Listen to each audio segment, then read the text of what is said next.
Now, there we go.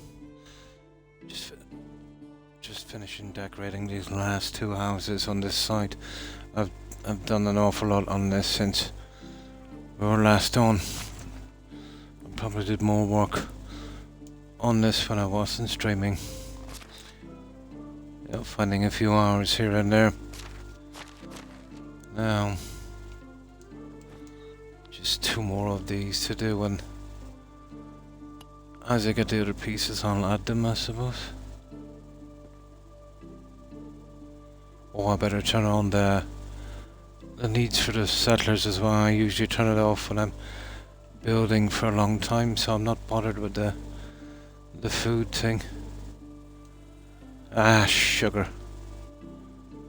One moment. Yeah, let's sort out what I can.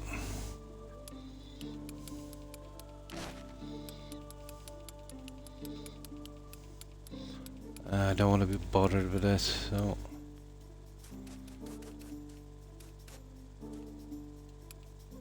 But I'm doing the quest and going out, obviously I want it on.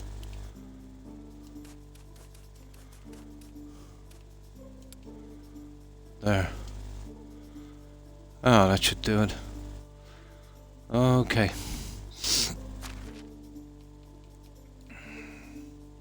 Yeah, but there's been a lot done on this one.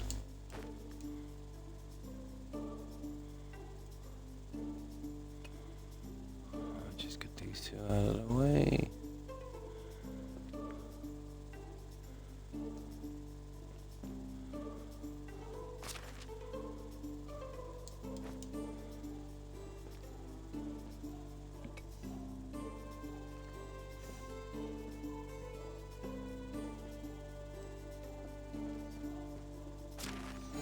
I've gotten handy enough at this. Which one is this? Henbane, is it?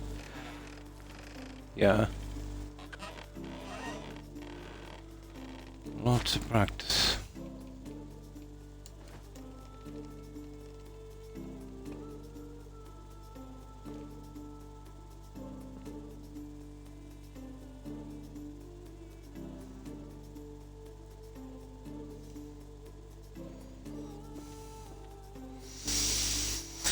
Right, this side, and then one more house, and... Oh, hi Terry.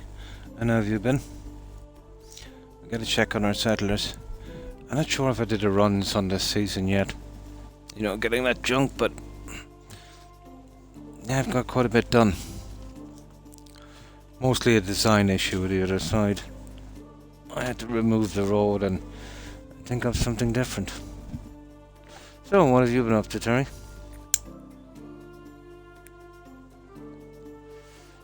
It's bad. Oh.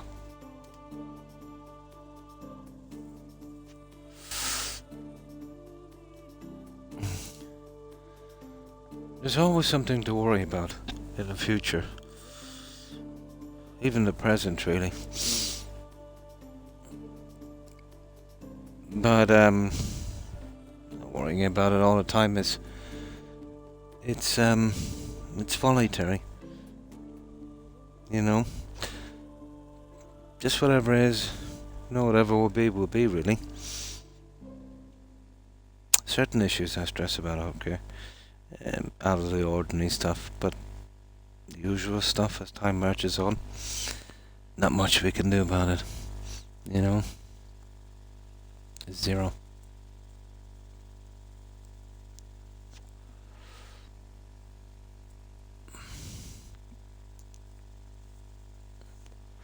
Now, let me get something to drink and we'll carry on. But obviously it depends on your situation. It really does vary from person to person.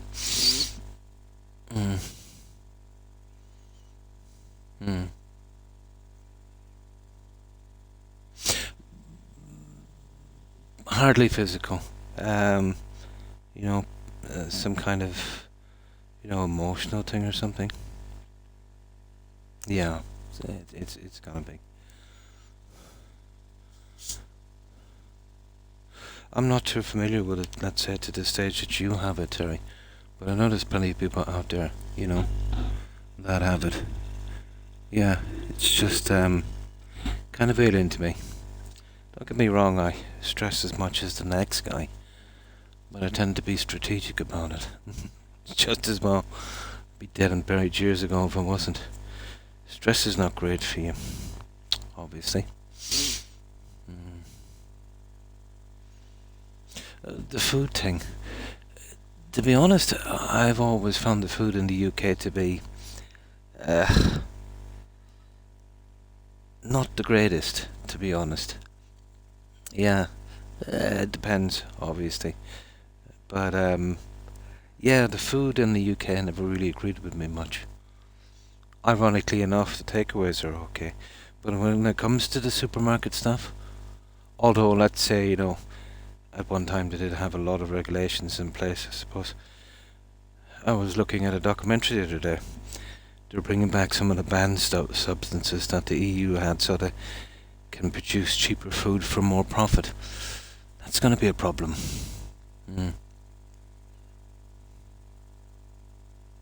Probably anticipation.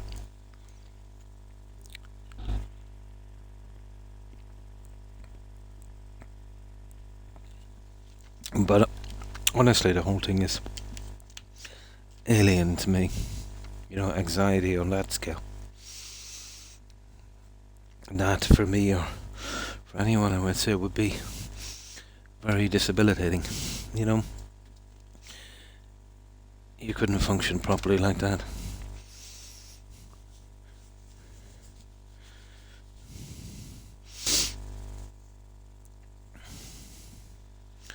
Now, what was I doing this side, wasn't it? Yeah. I deal with stress for playing games and doing stuff like that. I have a little bit of stress, obviously. Who hasn't? Obviously, some people have more stress than others. It's not really about how much stress or anxiety you have, it's how you deal with it. How you manage to distract yourself. Every day on the planet is a trial in some way, I suppose. But that's okay, that's life. If we have a few nice easy days in between, a little break or a bit of happiness, that's what keeps us going. I don't leave the house much either, but with me it's more, I wouldn't say anxiety, it's more a kind of apathy. Where I'm just fed up with everything that's happening outside. I've seen it all too much and how much everything is changing. I'm not an absolute hermit or anything, but I just feel more comfortable, at home. Especially, with gaming and other stuff I do during the day and my doggos, of course. Tend to fill up my day. But yeah, I don't mind going out that much, but if I don't have to, I absolutely won't,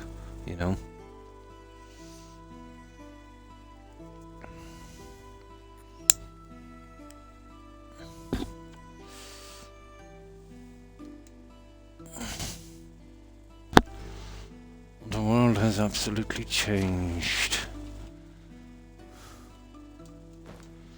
which is a pretty normal thing.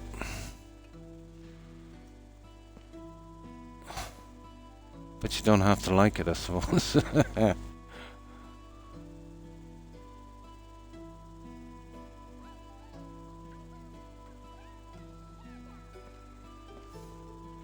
People are too influenced now by social media. It's like they don't have their own opinions anymore. Or they kind of imitate or ape, ideologies and stuff.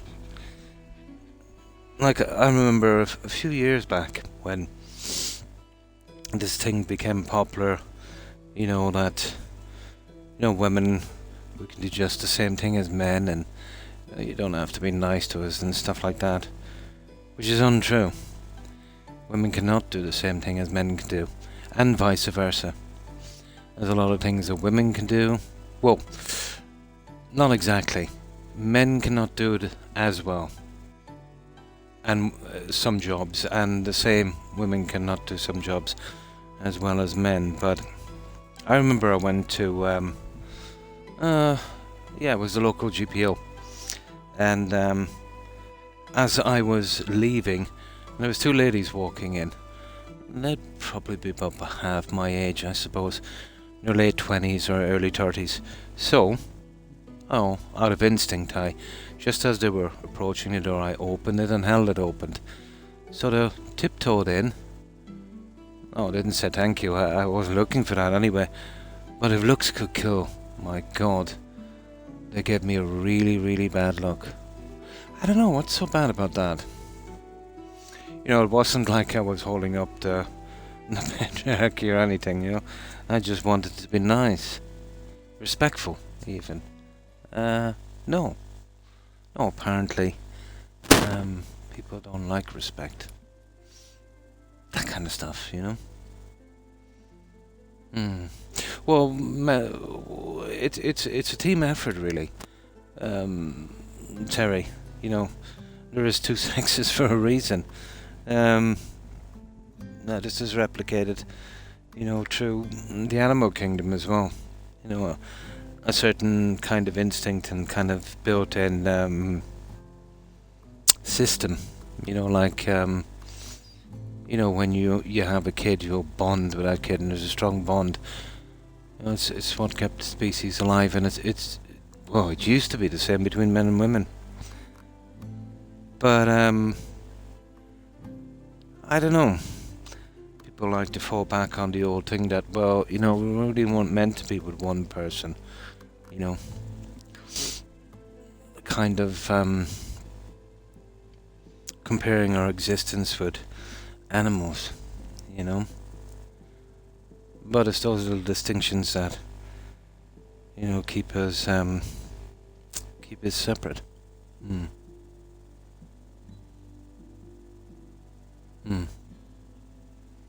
Most women are Oh, you mean think toxic men are better?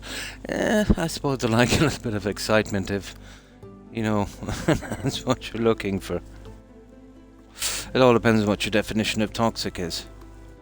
Almost everyone is a little bit toxic, I suppose, to a degree.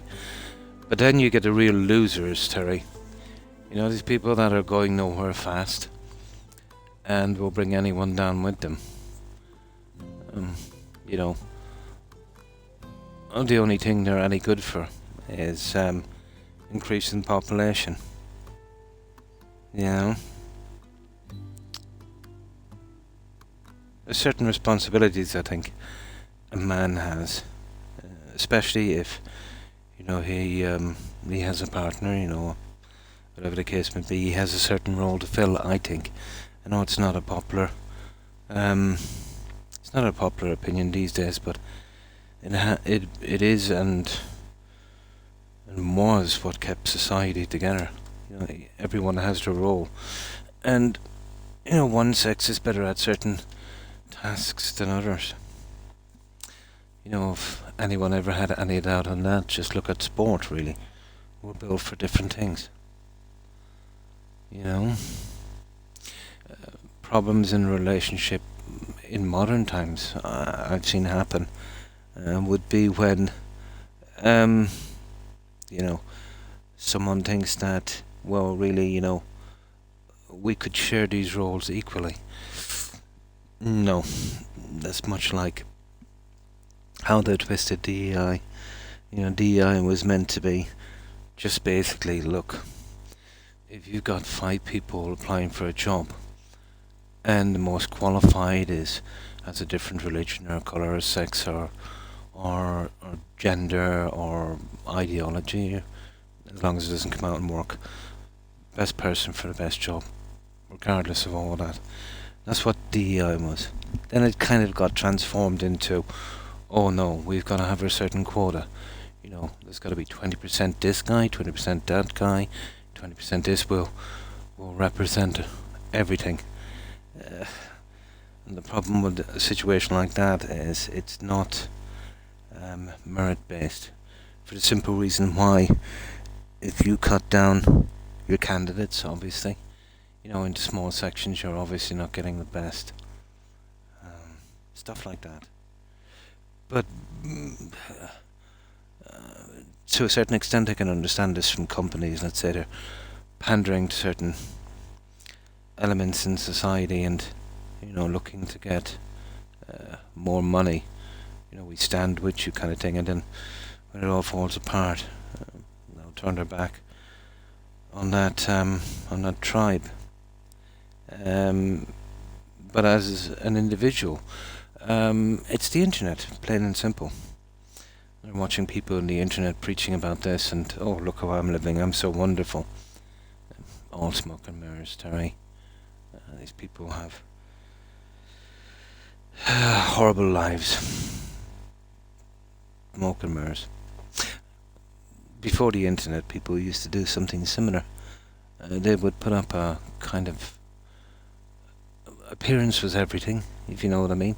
Even if your life was falling apart on the inside, like stuff like people living out of their means, living in expensive houses and taking tons of holidays and all of that stuff when they couldn't afford it, just because it looks good. This was even before the internet, but now it's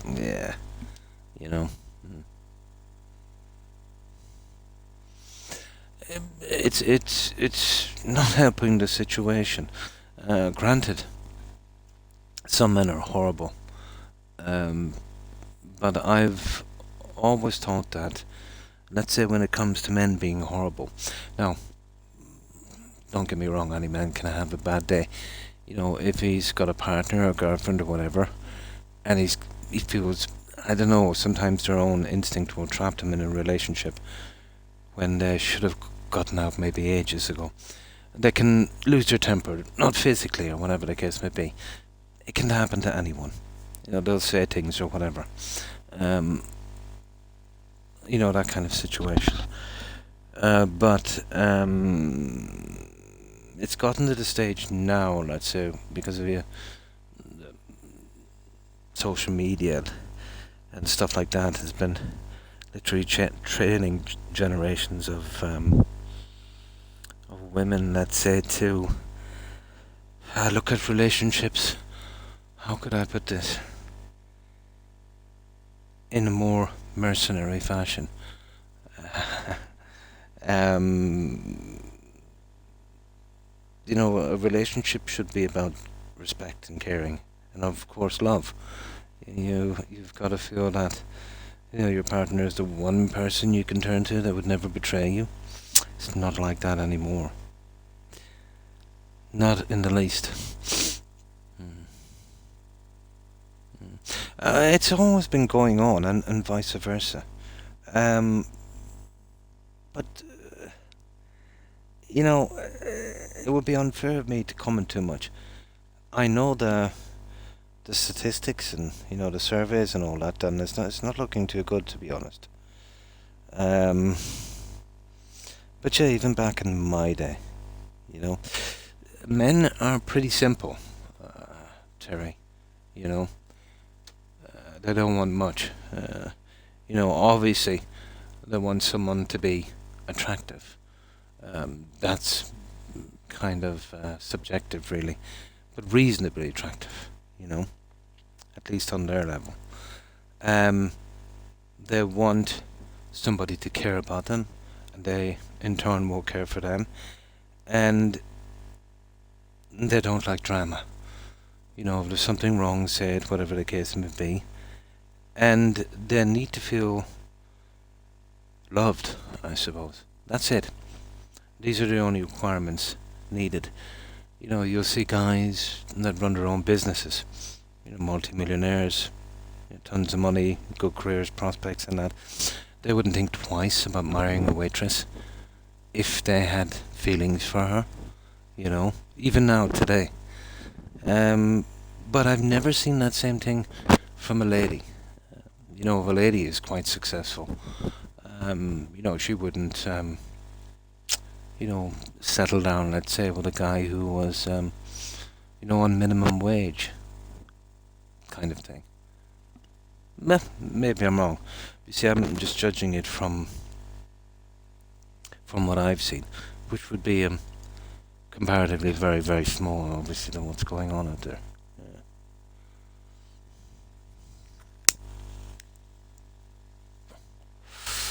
But so many things can happen, Terry. You know, people change, people lie, people fall in and out of what they call love.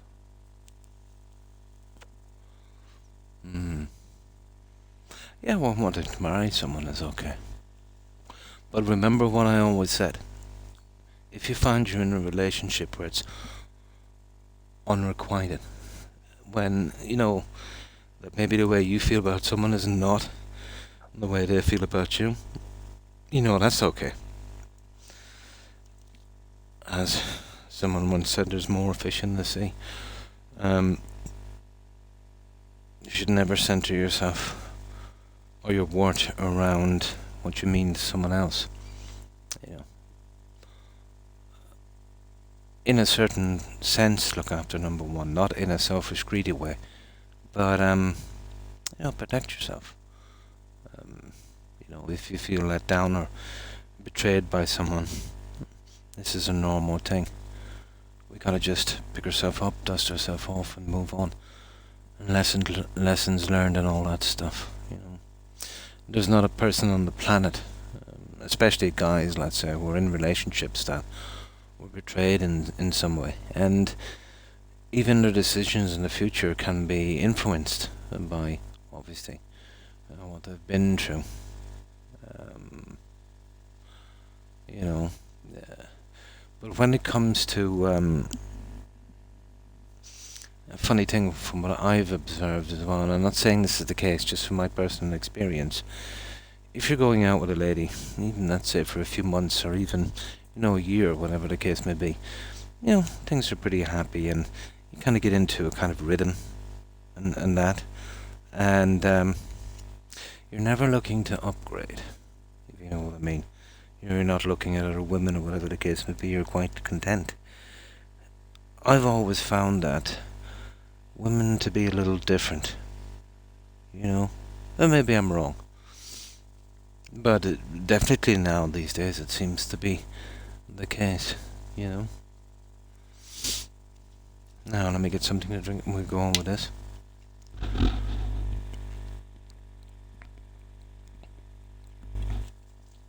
Yeah, but what do I know?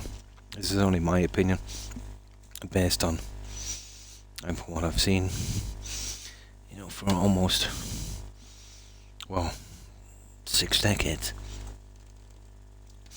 But it doesn't mean it's the right one. It's down to my personal opinion, what I've seen in my little corner of the world, you know. Oh, hi, Cajun. Pretty good, Cajun. Pretty good.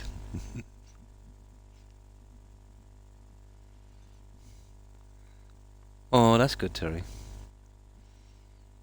And how have you been? I hope you've been well. What was it again they say, Cajun?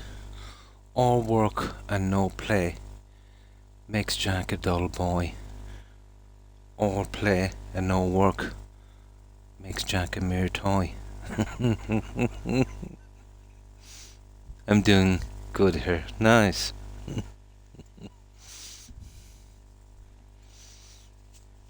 Oh, my party days are long over.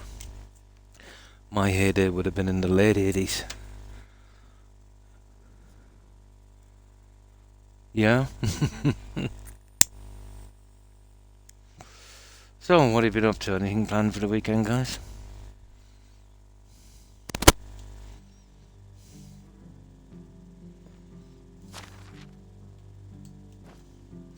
I'm just doing the last bit of decorating in some of these houses. I've done a massive amount of this settlement, let's say, on that little bit of extra time I had around that No Man's Sky expedition. So I'm kind of taking my time with this. It'll be the last time I'll be playing Medieval Dynasty, I'd say. Not a lot of plans. Yeah, pretty much the same, really. Which one is this? This one is Henbane. Okay, let's go for it. Oh, this is the last one. Cool. This I'm actually making it look easy, but this is a real pain in the backside. And let's just say I've done my share of that, especially in Oblivion. Okay, one more. Where is it? Down the line, this is the one. Yeah, I spent a lot of time on this, taking out the little bits. But remember that side on the left hand side I was working on, it was a mess. I've actually got most of that done. Now, just 6 more items to pop up here and then we'll see what's going on.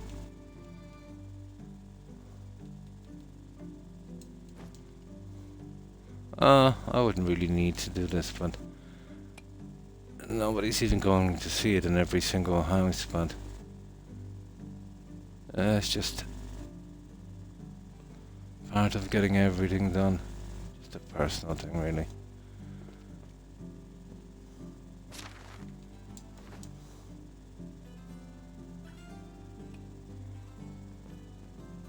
This is why I was hoping on that newer DLC I got the gist of the few plants that have a kind of better system than this, you know, maybe, for doing this kind of stuff.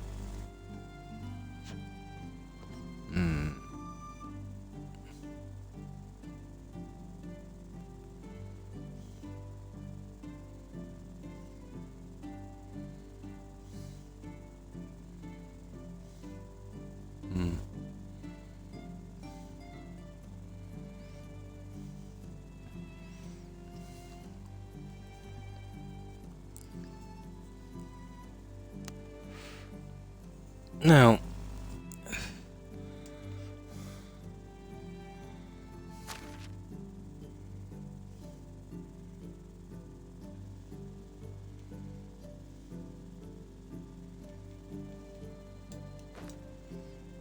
right.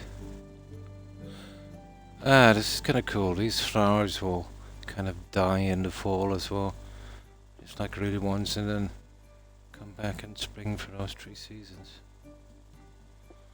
There, that's one side. Now,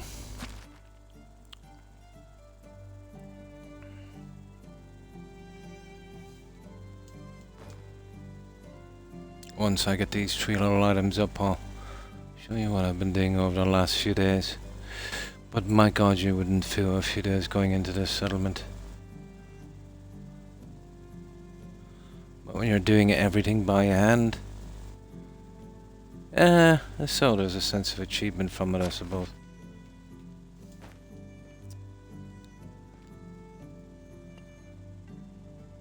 The things we do occasion to keep our mind occupied.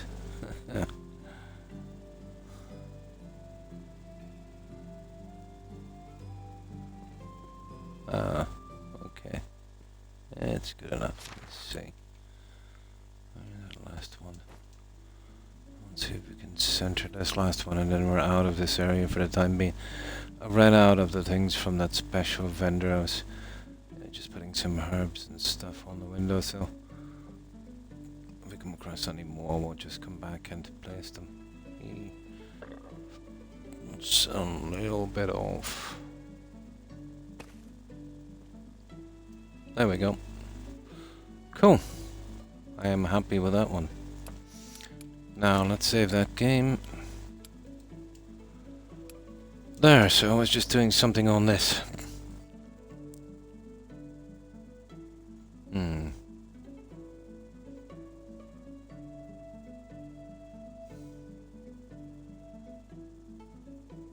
On this, yeah, all I have in this is you can actually make a snowman. That's about it. Yeah, you know, when it starts to snow. Yeah, it's a pity. There's nothing like this, like that in this. It's a pity.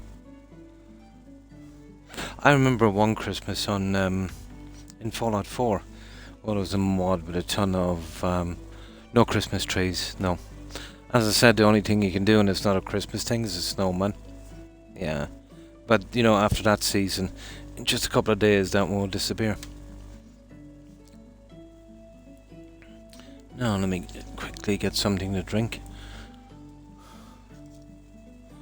Yeah, and one Christmas I did a Christmas settlement. Oh, it was. And several Christmases actually. One at Red Rocket, I think it was.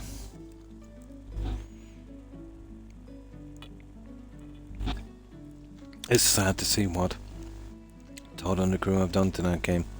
Horrible. It would, wouldn't it? Yeah.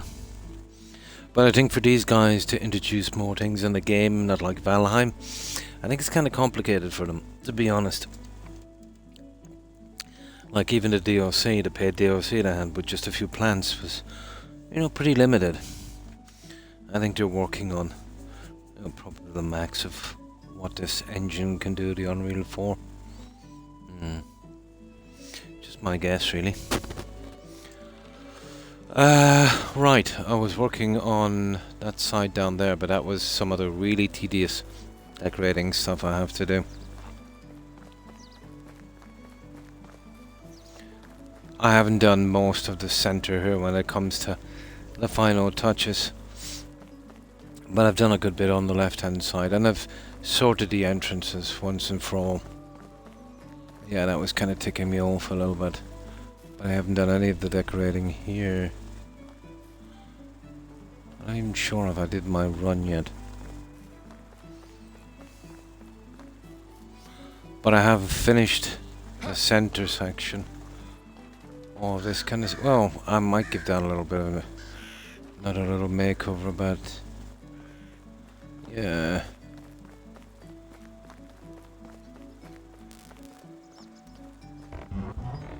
So once I finish this, you know, every season you get a ton of junk on the ground. I'll wait till summer, that's the best season for plants. You know, clean up all the junk from the ground that spawns in, and then kind of keep it in that season. And I can eventually upload it, you know, to YouTube. I keep saying that and I don't ever get the time to do so. Total War Warhammer. I'm familiar with, yeah. Oh, cool. Yeah. Cool. That sounds cool.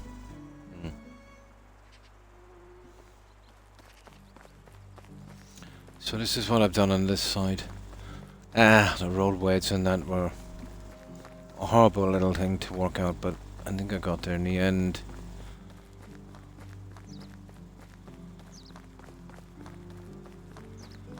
Yeah, I think I've been finished this area for quite some time. Came to a decision on this as well. So, went with something like that.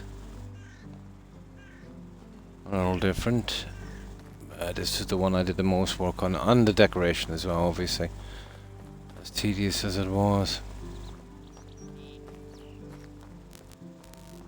Yeah, I remember the spot that we were working on last time. Well, this is what it looks like now. Obviously it still needs a tiny bit more work, but I'm just giving it a break down here for a little bit. My little archery range. Well, outside of the hunters' cabins would be the spot for that. I don't want to overcrowd it too much, but it probably does need a little more.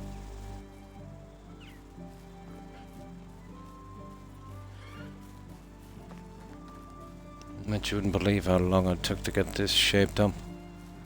And this is new. A little spot to spend a penny. Still needs a little bit of decoration down here, but I'll get to that. That's not the important thing. This was a pain in the backside, getting the roadway in and making it look decent from the map. So I'm kind of working in putting this junk into place here, and then obviously doing something here as well. But you wouldn't believe how long it took to get this together. And obviously finishing off the decoration in the houses.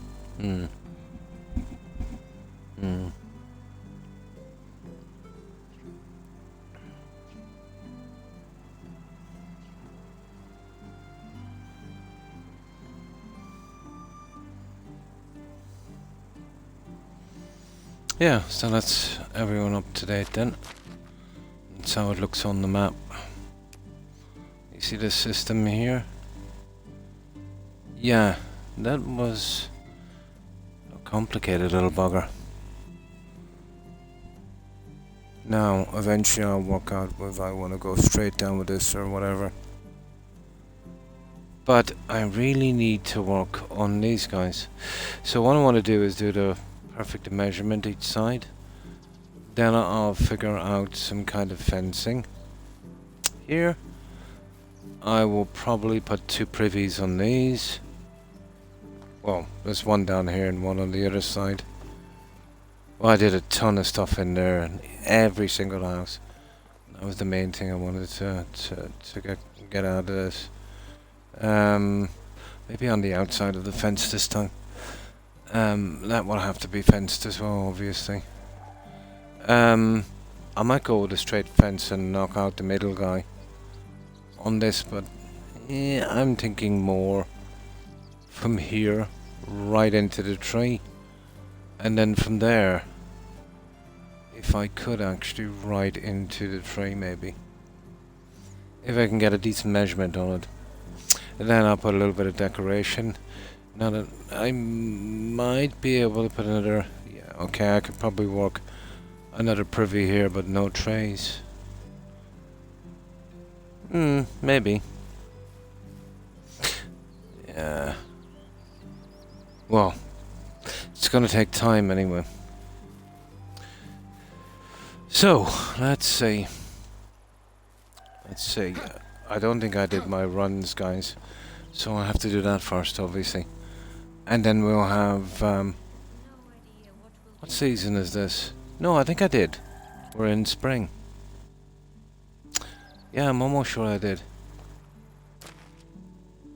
Yeah, I probably did.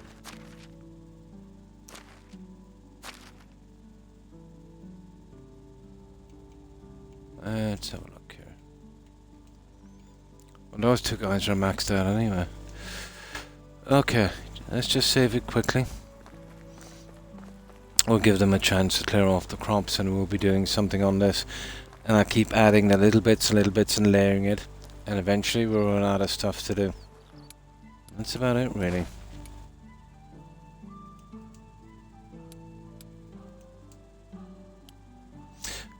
Oh, sugar.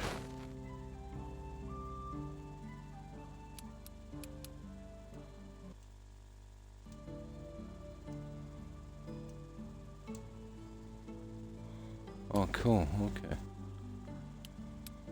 218. Yeah, that's the one. Right, I'll see if I did my rounds. I'm not sure. Well, once I go to this vendor here, if he's got no money, I know I have. It's been yesterday since I was on this, so I kind of forget. Oh, hi, Jay. Pretty good, pretty good. And how have you been? Well, I hope. And anything interesting for the weekend with you? Corin, he's sometimes here. You know, he tends to look, which is perfectly fine. But he's here, I don't know, he probably maybe comes in at the end of the stream, I'm not sure. He probably just, you know, leaves the channel on when he's relaxing or probably doing something.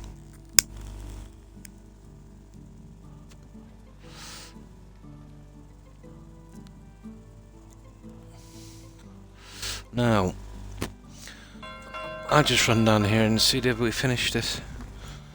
We'll give us a bit of time on this, we can reload it up and we'll be good to go.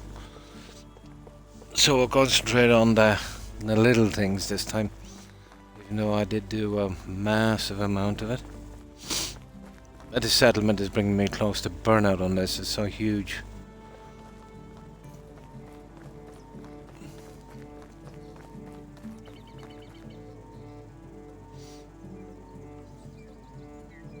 Oh nice, you finally got some time, Jay, yeah? With me, no, everything is pretty normal. You know, pretty set in place once, especially, you know, once you reach a certain age, it's, you know, just doing the same things over and over again. Yeah, pretty much the same. Just keeping up with some of the gaming news and some of the stuff that's happening with corporate. Maybe I should introduce a star. It never failed to amaze me. But the guy from Activision, yeah, you know that CEO from Activision, that's a Microsoft company now, isn't it? Hmm. Yeah, it is. You know what it's like then. You get set in a certain kind of, yeah. Yeah, that what's that guy's the CEO, the guy from Activision? Well, that's a Microsoft company now, is it not? Yeah, he was complaining about Steam. Yeah. Apparently now Steam is kind of putting up a warning label on any of the games that have AI slop, which is, really good transparency. It's nice to know. Yeah, it's nice to know if a game has been, done with AI. So if you don't like AI, at least you've got the information. Yeah. So, but he's been saying that Steam should not be, labeling games with that. He said and I'm paraphrasing this, the wave of the future really. Every game will be done with AI, so I won't be playing them because it's absolute rubbish. But yeah, he was saying it's different if you're an artist or whatever and taking credit for something. We see this is corporate again. Games are just a product that you churn out like a radio or a controller or an Xbox. Apparently, it's not art. I've always considered it to be art.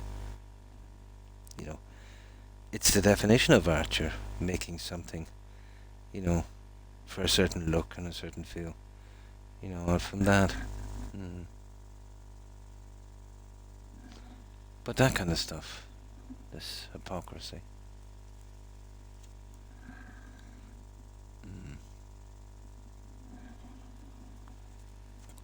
But yeah, he reckons that companies should show you games and not tell you what's in it, really.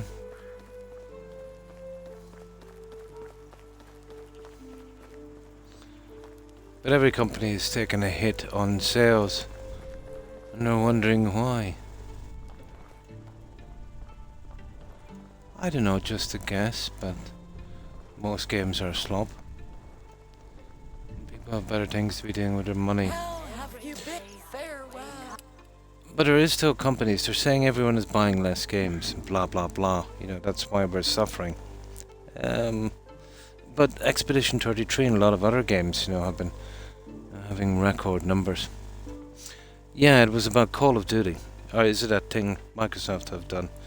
Black Ops 7 or something? They've been getting refunds on Steam because it's so horrible. Yeah, just looking at a bit of that, really. It keeps coming into my stream. Never played it, but I've heard some good things about it. That's had a lot of traction, a lot of good reviews, or good feedback, I should say, from the audience. Reviews mean nothing. Reviewers are bought and paid for. If not, they seem to be on a different agenda. It's not about rating games anyway, I know that. The Game Awards would have showed us that one. Apparently, yes. That didn't have any problems. Yeah. Had 0 problems.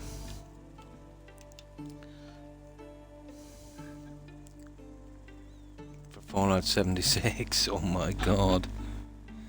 Oh, I seen Skull and Bones. You know that Ubisoft game? That was on sale in the store for I think $5. This is the one that literally broke Ubisoft, wasn't it? There was reports that that one cost 400 million plus to make. Unbelievable. There's Outer Worlds 2. That was really, really cheap. I forget, I think it was like $20 or something. This was a game Nolan to go, what, they wanted to charge 80 and then they backtracked and they charged 70 on release. And a few months later it's on sale for 20. Yeah, they're not getting the sales. I don't get what they're saying. Yeah. No, Ubisoft have been gone sideways, I would say, since not long after Black Flag, to be honest. But when game companies come back after the pandemic, they went absolutely crazy. It's like that old Alien movie, you know, the Body Snatchers. It's like all of the devs and the CEOs got taken over by another alien species. Yeah, totally changed everything. Yeah. Yeah. Which one was this now? Oh, hi Wolf. Yeah. No, it's just not finished. Yeah, once I'm finished, I'll never come back to it. I'll have my fill then.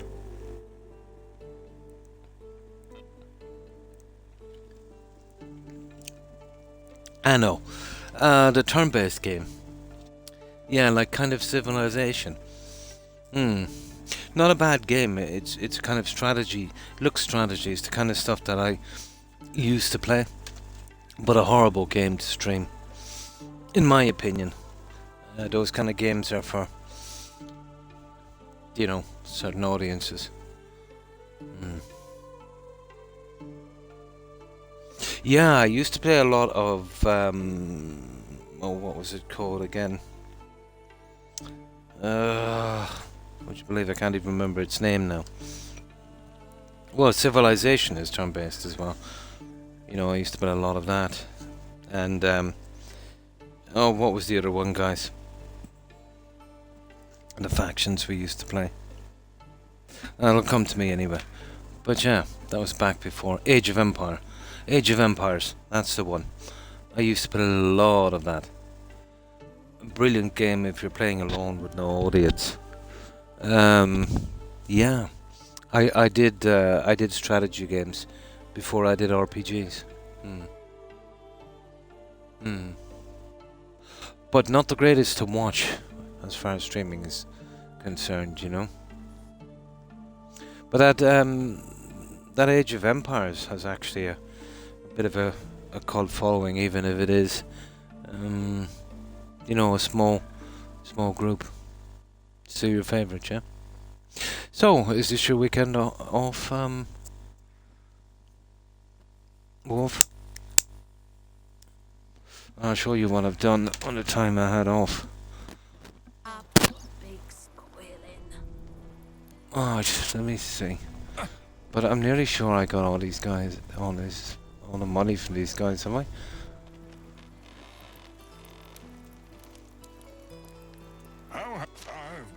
I have, yeah, I just wasn't sure. Okay, well, see, Pin, and I'll show you. Do you remember the left-hand side I was working on, Wolf? So I've been concentrating on that, a few things, the entrances, and the decorating inside. I probably spend more time on this settlement, let's say, when I'm not streaming than when I am. And it helps me relax. What's the harm in that?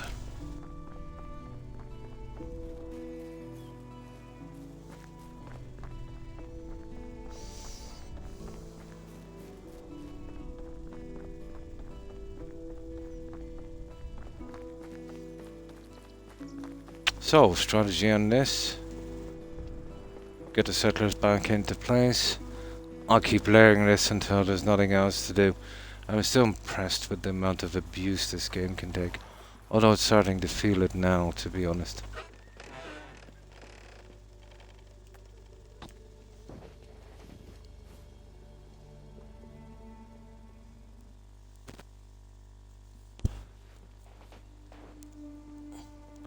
Now,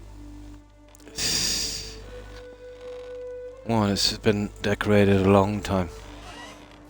But hand placing everything it's really time consuming.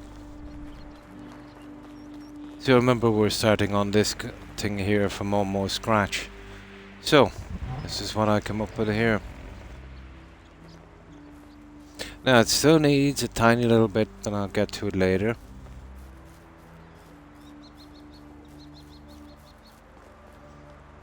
But I did have to remove this road because it was slightly offline with what I wanted to do, as you can see. It needed to clear this building down here.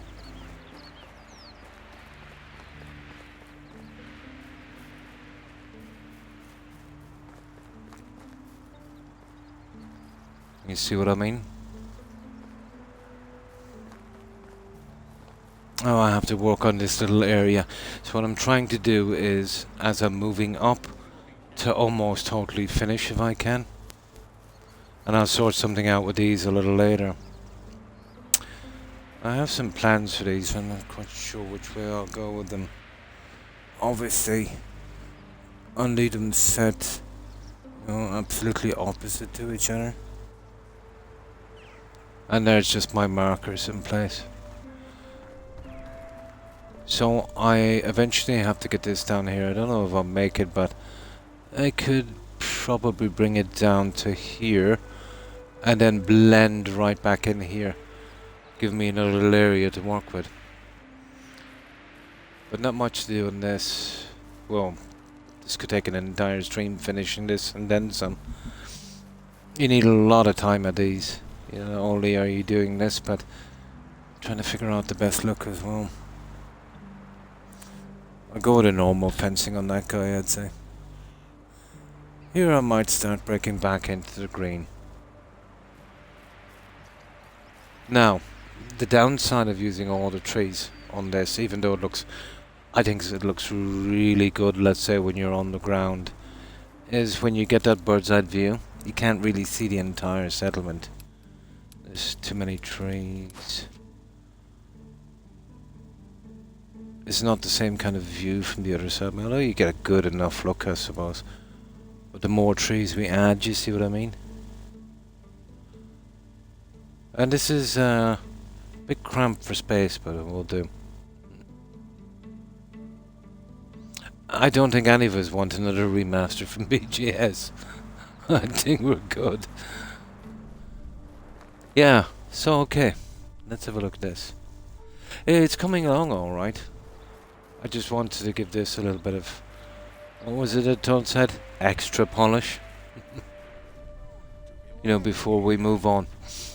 But this will be my last ever playthrough on this. Because once I've built on the two maps, I have no motivation now. But a great game. No, I won't take it from it. It's just something I couldn't play, you know, too much. I don't know. Maybe if I'm still alive in 5 years, I might have another playthrough.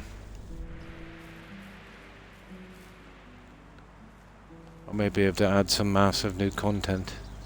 Who knows?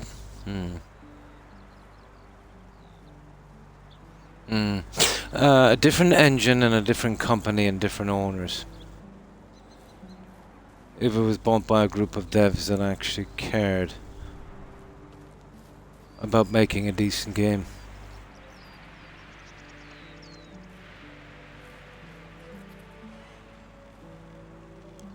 Yeah, obviously needs more. So that's what I've done up to now. But believe it or not, most of the time was taken up doing all of the houses I missed, and this really took some time, you know, getting that stuff in. You know, they gotta have their bric-a-brac, don't they? So, let's see where we are on management. Because once they finish, they're getting there. Yeah, once they finish, we'll be moving out of this season. Now, let's save this game. So, let's try some new ideas. Oh, hi Sam Mac. And how have you been? Halo, yeah, that just took a hit over the years, hasn't it? Oh, did anyone see the trailer for the Ubisoft Assassin's Creed Shadows DLC? Actually, I thought it was a joke. But check it out on YouTube. There's a trailer for it. Interesting.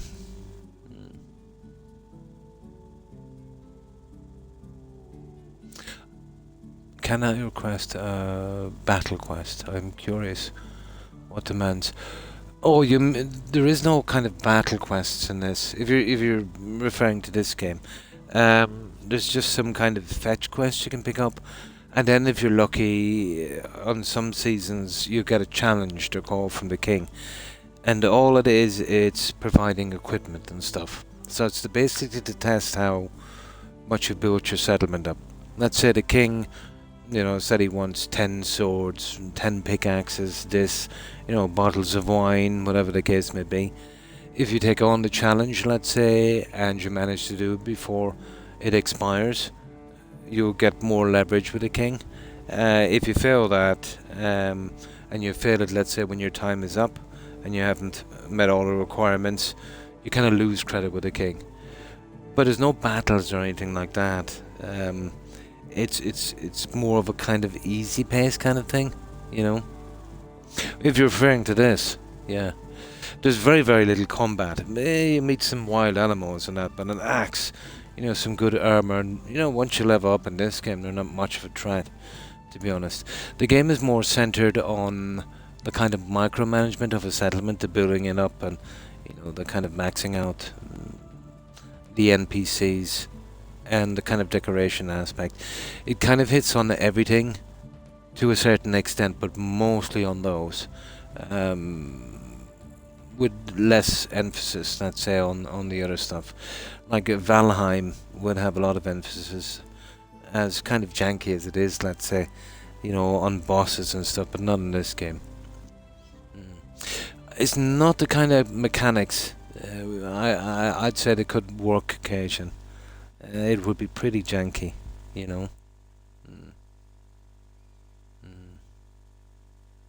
Pretty good, yeah. Just showing the guys what I did while I was off, and now just trying to do the finer details. I want to finish on this right-hand side going down. So the left-hand side is pretty small. Should be able to get over that one real quick, and then focus on the middle, on the stuff I missed, and then we're pretty much good. So some few little arrangements,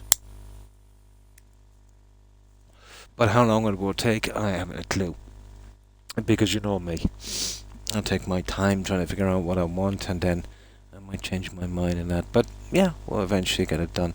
The reason I'm doing this, let's say, to a little bit more detail than the last, is this will be my last playthrough. I don't think I'll ever play this game again, not because it's bad, because I've pretty much done everything in it, and once you do that, there's not much more, there's nothing really compelling to bring you back, like story or lore or whatever. As I said, maybe if I'm around in 5 or 6 years, I might try it again for one playthrough. But it's not that kind of game. But it shouldn't take from it. It's a game well worth the money, and it's a credit to the devs, to be honest. It's nice to play something like this. Yeah, it's more focused on the other stuff. Yeah. No, just a kind of there's palisades and stuff like that, but there's no battling in it whatsoever. Your NPCs are pretty safe. They won't die from attacks or bandits or animals. They'll be pretty ignored, and they don't really spawn around the settlement anyway. And they don't die, period. Unless they get to 60 years of age, and then every season there's a small chance that everyone 60 will die of old age. Yeah, apparently that was old age in medieval times. And they'll just disappear from your game. I think you'll get a notification. But on this, I've gone a lot further than the other ones by doing the settlers in, smaller doses, let's say, through the years. Yeah, there's actually grandparents and, great-grandparents here now. But it only tracks them up, the grandparents.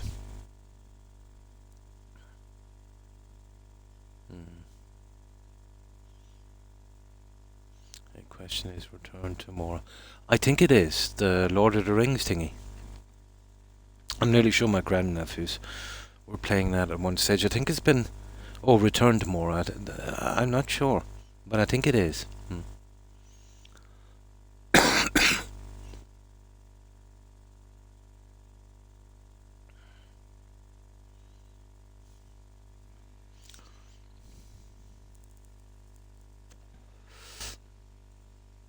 Now, right. So, let's see what we can do with this settlement.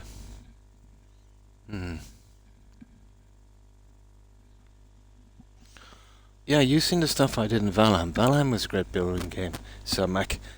The only thing is, if you were purely into the building of Valheim, you had to go through all of the territories and kill the bosses as well. So it required a lot of time. Now, I suppose you could, turn down the settings in it, but I didn't do that last time. Maybe I should have, But Valheim is more of a game for a crew, Quite fun, I'd say. And once Xbox gets rid of that toxic, you're not playing multiplayer unless you buy our Game Pass, the thing that's been crushing their platform for the longest time. Apparently, they'll have no choice. I said it would when they're coming out with the new consoles because of the PC games that apparently you'll be able to play on it.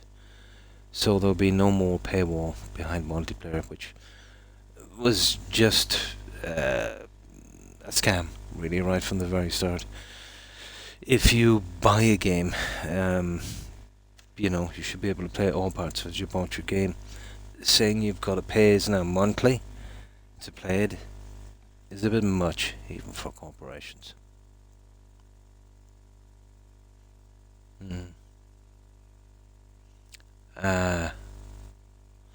Horrible, Samak. That will ruin the game. Absolutely ruin it. Nothing has value. Yeah. The whole thing about Valheim is, going really blind, finding new stuff, making new stuff, getting stronger, yeah. It is. I played it solo, which apparently is kind of grueling, but I got pretty decent at it, with a bow. But it has some serious penalties if you die. Horrible penalties. But you can turn that down,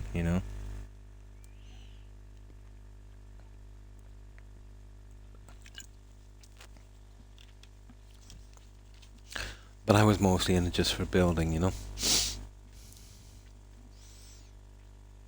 Now, okay. Right. So I'll ignore this little area for a while. And this is just a straight over decorating on this. Pretty happy enough for this though. Well, I'll need lighting on this. And let's see if we're reasonably centered on this one. I don't think so.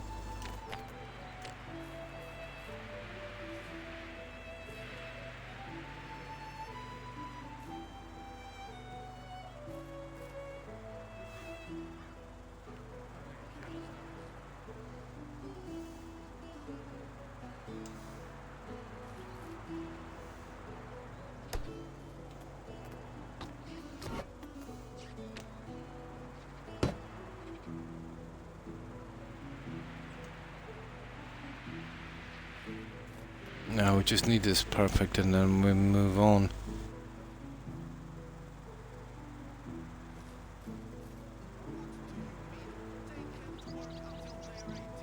Yeah, maybe just a tad.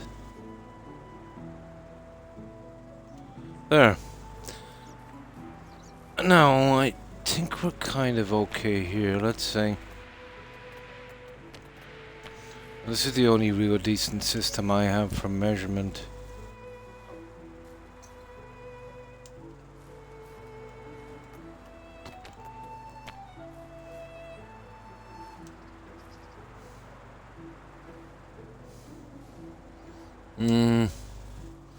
Well, you could see this anyway, couldn't you, really?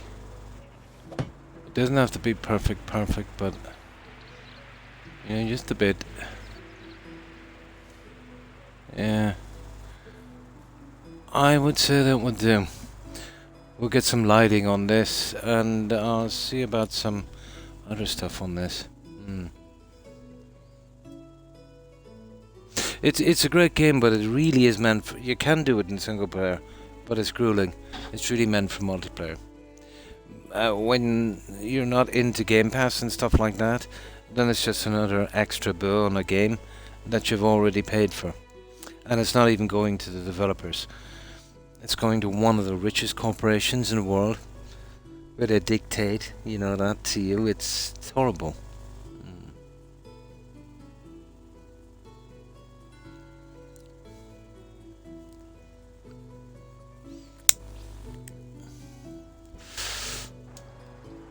Now, let's see where we are on this.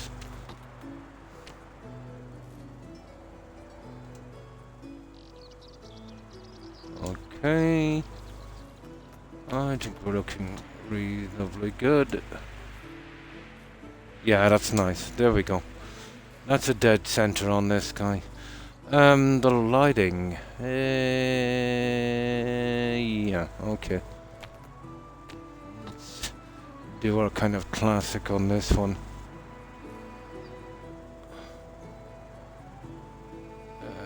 Getting this.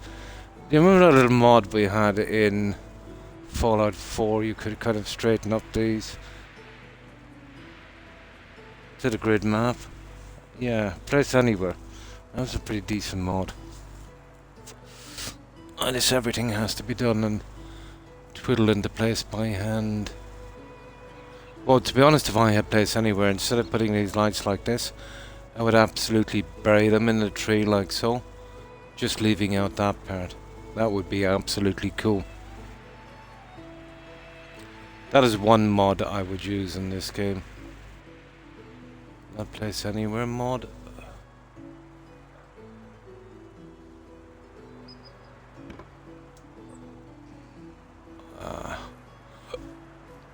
Right. This other guy. So we keep finding little things like this, and then we'll just keep getting in more stuff. Eventually we'll run out of room. That's it, then we're done. That's my system. Always trying to improve a little bit on this.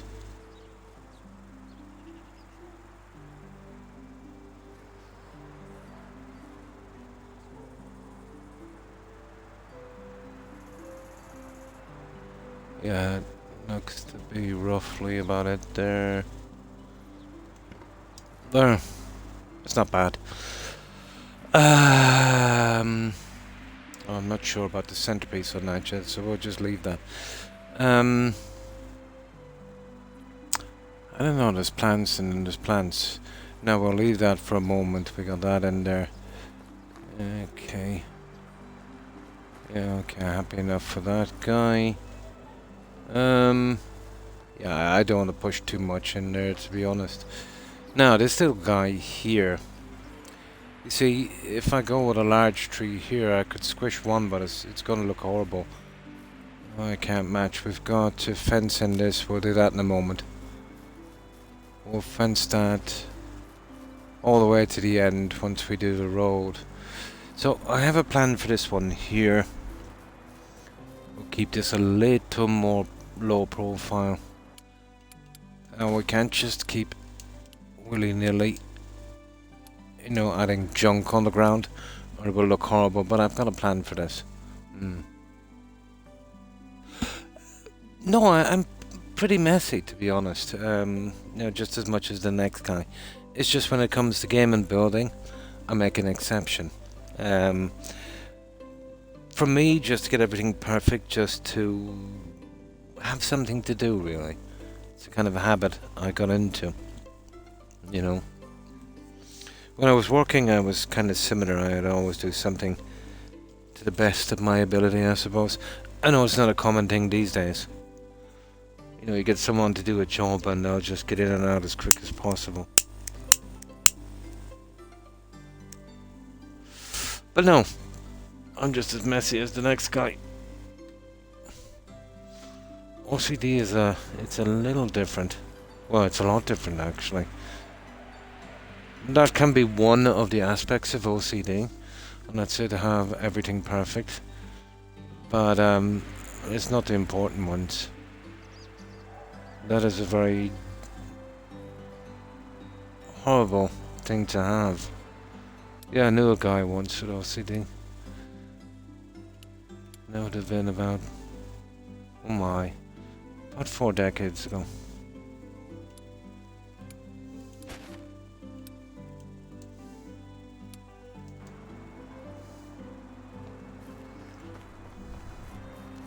Now, I've got some trees already down here, we'll move them up. See what way they'll look.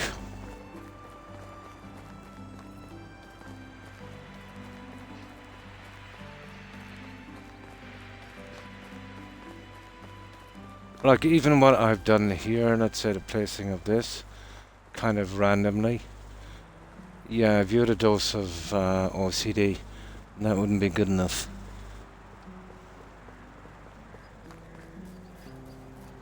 But that's only really a small part of OCD. Goes way deeper than that. Yeah. Out from the forestry trees, these are the only ones that kind of suit what I want to do. They're short enough to not have any real effect, let's say, in the overhead view. The other ones are far too large. And small enough where I can kind of fit them in certain areas. And they're pretty enough as well, they're not too bad. Would have been nice if they were blossoming trees, you know? That would have been cool.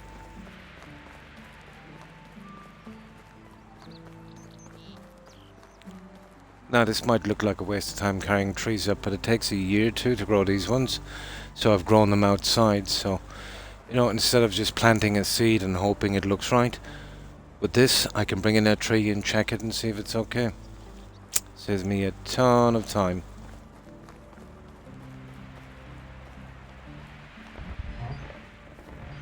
I get a little bit of a preview of, you know, what it would look like. Yeah. I might be able to get about 3 trees. That rhymes a bit. A minimum of 2.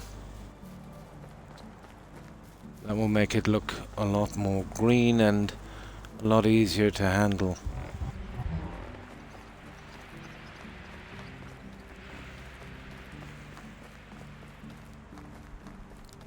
Now the second those guys have finished the crops, we'll go to summer as quickly as we can. It's easier for me to decorate in the summer because all of these are in bloom, so I have a better idea of what it looks like. Better idea. Now, I hope we can fit 3. 3 would be an ideal number. It will give me a centerpiece to work on. But I could always use one of the bigger plants, I suppose.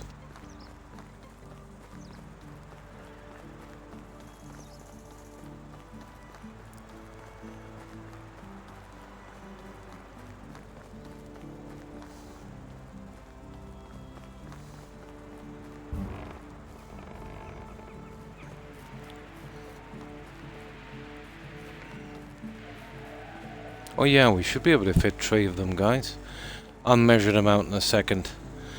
I'll do a little center line, we'll work it out. It'll be easy enough. Once we do that, I'll see about the flower decoration. If we are going to add bric-a-brac, maybe some seating or something that's not too... how could I put this? Messy looking.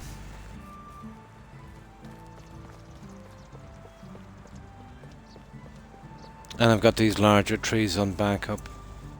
I might need some maybe down around the mill, but that's about it. I don't think I'll need a lot.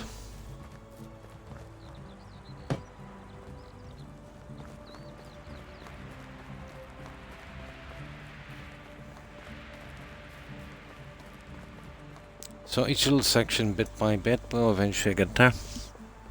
Trying to figure out what we want as we go.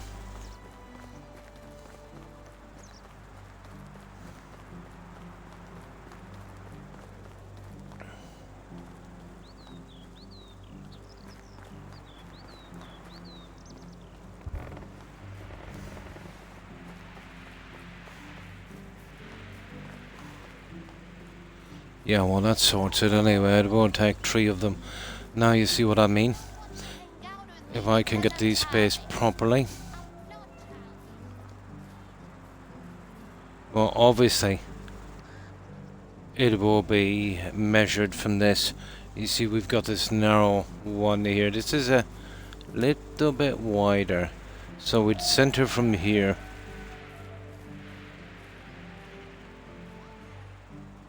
Now I need to get this junk out. For a little bit at least. We'll find a nice little center spot for this.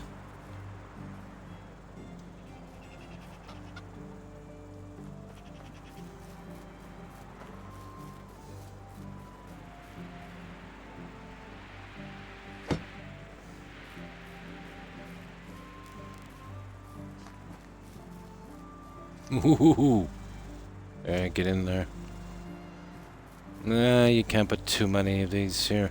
The canopy is nice, I have to admit, but it does kill the view from the air.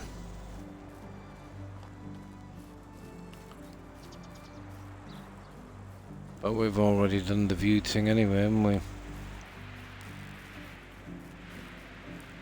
Yeah, I could probably use a few of these here as well, guys. It'd save me a ton of hassle. Now, but first things first. Our centerpiece will have to be from here, so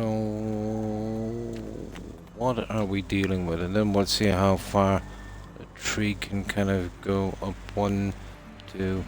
Well, that's not bad. It's about, well, about 3.1, 2, 3, about 3.1-ish. So that's what, 6, between 6 and 8. So let's see.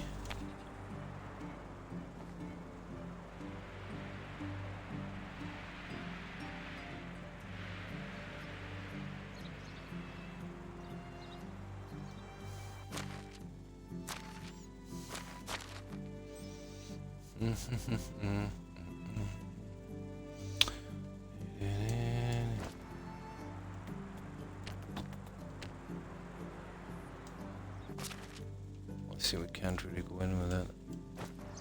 That's center in between those. Now we need to measure it down as well. So how far can we get the tree here without too much hassle? Then I'll bring that down, find the center point, put the exact distance down there, and then we find the center from here. Let's see.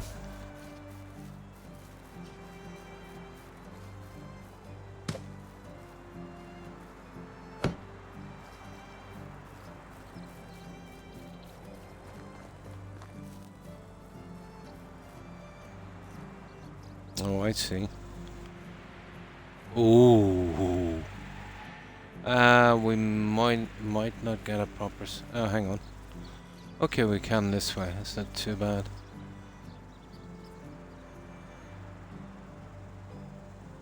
Wow.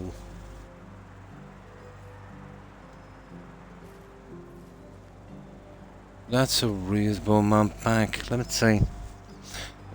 It really even wanted a bit more. Well, if I push it down any more than this, we won't be getting 3 of them in. I suppose I could... Let me see.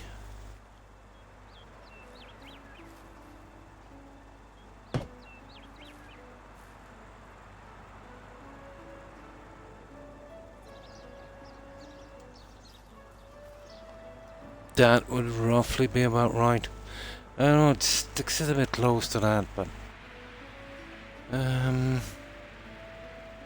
let's see.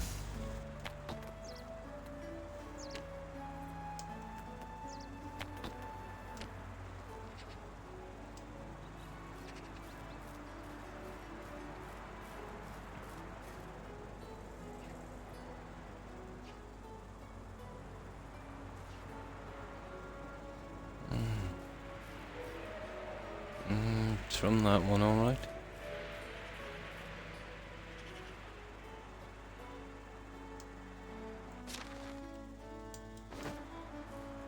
least I think it is.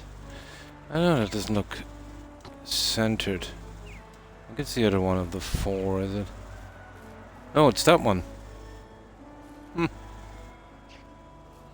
Okay. Yeah, it's got a lot of little room here, isn't it?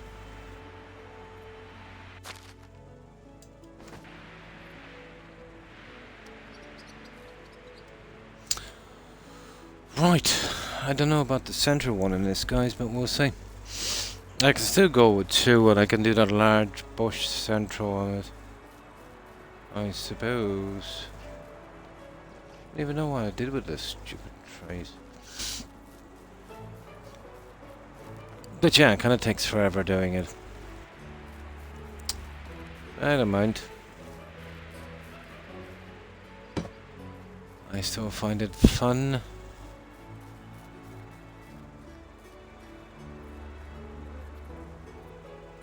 So it would be roughly. Yeah, we'd still fit the 3 of them in, but yeah, the line is perfect. Well, if I could roughly find center point, we see how far we could. I'd rather stick to 3 of these together, to be honest. Or at least see what it looks like anyway. So from here.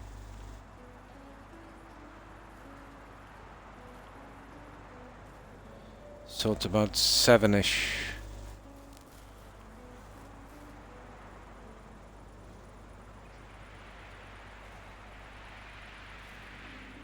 Oh my! How's that for a guess? 7 landed right behind it. That looks up. Oh, there. Yeah, the tiny fraction. Maybe, but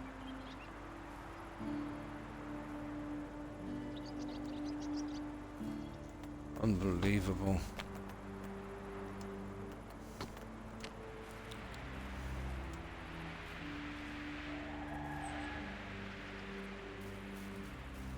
Aha! It needs to be brought forward a bit. Okay.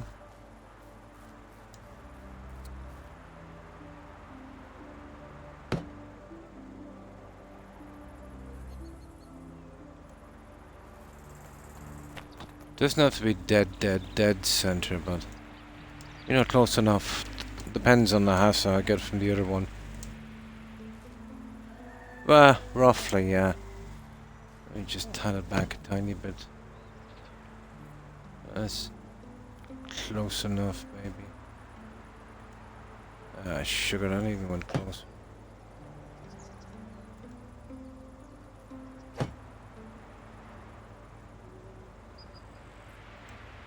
Okay, we'll leave it there for the time being.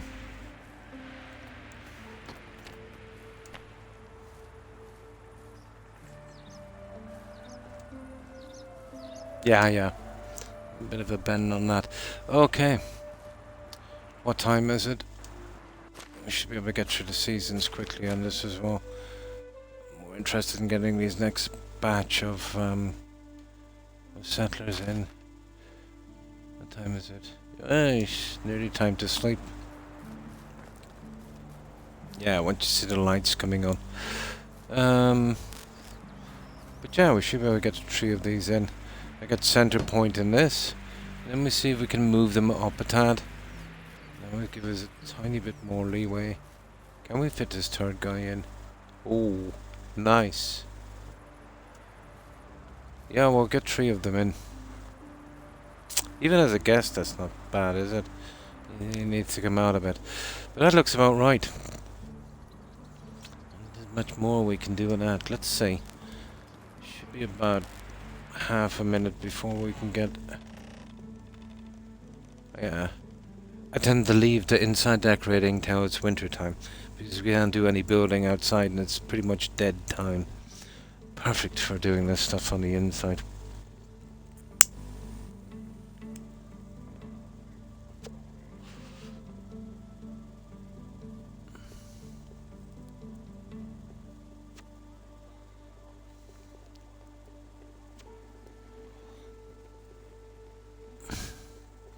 When a new patch goes in, we'll pawn them off with some of the settlers from the game. That should give us full capacity on those 44 houses. Then we're pretty much done with the settlers. Just gotta find more spots then. I'll need to fine tune it in a little bit.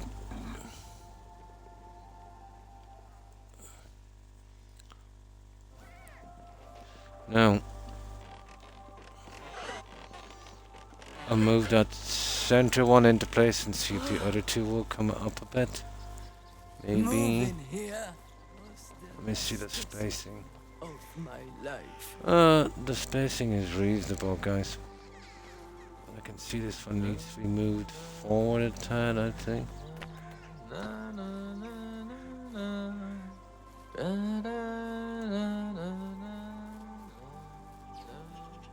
Yeah, I mean just a tad. You see it there? Just a tad.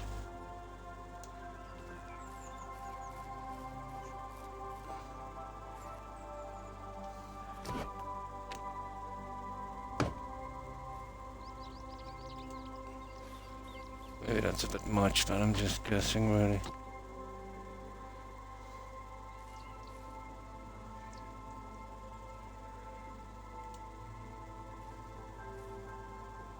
Oh my good god. I can't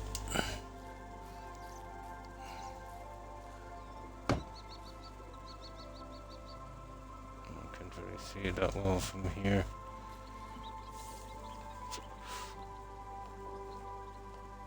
But it doesn't have to be too accurate, just roughly.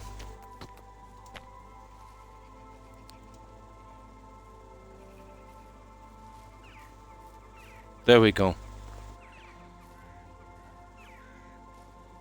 Yeah, silly. I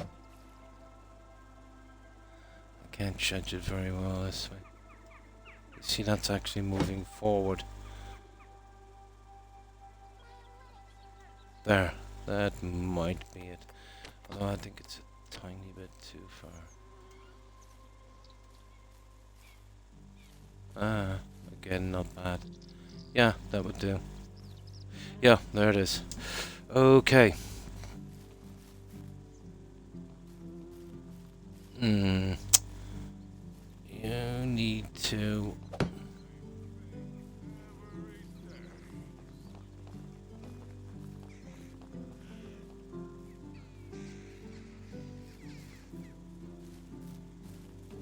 Here we go, guys. That looks pretty decent, I think. That's about as accurate as we're ever going to get it.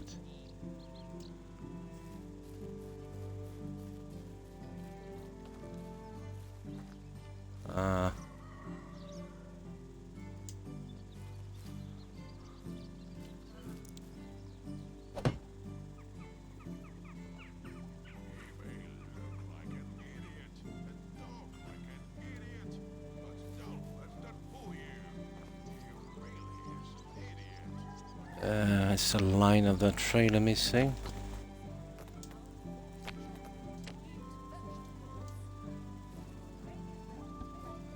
Horrible, isn't it? Horrible.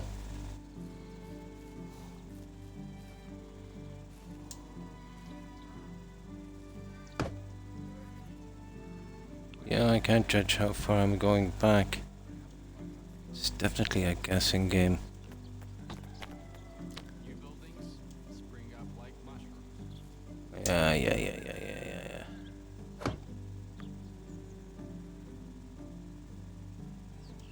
There, I think that's it.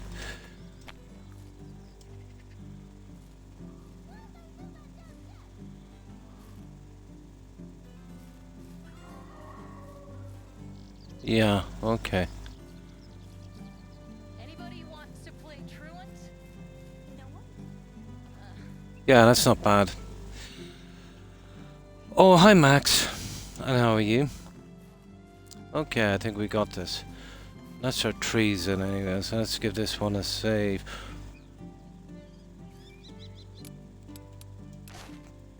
Just need to get the big stuff in. We're working on the right hand side of this here. And this is what we've got so far. Just want to get rid of this side so we can move on to the other side and then straight up the center. Most of the time is spent inside decorating those guys. So this is the system I have now. Still needs a bit more decorating. Oh, that's good. That's good there, Max. There's a little archery range here as well. They don't give you much junk to decorate with outside, so you have to improvise a little bit. Even to the point where I started doing this stuff. Just to give it a more kind of used look.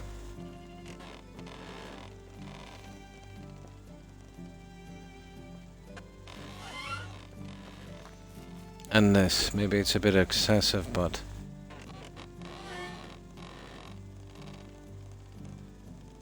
that kind of junk does look a lot better. Now, right, happy enough of this, so we'll just give it another little touch before we add the last layer at the end. What could I do with this to make it look a little different?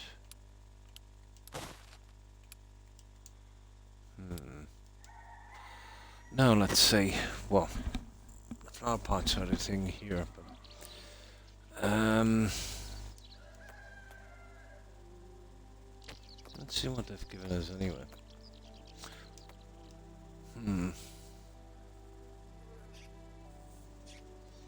You could go with the benches here, guys, centered on these, but I'm not sure about that, to be honest. I went with this low fence because the NPCs can walk straight over it, and I needed a kind of curbing without any hassle for entrances and stuff. And that kind of worked out perfect.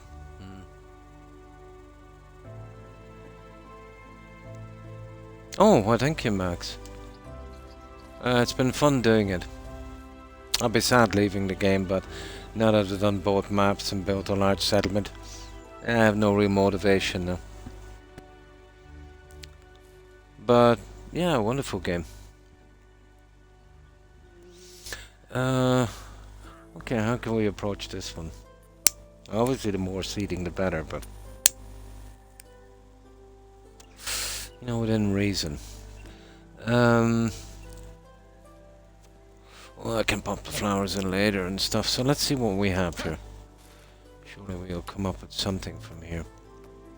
I've always thought there was really not enough decorating junk in this. Not much I can use there. Now you could, and if you were putting these in, you would definitely go with the log bench. You just put one right there and right there, and what we could do is probably, yeah, we could probably pop in some wooden flower holders behind it, and at the back we could kind of go with a large rose bush maybe, although I do like the white. Now here we don't have to be mega neat, but let's give it a shot anyway, and we'll see. We can always move them into place. Hang on. I don't think I get away with this one. Let me see. It's a bit much, to be honest. I don't think it would suit that much here, but let's see.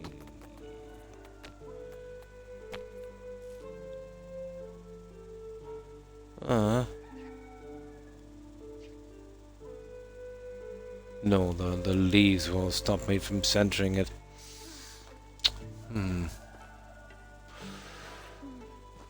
I definitely won't go with a hedge on this one. Too silly. You don't want that kind of view blocking. I think my little bench flower thing. It was also sad to leave it, yeah. But I had no choice. It always boils down to that in the end, Max, doesn't it? Now, let me quickly get something to drink. Yeah, I think we'll go simple on this. We'll go with the benches. I might be able to center it a bit better with some flower pots. But we would absolutely have to go for the wood ones. They're a little bit on the small side. The trees themselves.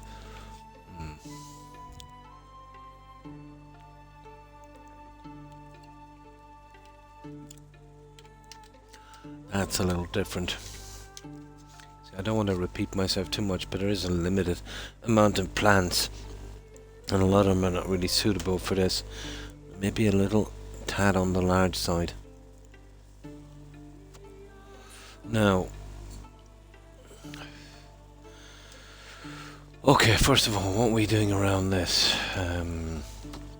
plant-wise? I still haven't got an opportunity to really use these. But, you know, the likes of this area here would be kind of cool. Yeah, I'll tell you what we'll do. We'll just leave it there, so it will remind me of this one. Right. We'll get back to that in a moment. So where was I? These guys. See, not only are we doing this, but we're planning the decorating as well. We're at that stage. It can be very time consuming.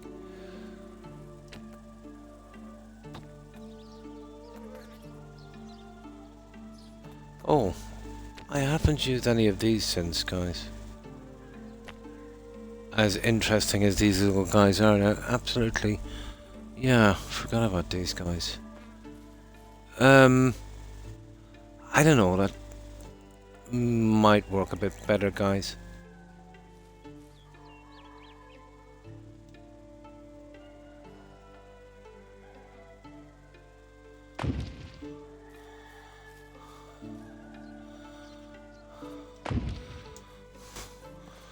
Yeah, I can work with that. I think I can work with that. Now.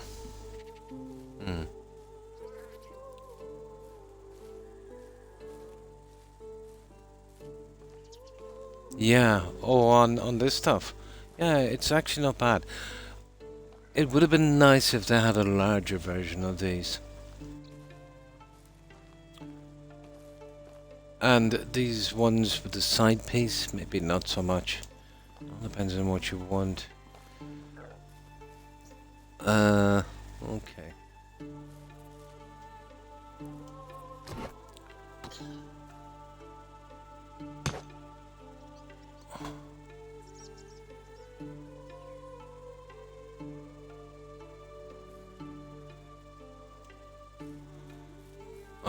Okay, let's work this out now just for 1 second.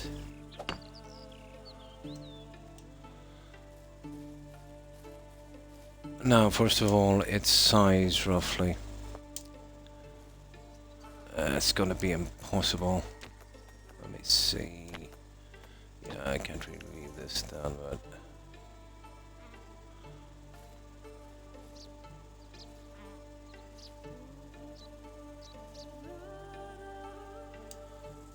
This will give us a rough idea anyway. I found about lining these guys up very hard.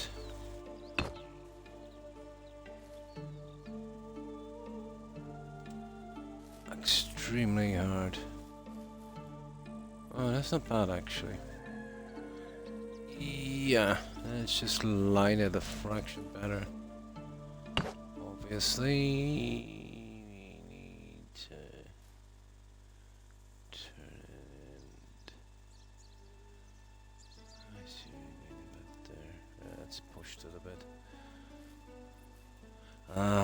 Come on now.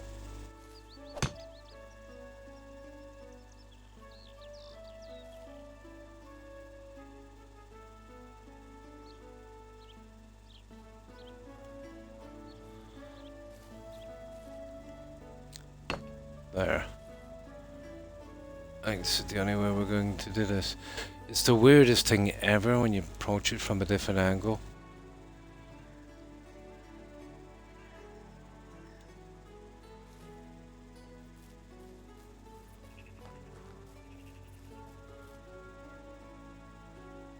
Almost impossible. It shoots, you see what I mean? It shoots. Okay. Yeah, okay, if it wants to go that way, we'll see. Okay, maybe we might work it out a little bit better this way. Personally, I'd prefer the other way, but it's tending to be a bit of a problem.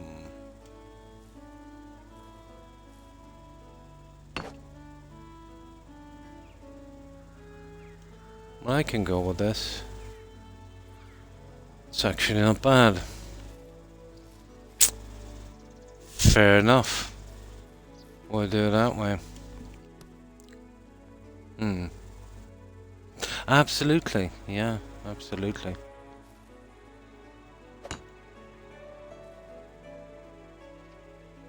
Do you know what I would have loved on this Max? You see these ordinary flowers? You would see them at some of the NPCs' villages. You see the ordinary ones here? They can do their little gardens and that. If I could have doing something like that for tiny little gardens outside of houses, you know, that kind of stuff, that would have been awesome. You could kind of plant them, let's say, roughly to how you would plant the fields. Maybe a smaller square, about half the size, and you'd have several plants on it. So you could kind of line a little area, you know, before you start putting down roads and such. You know, making little kind of flower gardens would have been cool. I thought that might be one of the things, let's say, on the DLC, but unfortunately no.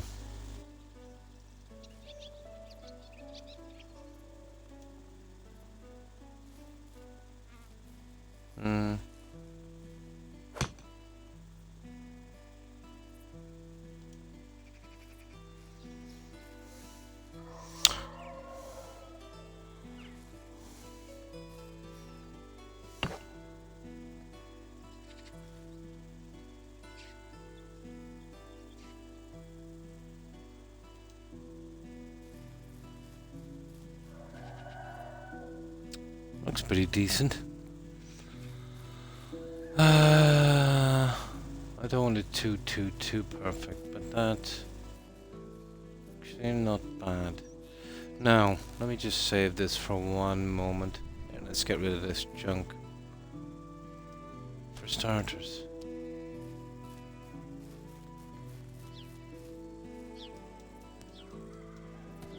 Now it needs a good bit more.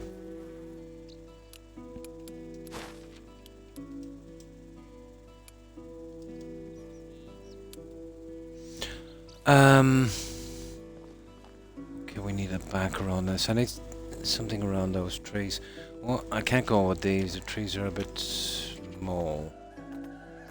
I haven't used many of those either, have I?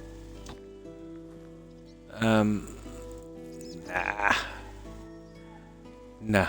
Too big.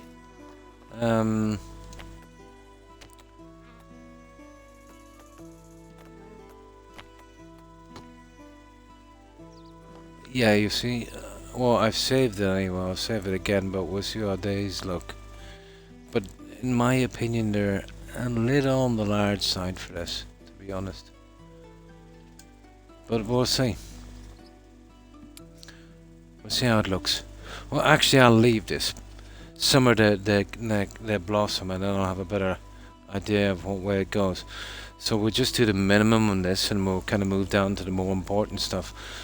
I'm waiting to get the next season. All of these plants will blossom or bloom, and then I can see the kind of color scheme of it. Can't carry on with this until we finish that, but yeah, that's okay for the time being.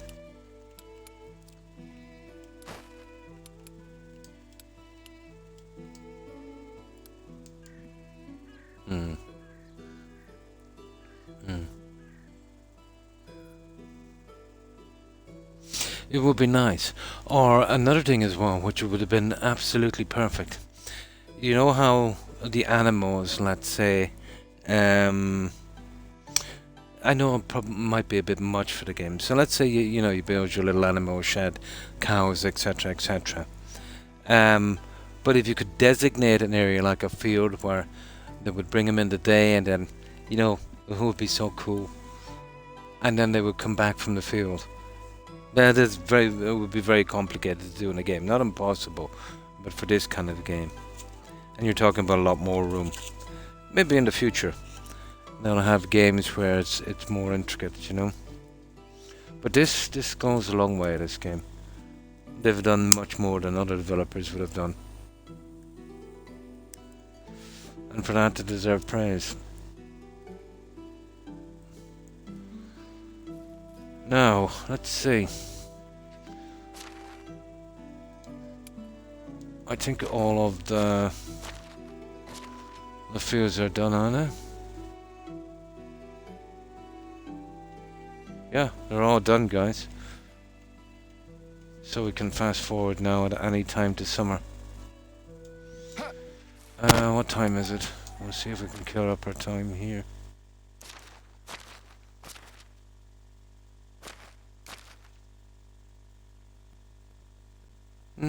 It's only about 5-6 minutes.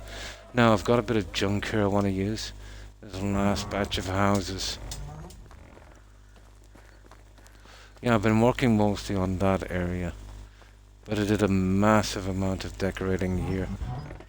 The real horrible stuff that I didn't really want to strain, but needed to be done. I still have to sweep through the center here eventually. But I'm more focused on getting the edges done, and then kind of, are we doing something here? Still haven't figured out exactly. Obviously we'll be running a trim on this, but probably those smaller trees. Yeah, that kind of stuff. Yeah, would have been interesting. That moved then from the field into like a barn. You could kind of assign an area. That would be complicated. And I still have the gardens to finish. Oh, it would have been perfect in the gardens. I would have literally covered each end with those.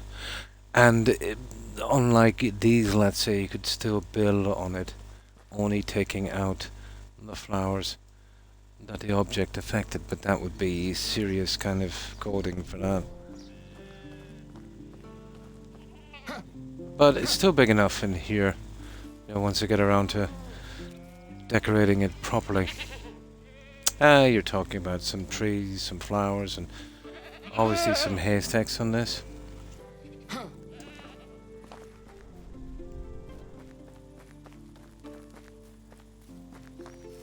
Yeah, these 4 I spent most of the time on, and the other 9 on the other side.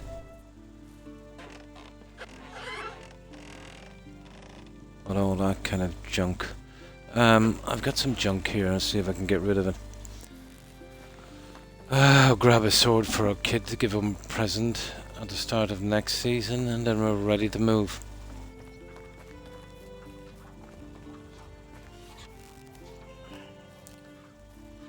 Let's see what I have on this. Yeah, okay, let's get rid of some of this. Second it gets dark, we'll move on. Not that many sheep, actually. The likes of New Zealand and Australia. Here it's mostly beef. Yeah, you'll get sheep as well, obviously. But for population, not that much. Let's say, to other countries. Not even size, even by population. Yeah, there is some sheep, but not a ton. It's mostly cows, and the reason is Ireland does a massive booming trade in beef. It's a kind of quality thing. They take it pretty seriously, No drugs, zero. When an animal is born here, it has, like a kind of registered card. So right from birth, the feed, the vaccinations, the treatments, it's all traceable. You could buy a piece of beef here, and you can tell by the coding exactly the farm it came from. So very, very strict. Uh, so that, it gives it a lot of leverage. Our biggest trading partner obviously would be the UK, because of the common border and stuff. But, lots of stuff would go to the States as well. But I think that would be more the kind of creamery end of it. But I remember as a kid, about 40 years ago, I used to work in one of these factories. And, a lot of stuff would be. Even some to Russia. But Japan, but I think, let's say, out from the UK, I think it was the Arabic countries, like Egypt and that. And Saudi Arabia would order a lot of stuff. It's about, the pureness of the beef and that, no drugs and stuff like that. But I remember with the Arabic contracts here, and let's say, obviously when you're slaughtering, it's a hard thing to see, but you get used to it. But it's part of the chain, I suppose. And it would be done as humanely as possible. They would go down a long pen and it would be kind of narrow. And then all of a sudden this thing would kind of come out and it's like, bump, shot to the head. So pretty quick. It would be over in seconds. But during the Arabic contracts, there's a kind of religious thing. And it had to be slaughtered the old way. We wouldn't do this, but they'd send in their own guys. And basically, they would slit your throats. Another thing, I would make myself scarce during that time. But it's they do the same in hunting, I suppose. The animals were bred in captivity for food, but it doesn't get easy, But yeah, mostly beef. New Zealand will be the leaders, let's say, in sheep. I think Australia as well. We won't accept beef from Australia here because they use drugs and stuff, let's say, to promote weight. I remember, let's say, a serious time here if you're doing that. There used to be a chemical called angel dust. That was its nickname. But what it would do is feeding this to the cows. Let's say they would improve the time, let's say, for them to fatten up by, per each cow, probably 9 months or more. So that's 9 months, you wouldn't have to hold it that long, so you'd save a fortune. But anyone caught doing that, they're pretty much done. You might as well unalive someone as do that here.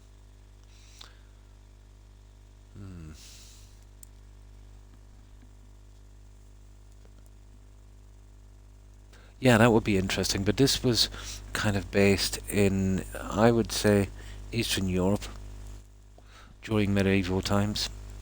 And they got a lot of things, pretty good. Well, obviously the straw and the thatch and that. But yeah, back before they didn't paint the walls, they would actually use a dye on the walls. Yeah, that one is pretty decent. Yeah.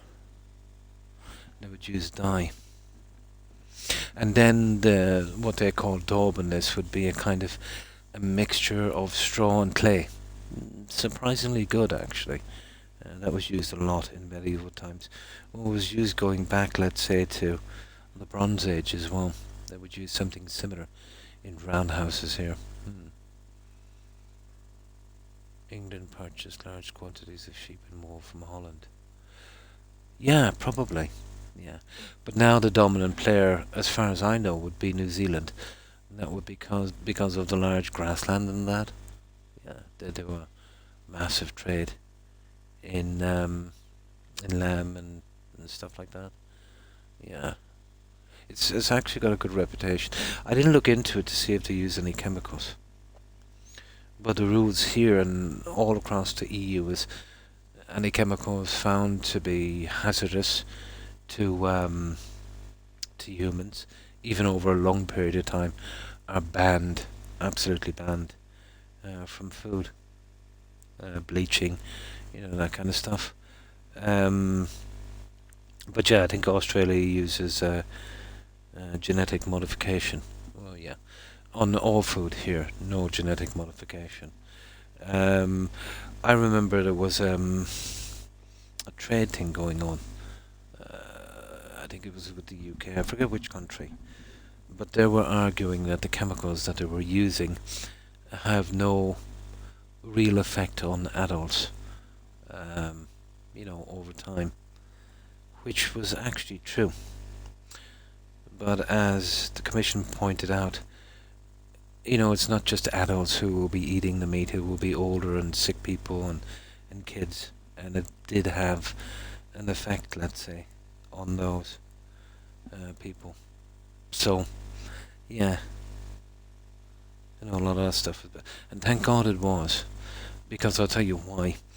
If you give a corporation an inch, they'll take a mile. If you let them start putting additives like that, before you know it, they're adding poison. Just because it's not killing you outright, But in some places, let's say, bread for instance, to make it whiter, they would use a chemical. It's like a kind of bleach, but it's mostly used in stuff like camping equipment, those tin mats you get to lay on the ground, they're kind of rubbish, and yoga mats and stuff like that. Yeah. Certain colourings as well are linked with some serious conditions. I remember Skittles there. They were selling Skittles, and I think it was the yellow ones had E something in them. That was heavily linked to, some bad stuff. So they got banned, but the company complied. They used a different chemical, a natural colouring, in that one. But if you don't force companies to do the right thing, they will literally feed you poison, Absolutely. But it's at an okay level, as long as they don't, overdo it and tell us what we can and cannot eat. But looking out for our safety and being transparent about the food we eat, yeah, I think that's a good thing.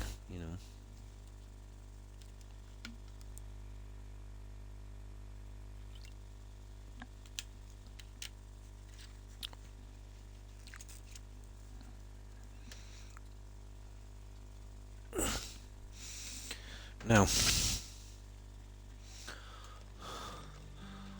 what are we doing here? We're doing a bit on this before we move out. Let's see what we have here anyway we want to get rid of. Just to make up the time.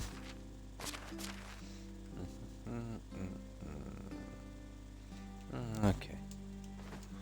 We can use some of... Oh, hang on. We need to be facing this one.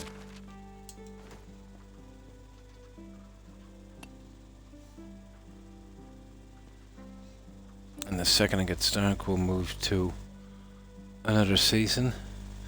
So at the start of that season, the usual, we'll make sure everything gets repaired, collect our junk, do our rounds, and then we have the entire summer season. We'll have a better look at this settlement in bloom.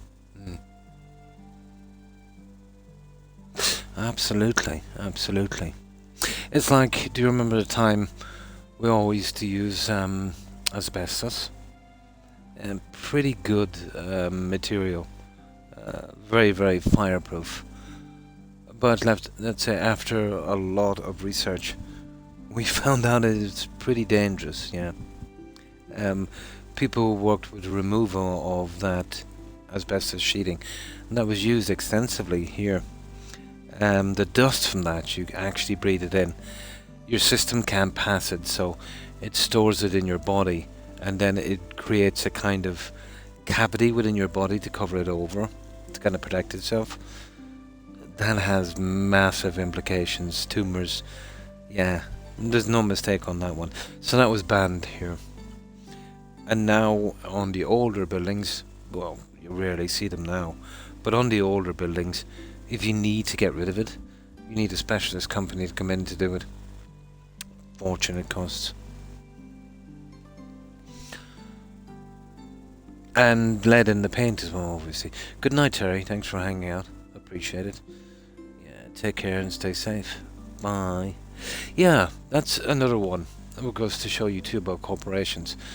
They use lead in paint, which over time can be, depending obviously, um, on the kind of conditions in that house, very dangerous. And lead piping as well, let's say for water, which was all changed here back in, oh my god, like 50 years ago or more. But like, it's not like people didn't know that it was extremely harmful, but still used it because of cost saving. You know, like even the Romans figured this one out. They used lead a lot, and it's a great material, especially back, let's say, you know, a millennia ago. It was groundbreaking. But they realized that they found a correlation between um, outbreaks of insanity and madness, in their large towns and that. And always, let's say, where they had a lot of this lead piping. So even though, let's say, they hadn't got the technology to, really look at it, like under a microscope or whatever, and see what was going on, they did know that whenever they used lead, people were going mental. And there was a lot of conditions, health conditions as well. Pretty hard to ignore. So they stopped using lead, But yeah, corporations didn't mind using it, of course. Very, very harmful. Yeah, apparently the body can't kind of pass through lead, and it causes a lot. But there's so much pollution now anyway in the sea with plastic. The kind of microcrystals in plastic, the stuff that can't really be broken down. Again, your body has a problem passing that. Well, it's everywhere. If you use something that comes from a plastic container, there's tiny, tiny microscopic particles that you'll take in. But I remember reading an article. How true it is, Max, I don't know. But it was a group of scientists, and they were collecting blood samples. And there was some kind of genetic test they wanted to do. Something about our origins or whatever. But every sample they checked was contaminated with this plastic. So they tried every country. Made no difference. And they even went out to remote tribes. Still made no difference. Were all contaminated with this microplastic. But they eventually got a sample. I think it was in the US. They actually got all blood samples from GIs, let's say, during the Korea War in the 1950s. Yeah, in the 1950s. They had to go back to the 1950s to get a clean blood sample. See, not only, let's say, even if you avoid it here, it's in the sea, in the fish, and it gets into the food chain. Yeah. There's a price to pay for plastic.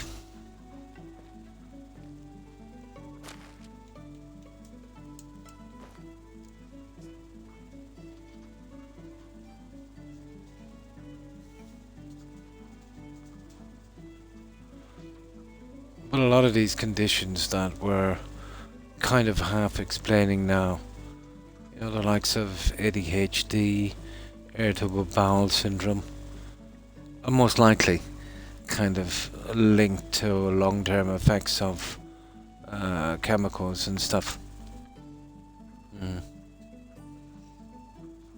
Absolutely. That is 100% correct, Max. Yes. Yeah. And there's nothing we can do about it, because the entire food chain is contaminated. I'd kind of give them a break. They didn't probably understand at the time. But we should be at least trying to move away from the kind of plastic we're using to something that's not so harmful, that would break down a lot easier, something more bio-friendly. Apparently it takes a millennia, for the plastic to break down right. Yeah, it's absolutely true. But the guys in the US, they were investigating something else. I think it was certain kind of DNA strands or something, but they couldn't get a decent blood sample. Apparently, this plastic was hindering them. They thought that, okay, we're kind of living in Western countries here, and with, a lot of plastic and stuff, so we'll kind of move out to other places. Even tribes, let's say, who, have no modern technology whatsoever, or wouldn't drink from plastic bottles. But once the sea was contaminated, they did have to fish, and it just once it gets into the food chain, that's it.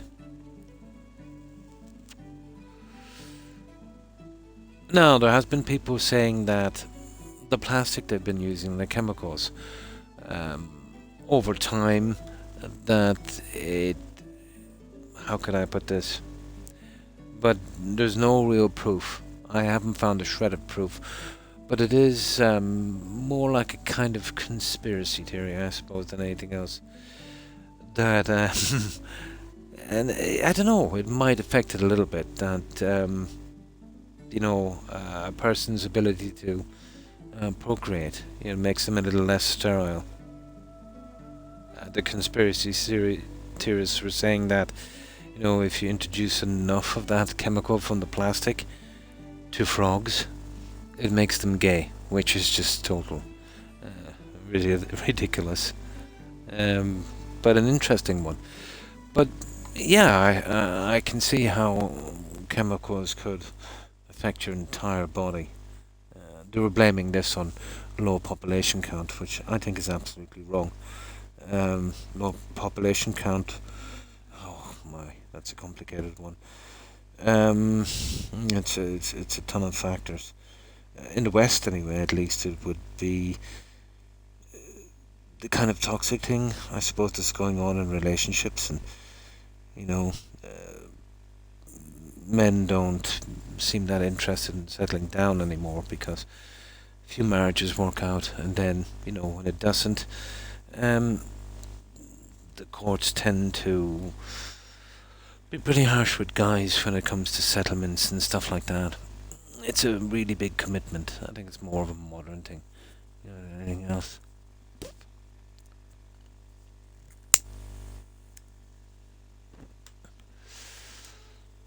But who knows? There's still a good bit of research to be done, I suppose. Okay, let's get out of here, guys. We'll see you next season.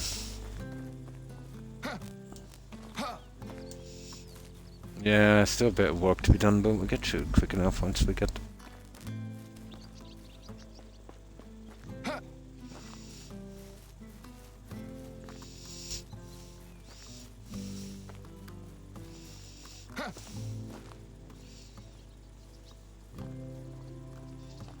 It's here, isn't it? Yeah, we just grab one, we'll be good. There. That's a present for our kid. Oh, it's always been a danger, Max. No, even, let's say, even writers, authors like a century or more ago could see the problems of science, of tech gone wild. Yeah, yeah, absolutely. It was handy, it was cheap. That's all people need. You couldn't really blame the masses in that. It's like, let's say, when smoking was cool. Back in the 1920s and 30s. Let's say in the golden age of Hollywood, where it was literally promoted in Hollywood. Even going up to the 40s and maybe even the 50s, before some real research was done on tobacco, which was kind of held back because of the lobbyists, obviously. There was even, I remember the CEO of one tobacco company said, "Oh well, smoking makes you thinner, and you won't get obese, and you'll have smaller kids, when they're being born, and what woman doesn't need smaller kids? It's easier to give birth." This kind of really stupidness, and it was proved that they knew how deadly smoking was. But what's insidious about tobacco companies, You know, it's not that they're selling tobacco and people are smoking it, but it's not natural tobacco. There's a certain amount of nicotine in natural tobacco, which is obviously addictive. But I think when they process the tobacco, they'll actually add more nicotine. I think 5 or 10 times more nicotine than should be there to make it more addictive. That's unforgivable, you know. Mm, mm. Politics, yeah, always something, isn't it? The greatest trend, I think, from AI, well, the first one we'll face is replacement of workers. That will be a problem. Now, it sounds good, doesn't it? People that you won't have to work that AI, and AI in certain machines will do all of this. But this benefit will go to the employers, Max. So obviously they're not going to pay workers if they can get it done with the AI. So a lot of people will be out of a job. The theory is that when a new technology moves in, that other sectors open up, which is usually the case in, like the Industrial Revolution and stuff like that. But AI will be able to do everything. We're definitely playing in a different ballpark. So it will probably create a system where there's almost zero middle class. You'll have the very, very rich, which will be the corporations and their families and that kind of stuff, and then you'll have the very poor. If one was to look into the future, I can see it pretty dim. You'll have a lot of unhappy people. You will see some kind of revolution or whatever the case may be, unless they go more into the kind of lean more into the Star Trek kind of thing. In Star Trek, and that was Gene Roddenberry, I think. He's obviously, thought about this as well. Where they created a system where AI and machines would work for the betterment of all mankind and not corporations, where they would literally do almost everything for us. Everything would be supplied for free, and then we would take jobs not to earn money, but for our fulfillment, that kind of stuff, which would be interesting. This I can't see happening, because with our species there's a kind of hierarchy where we kind of work on, where one guy's got to be better than everyone else, or one group of people. It's kind of an ego thing. Hmm. Hmm. Hmm. Absolutely, but it's if you think about the irony of it, Max, corporations, let's say Microsoft, for instance, blah blah blah, they're doing it in games, and they're getting rid of all of the help desk staff and all of that. I think they sacked about 9,000 there a while back. But so if you get AI to do everything and you don't need just only a handful of workers, and people are not making money, who's going to buy your products, Max? If no one has money, who's going to buy Windows? Who's going to buy Xbox? Who's going to pay for Game Pass? Who's going to buy computer systems? We'll be all living in caves. But that's not a problem now. So corporations obviously don't think ahead a century or even 10 years, just to the next quarter, the next paycheck. It's funny to actually think about it. But what would happen, I could see in a scenario where there's mass unemployment, where AI is taking over the whole thing. This has happened to a smaller degree during the Industrial Revolution in Holland. When they started to mechanize windmills and stuff, everyone lost their jobs. And this would have been a big industry, and the looming industry, for instance, in the UK and Holland as well at the time. But people were very, very ticked off. They would sabotage, the machines, to kind of keep their jobs. And what they would do is, at that time, they used to wear wooden shoes or clogs, and they would jam them into the cogs and mess up the machine.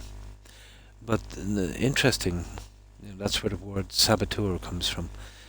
The clogs they wore, I think their name was Sabat or Sabat, and then that's where the name saboteur comes in. So interesting fact.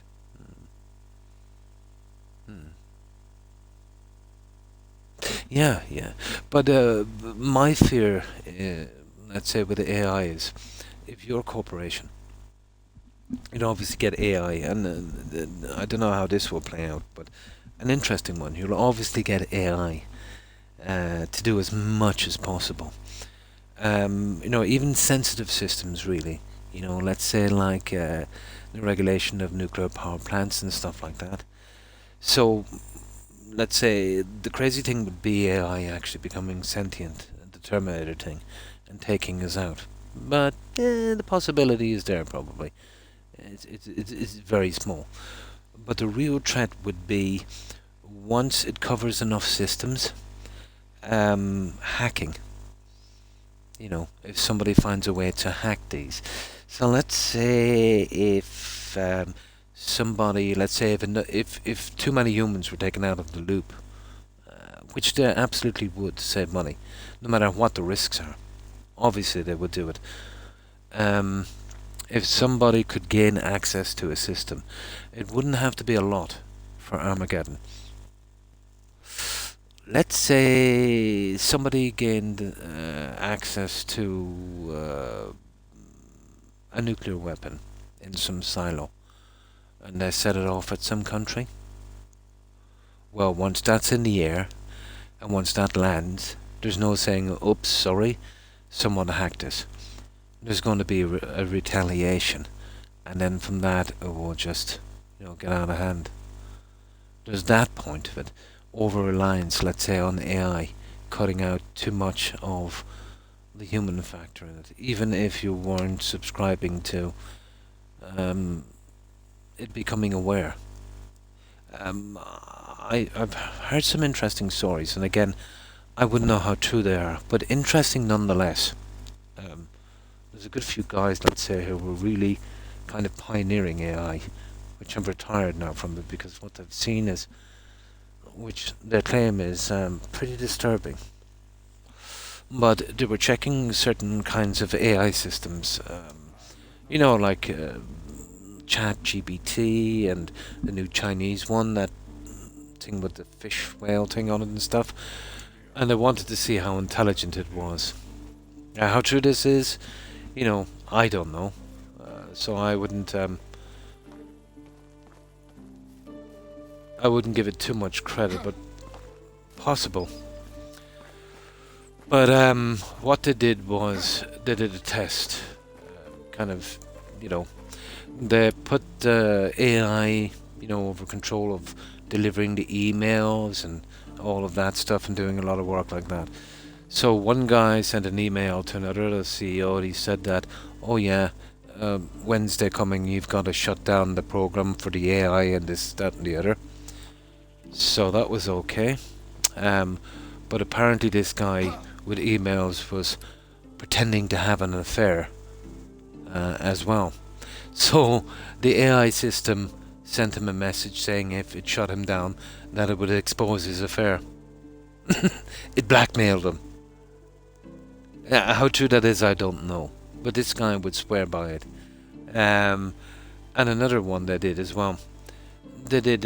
We've seen this in movies, and it was interesting enough. But what they would do is they'd have a scenario where a guy is working in a chamber that's kind of sealed. You know what I mean, for safety. So basically, if anything goes wrong, you just click the button, and if it's safe enough, you'll be let out.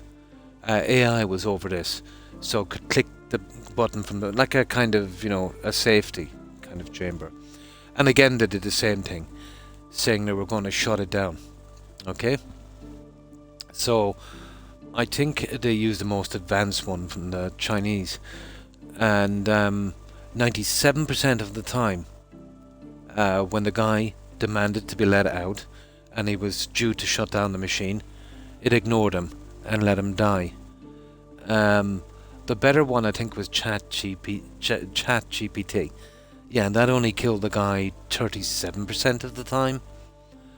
So what they did then was they did this so-called thing, and they're supposed to be our savior, the so-called robotic laws.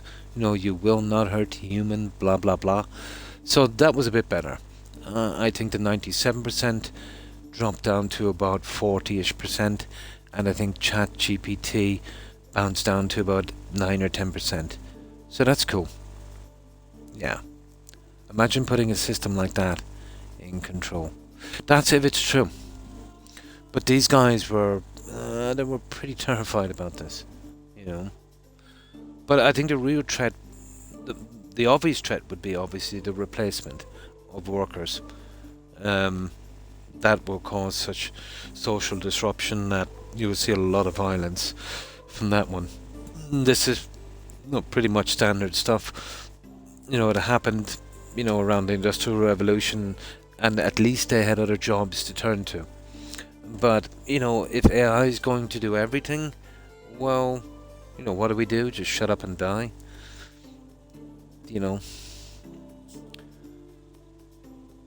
But even now, they're making games with it. Steam has been giving refunds on that Microsoft game, that Black Ops 7, because of the AI slop. And I think Activision, well, that's Microsoft now. CEO has kind of lashed back saying, oh, they shouldn't be telling anyone it's AI. Better get used to it, guys, because we're going to make everything now with AI. So buy it or don't. You've got nowhere else to go to. But people should not buy it, aggro. AI, for the betterment of humankind, is okay in medicine and procedures like that. Putting it into systems that control our lives and putting it into the hands of corporations that will totally replace us is not the way it should be. Now, obviously, it's a free world. You can't stop them from doing this. But if a corporation uses AI excessively, people should stop buying their products. We can stop it now, before it gets out of hand. Absolutely. Yeah. You're talking major world-changing events, which might lead down a pretty dark path. But it's not that, it's the poverty that you would be pushed into would be unbelievable. It kind of reminds me of that movie Elysium. Did you see that one? With that guy from Jason Bourne, where you had just kind of two classes. You had the ultra-rich living in their really nice city, and then you had the people outside, living like rats. That kind of stuff. But sci-fi writers have seen this coming centuries ago. Absolutely. People do some horrible things when they're pushed to the edge. Aggro. World history will tell us that. Anytime that any kind of world-altering event happened, take the likes of the Second World War, for instance. The first one was caused by, was it Tsar Nicholas? Or not Tsar Nicholas, Kaiser Wilhelm. Yeah, basically it was a kind of territorial grab. That didn't go down too well with the rest of Europe. So, you had the First World War. I remember Victoria saying, oh no, not my Willie. Apparently he was her grandson. A lot of kind of ties between Germany, Britain, and basically all the countries with royalty. But anyway, they were defeated, and part of the deal was to get rid of the Kaiser. So that was done and dusted. But Europe put a massive kind of fine on them, let's say, where they had to pay war reparations. This devastated the German economy. Hyperinflation was unbelievable. I remember a guy writing an article at the time when this was going on in Germany, when he said he was in a coffee shop waiting to get a cup of coffee, and he was in a queue, and there was 4 people ahead of him, and by the time he got to the head of the queue, the price of the coffee had doubled.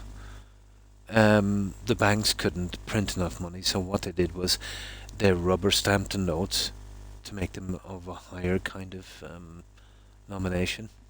It was ridiculous. But slowly they started to recover. You had mass layouts, unemployment, you name it. It was pretty horrible. But it made the people quite angry and quite disillusioned, especially when it came to their politicians and what kind of protection they had from them. So elections came around, and there was this guy. We'll just call him Mustache Guy, and he was saying, oh, these politicians, they're horrible. But I'm a good guy. I'm a man of the people. But look, you're fine, decent people. It's not your fault. It's what's happening is the government are in the pocket of foreigners, and foreigners are our problem. It's obviously not us because you're voting for me. It's those guys. They're the problem. But elect me. I'm a good guy. I'll sort out this mess. People were so desperate. They wanted. They thought it was just rhetoric. That it was just joking to get votes, and that, and yeah, they kind of ran with it. Politicians kind of smirked at it, and they said, "Oh well, he's just a madman. We can control this guy. We'll give him a little taste of power, but we'll be pulling the strings from the other end." Bad career move, that one. So not long when he was in place, he started to put a lot of systems in place. First of all, the first thing he moved to is obviously free press. So he got rid of that. Oh God, you couldn't have free press. Then there was intimidation on other politicians and judges, stuff like that. Started doing massive sackings, obviously, replacing them with workers, let's say, more sympathetic to how he wanted things ran. There was even rumours of assassinations. But eventually, claimed full power. We all see where that went, So that's another side of it as well, the fate of millions of people in the hands of a crazy guy. But, people are willing to a surprising degree, they're willing to leave their fate in the hands of something like that. It's unbelievable, But even in a full democracy where you've got a Senate or a Parliament or whatever you want to call it, where, there would be up to maybe 100 or more people that would have the final say, and you would have to vote democratically, that's not a fail-safe system either. If you have a mindset which is, dead set, let's say, on destruction, it can go sideways as well. But it's just a little bit of added protection, I suppose. The only thing that makes a difference is the people. Is in the end, they can take control if they want to, and it doesn't have to be by any means like violence or whatever. Just people have to be on the same page. If a politician is not doing his job, he should not be re-elected. Remember what the job entails. They're working for you, for your best interests. If they don't seem to be doing that, you have the right to vote. It shouldn't be treated like religion or a tribe or something. No matter what that politician's policy is, no matter how it affects you, it's still good because you're part of that team. Well, trust me, you're not part of his team. It's not about a team. He will tell you he's part of your team, but he's just using you. Do, let's say, what's in your best interests. It's all different. It doesn't matter if you're right or wrong, but just do it for the right reasons. Not because, your family has a history of, going to either the left or the right or the centre, whatever the case may be. Be your own person. That's it, really. But this is something we've seen all through history, Max. In every single country. you know, over millennia.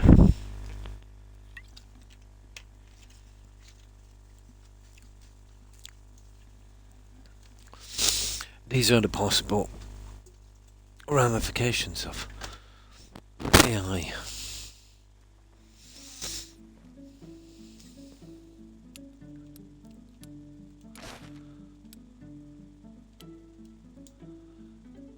And this is stuff that's, let's say, not new. We've seen this happen and repeat all through history. And it always starts with massive economic depression, where people, let's say, you know, get out of work, or, you know, their standard of living is affected. It's pretty standard stuff.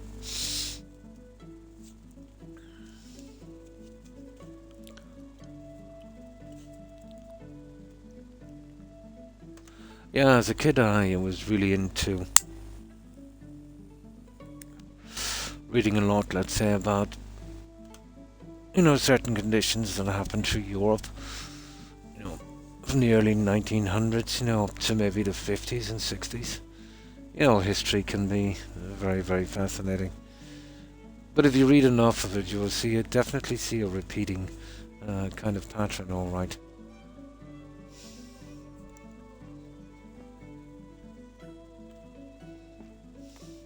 I'm sorry, I didn't mean to harp on too much.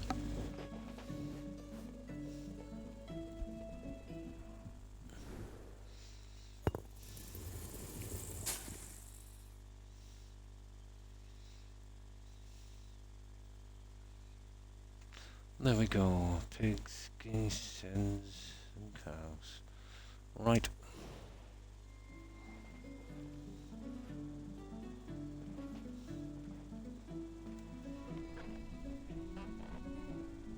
My parents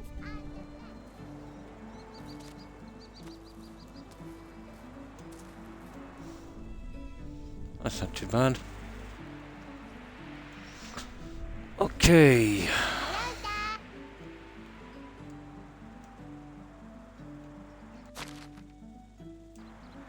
There. What are we up to now? 69. Okay.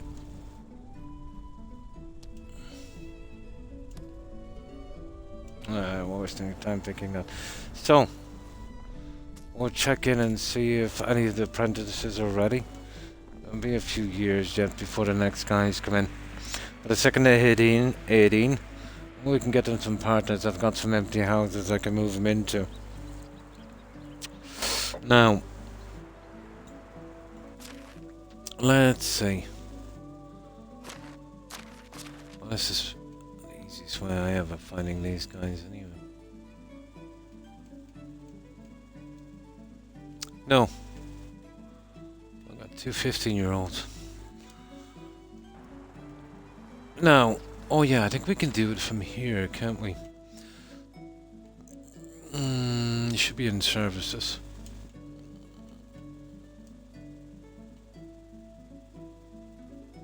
Yeah.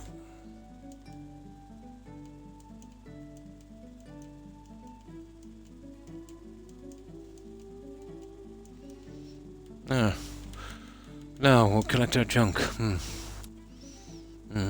Unfortunately, many in our country don't understand that the president, and in particular the entire parliament, are hard workers. Yeah, that act in the interests. Yeah. Are hired workers who act in the interests of the people, while the center of power is the people themselves. Absolutely. It seems clear, but history shows that even one person is willing to pay with millions of people like puppets. Absolutely. Yeah, absolutely. And what tends to happen with regimes like this, and it can go on for centuries sometimes, you would think that it's a kind of slow kind of process, really, you know, before things get to an acceptable level. But reading through history, it usually all comes down pretty quick, doesn't it? It's like it can go on a century or even more, and then one thing happens, and then a chain of stuff happens, like the French Revolution, for instance, was, uh, you know, a kind of obvious example, I suppose, in the sense that, there was some pretty hard times in France. Apparently, people were even eating tree bark. During an autopsy, some people were found to have dirt in their stomach, where they literally, ate dirt to try and stay alive. At the same time, at the palace, they were throwing lavish parties, throwing out food and that kind of thing. But the king was oblivious to this. Politicians are pretty much the same. They just acknowledge their little bubble, and whatever happens outside is not their concern. After all, we are just peasants, and they couldn't really get through to the king. But it was, I think, Marie Antoinette. Somebody was talking to her, and they were saying, how bad things were. Now, the king at that stage could have, lived up to his oath, and he could have done his best for his people with food and stuff like that. But no, he'd rather be throwing parties. But they said, the people have no bread, which, they were basically starving.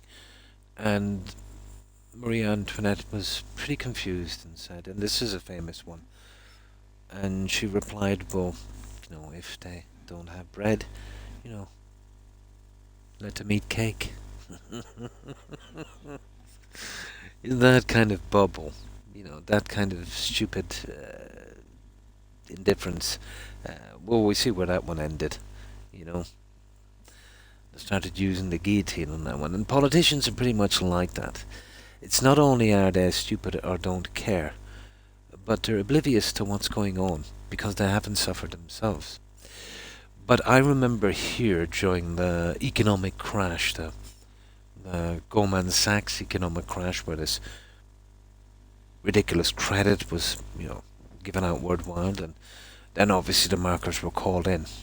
But you'll see this, probably a major one like that, probably every 40, 50 years, so no surprise there. Capitalism has always had a boom and a bust. It goes boom, bust, boom, bust. It's just the way it is. Yeah, basically people were not happy. So what the government did was they had a ton of stocks, let's say, that they would usually put into the European community market, stuff like produce and stuff. But you're gonna really laugh at this one. They had a ton of cheese that they couldn't get rid of agro. I think they had like thousands and thousands and thousands of tons of cheese. Apparently, cheese wasn't selling well that year, but it was probably going to spoil soon. So what they said was they were going to do a program where they were giving out free cheese. But people got really, really ticked off. And I remember when they were going into Parliament, there was a large crowd of people, and they were shouting, and they had these signs up, and this is what reminded me of the Marie Antoinette thing. And one guy had a sign, and he was shouting at the politicians, and on that sign it said, "Let them eat cheese." But I wonder how many people, surely a lot of people, kind of picked that one up. A kind of acknowledgement of how out of touch, and how arrogant these people were. So you just blew our economy up, you took our livelihoods, we lost our houses, and our great-grandkids will probably working to pay off that debt. And to make up for it, we can have some free cheese. Thank you very much. Let them eat cheese. And that kind of stuff.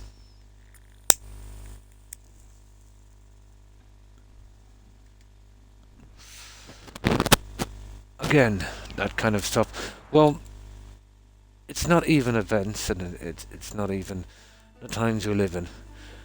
There's some mistakes that we make as a civilization, and obviously as individuals, that are kind of timeless. And that kind of stupidity it's timeless, as somebody once said to me, we're living in a time of smartphones and dumb people.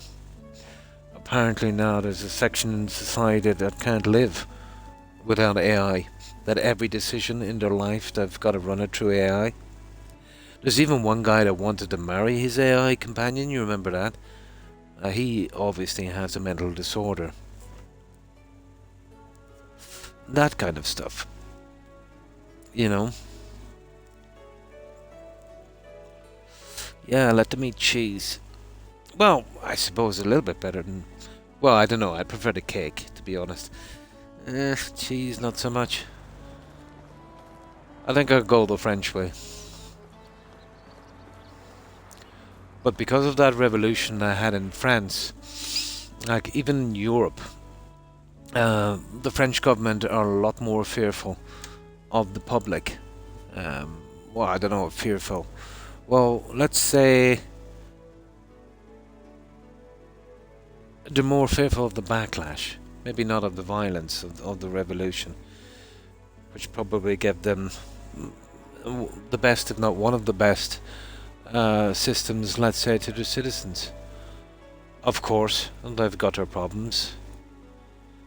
But, like here, when they banned smoking in public places like bars and stuff, it was just, we're doing it, that's it, you've got no say.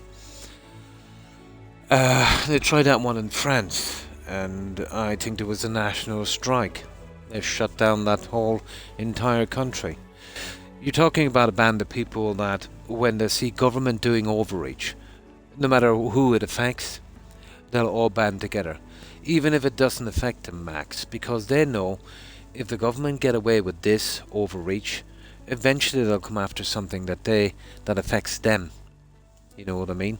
So if you see government overreaching on a section of society that maybe you even dislike, it doesn't really matter, or maybe you just have no opinion whatsoever, and you say, well, what do I care? You know, so the government do that, and then they do a little more, and before they know it, you know, you and your subsection is in the crosshairs. So it's like that German bureaucrat, that government guy, wasn't it? I think it was during the outbreak of the Second World War. This has been said a few times, but he said at first, and I'm paraphrasing this. This is the way I remember it. First they came for the communists. I did not do anything because I was not a oh no, I did not speak out because I was not a communist, and I'm obviously saying this wrong. Then they came from for the socialists. I did not speak out because I was not a socialist. Now they come from me, and there's no one left to speak out, which I thought kind of definitely sums it up. Now, I'm not sure exactly what I said, but words to that effect.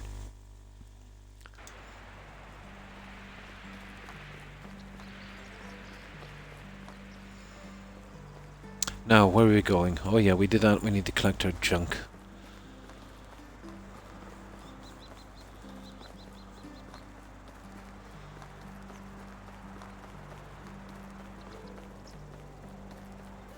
But there is a repeating pattern, alright, let's say, through history of even events we're getting now.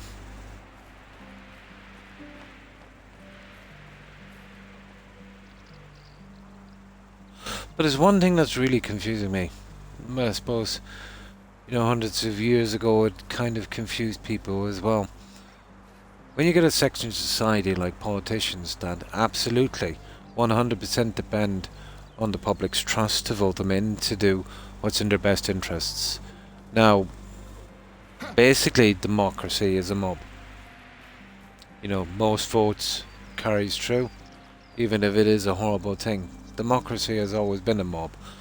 But this is why we have governments and this kind of checks and balances and stuff where, you know, they can kind of tone things down if it gets too far. You know, people can be angry sometimes and make decisions. And, you know, a parliament or whatever the case may be, this should be a time when cooler heads prevail. But the governments I see working now in Europe seem to be dead set on destroying any kind of illusion that people had that are working in their interests. As if they're in for one last term and they would just want to do everything their way. And the strange thing about that is all of the politicians seem to want to do it one exact way. I'm still trying to figure that out, Max, what the end game is. To be honest. Is it some kind of hysteria or something that's only affecting politicians? Where facts and what they see with their eyes are not real in some sense. That one has me confused.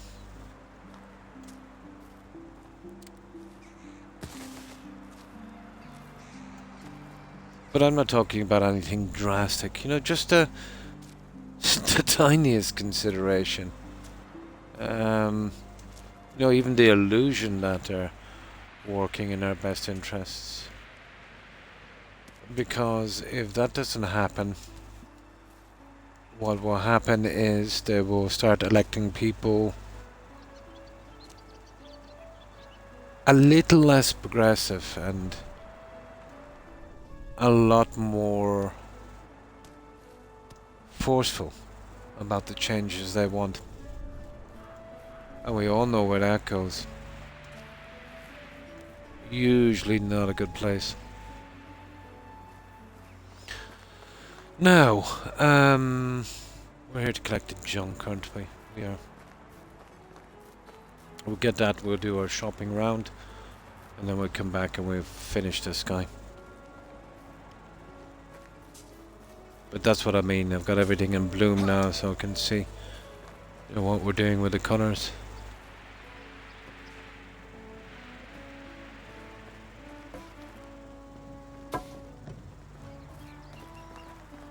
I'm getting a few frame hits here, but kind of deserves it, doesn't it? It's kind of huge.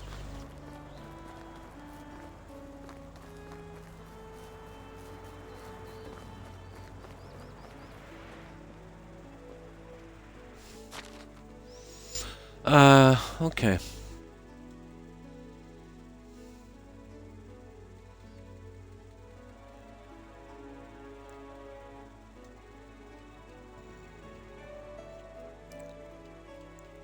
Now I'm just trimming this down a bit, guys. Or else we'll be full up in no time. And this one I used to sell anyway. Keep X amount of everything that should get me through any kind of problems.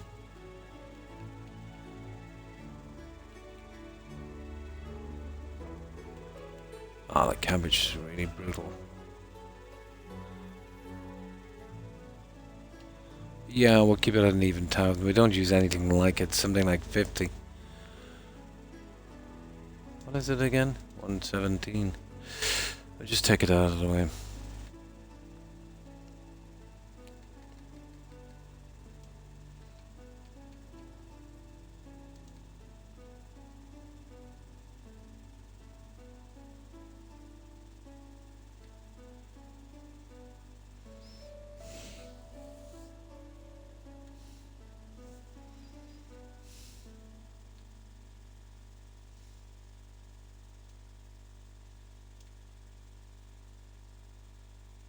There.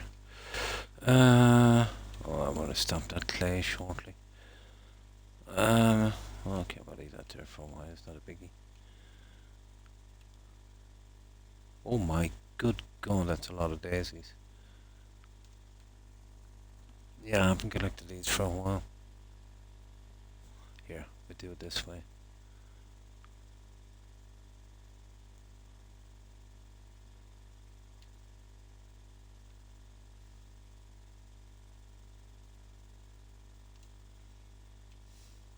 Oh my God. That's a lot. Yeah, once you don't clear these out for a while, you Talking about a lot.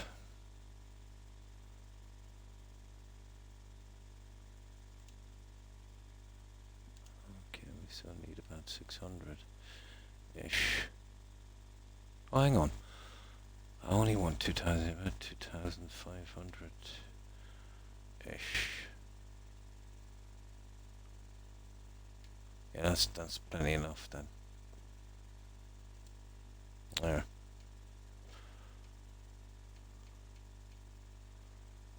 Fertilizer is okay. I don't even know about the flaxseed. I'll leave it on him for a moment. Henbane. 1,200 of those. I'll have to fine-tune that thing later. I'd say so we'll only bring in what we need, but I've been changing the guys in it so quickly it's just a waste of time fixing it now.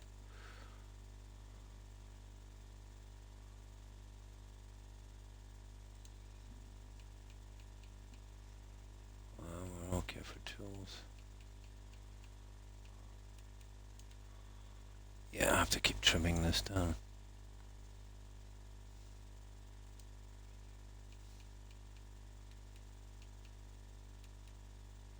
Yeah, okay, we go for 1,000.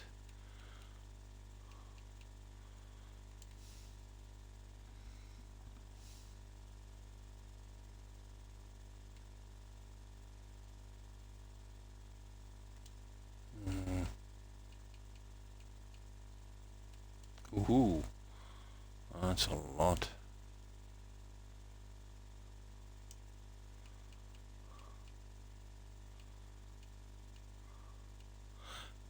That rot, I'll have to do something with that later.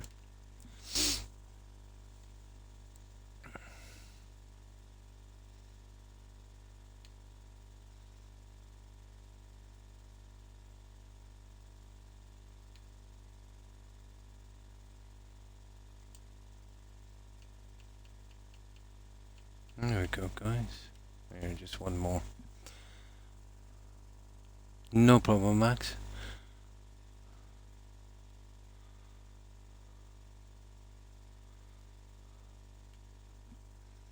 Yeah, this is always the tedious part, but this thing fills up pretty quick if I don't get rid of this junk.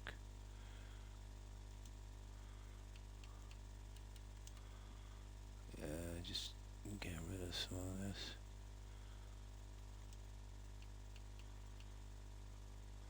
Oh, cool. Almost there.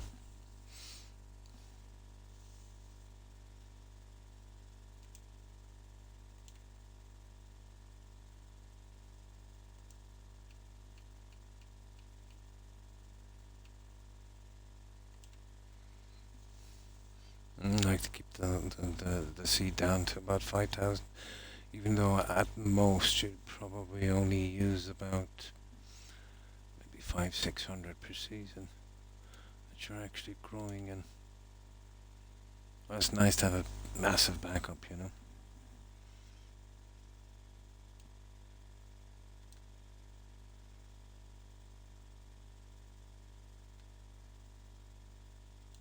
There.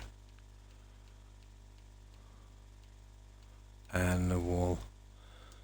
2316. Or is it 2116? 316, whatever. Wall is probably our biggest stuff here.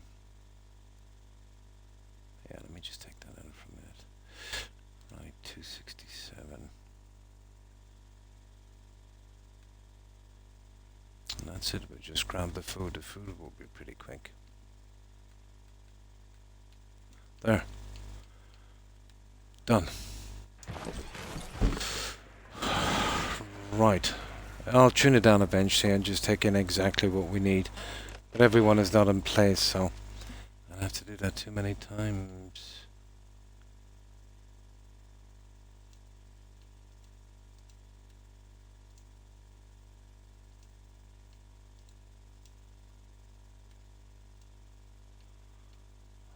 Okay.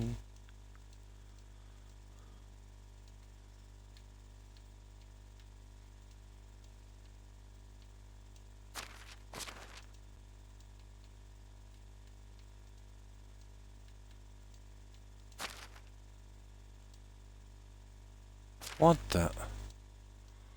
Okay. And just trim this down to 100.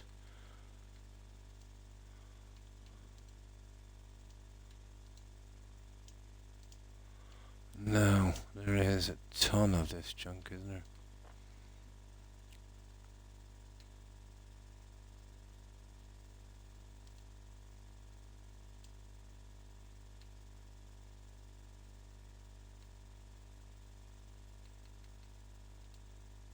That should do it.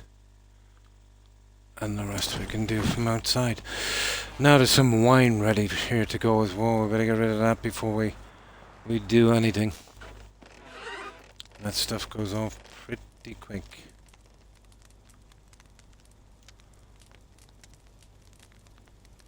Once I get all the stalls up and running, this will be all automatic. But I've just been so into doing this, I don't know, this gives me a little break anyway during the seasons.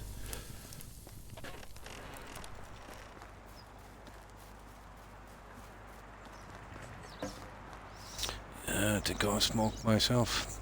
Now we need some wine bottles. Now is the time to actually make a good few of those. Well, I only have clay at 50% production with one guy. The amount of clay that comes in, it's ridiculous. It's one of the quicker ones.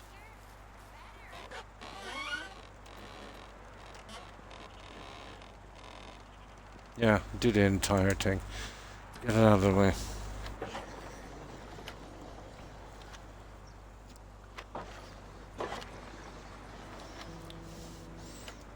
Come back, then we can start to decorate.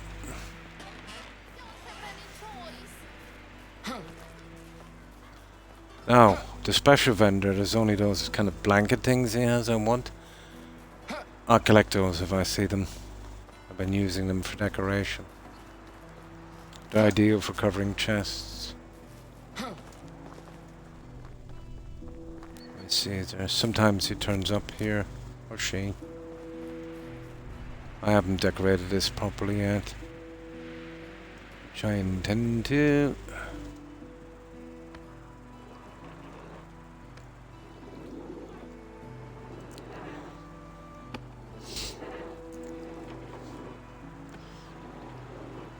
We have a few animals to replace as well. I'm still looking for a part of that guy. He must be 50 now. Yeah, I don't think we'll. At the start of the game, I've seen a couple of NCPs roughly around that age, but not now. So I think he's going to be a bachelor, isn't he?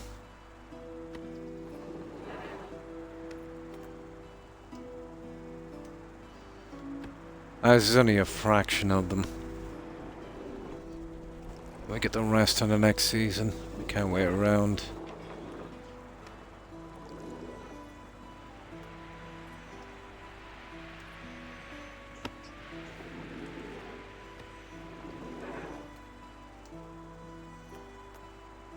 He's just gonna keep doing this.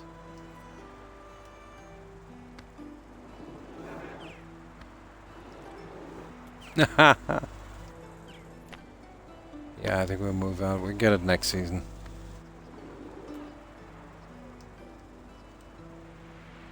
They're actually picking this.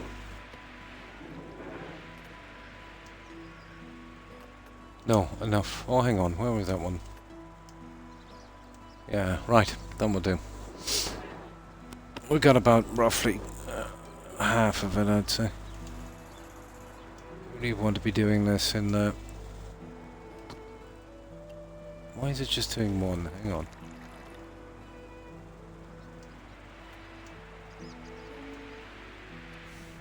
A bit more than that, but whatever. Okay, one it is.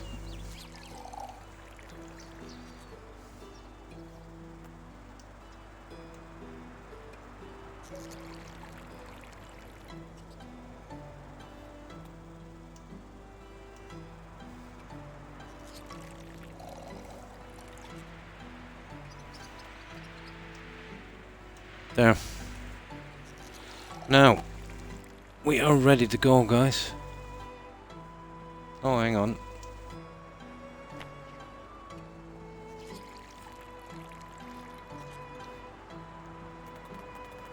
Now we're ready to go.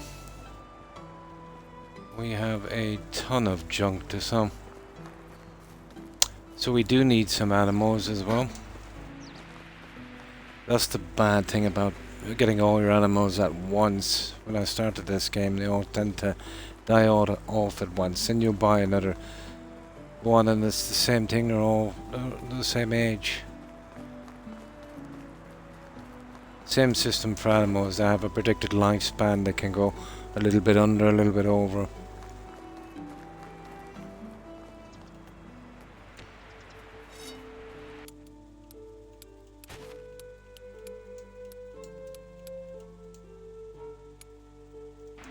Alright, we're ready to go, and before I do, I'll just check on my doggos, guys. It won't be a second.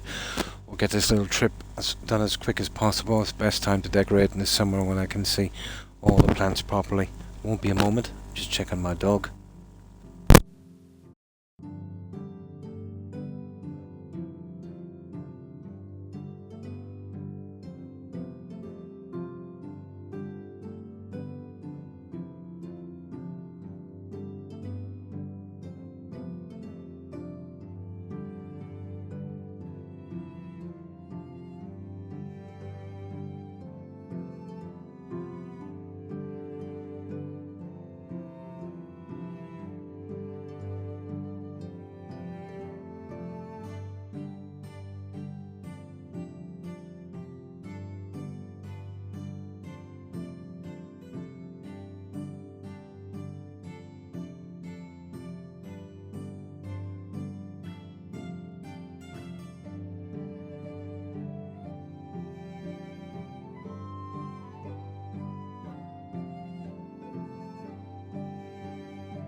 Now, right, let's do this as quick as we can.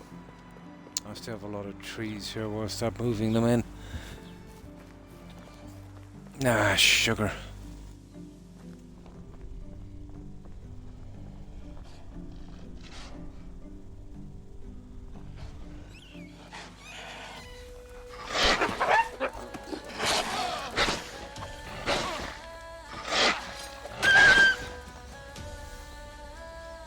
It's lucky I have a reasonable armor. I didn't take much damage.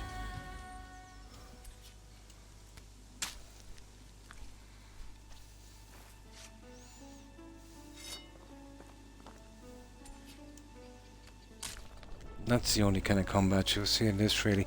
There's the odd bandits. It's not too bad.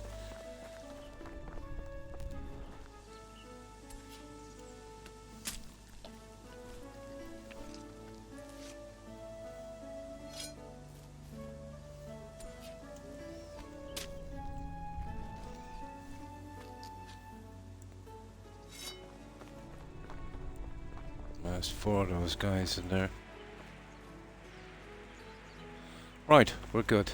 So, what was the animals that died? There was a cow, wasn't there? A pig? Yeah. Okay, let's see. What is it all there already? So, 1 cow.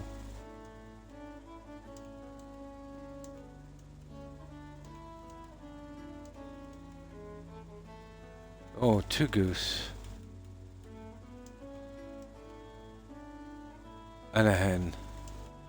1 cow, 2 goose, a hen and a pig. Okay. Oh, the pigs are just here.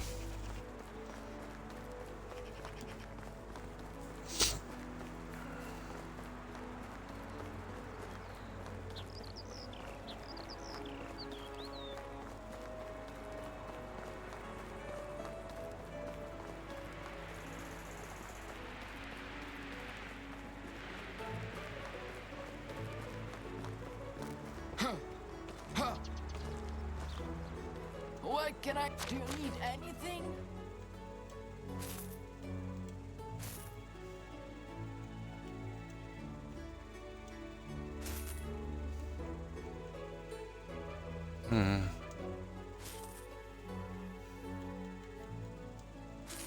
a good day.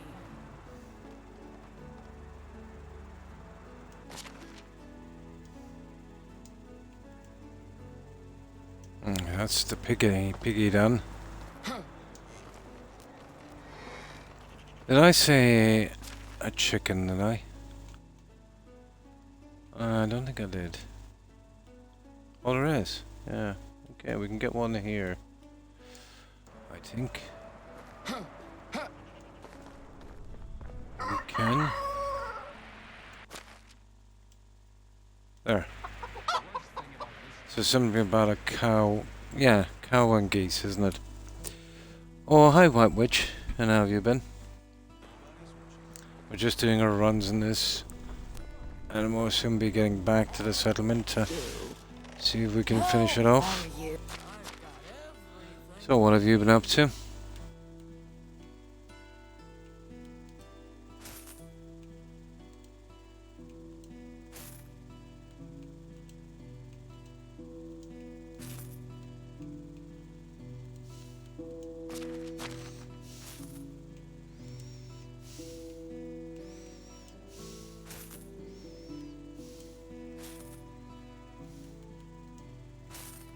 Hope to see you soon. Yeah, this thing, Max. It would have been nice to be able to get those kind of gardens in.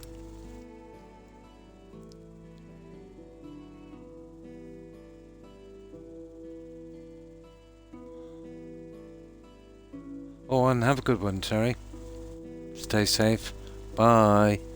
And thanks for hanging out. Appreciate it. So, White Witch, I did answer that one, and Terry, and then... Good night. Yeah. I've only seen one president rule for more than 22 years. So I couldn't even see how things could go in a different direction here. Frankly, yeah. I don't like the way policy interests are directed towards the East. When it comes to the West, people are closer to me in mentality. But no one asks us. They just do what they want. In government, yeah. This is pretty much the same here.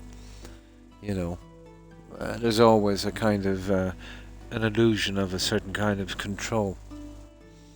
You know?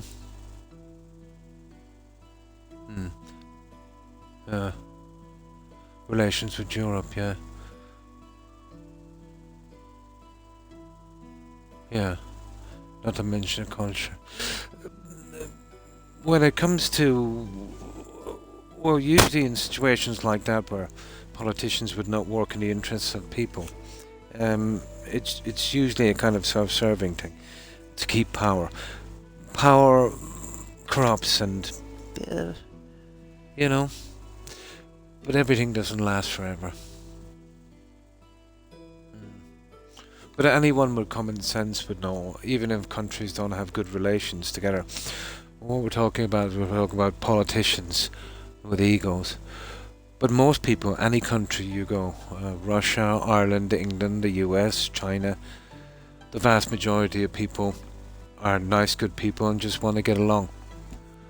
I would never hold a country's government's policies, let's say, against its people, because they have no control over that as much as I do. Yeah.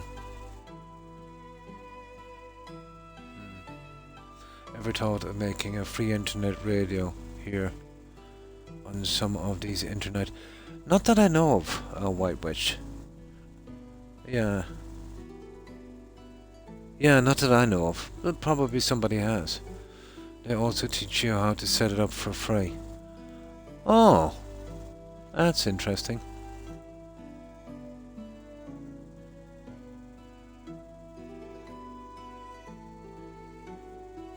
Oh, hi, Demon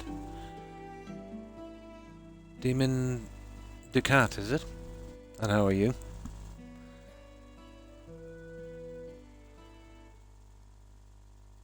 No problem, Max. Thanks for being here. I appreciate it. Have a good one. Take care and stay safe. Bye. Yeah. No, not that I heard of, to be honest. White Witch.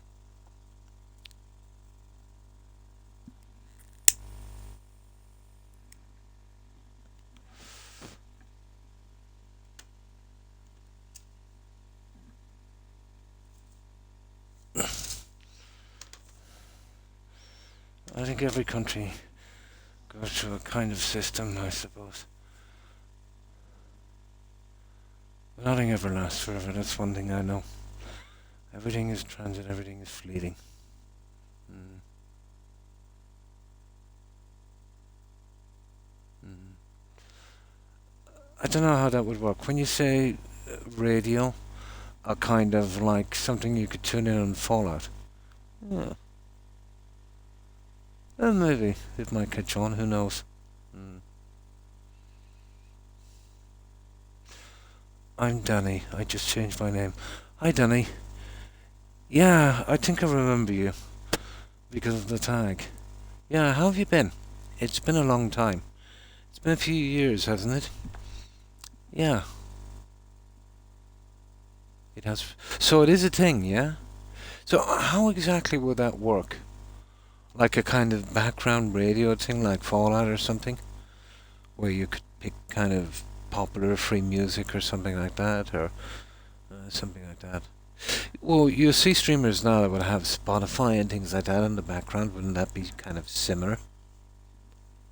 Oh, you mean something that the viewer could kind of maybe change themselves? That would be an interesting one. Yeah, that would be like what the streamers are already doing. They would be playing kind of free music from Spotify or whatever kind of company is doing that. But what would be interesting is if you could kind of choose the background music. I don't know how easy that would be to implement, though. I think they do have something like that, don't they?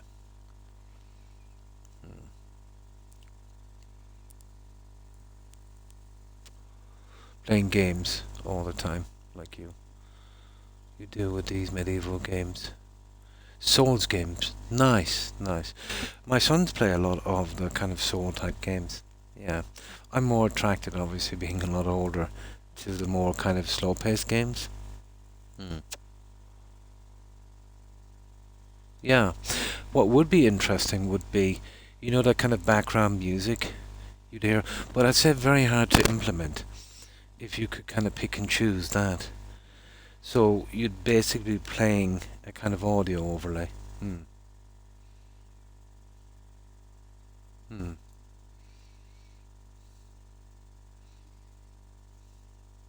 Yeah, I see. Yeah, an interesting one. Why, have you seen something like that?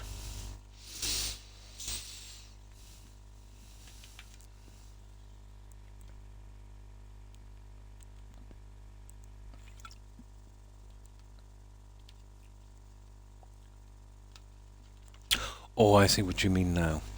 Kind of background music that somebody could kind of showcase the stuff they were doing. Yeah. That's very, very possible. The legalities of it, I don't know on Twitch, to be honest. If I was doing that, I'd just quickly check, Or they're doing it on Kick already. Yeah. They're kind of showcasing their stuff. Yeah, yeah. That would be interesting. How do you do? And I suppose expected as well, wouldn't it?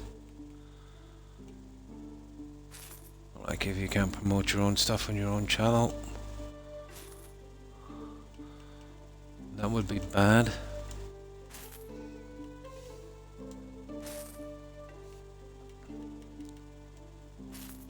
Goodbye, dear. Now let's quickly do this one. Yeah, I know of Kick.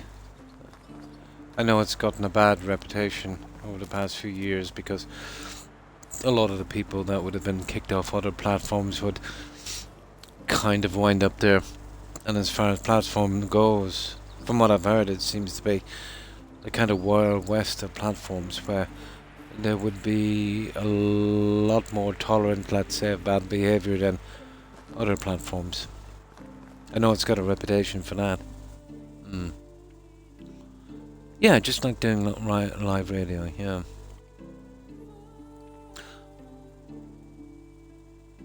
To kill a boss for the torch is tough. Nice. Torch run. the Dark Souls thing. Nice, yeah, kind of setting challenges for yourself. I know what you mean. If you're pretty familiar with a game, Danny, and you get too good at it, it's nice to do those kind of different challenges, of course.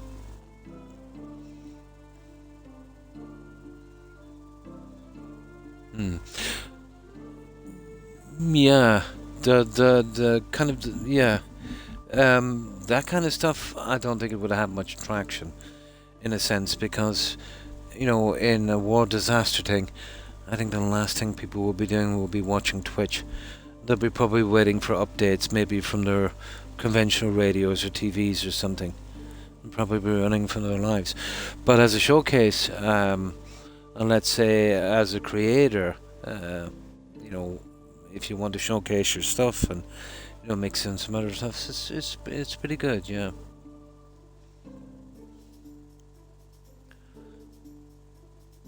Yeah, for little clips and stuff. Yeah, I know exactly what you mean.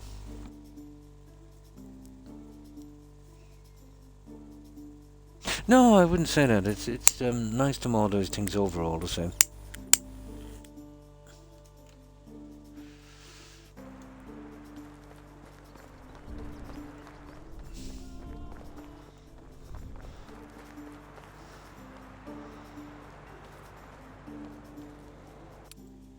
Yeah, but if I was, let's say, a music creator, for instance, and I wanted to do something like that, I'd imagine I'd set it up as a kind of,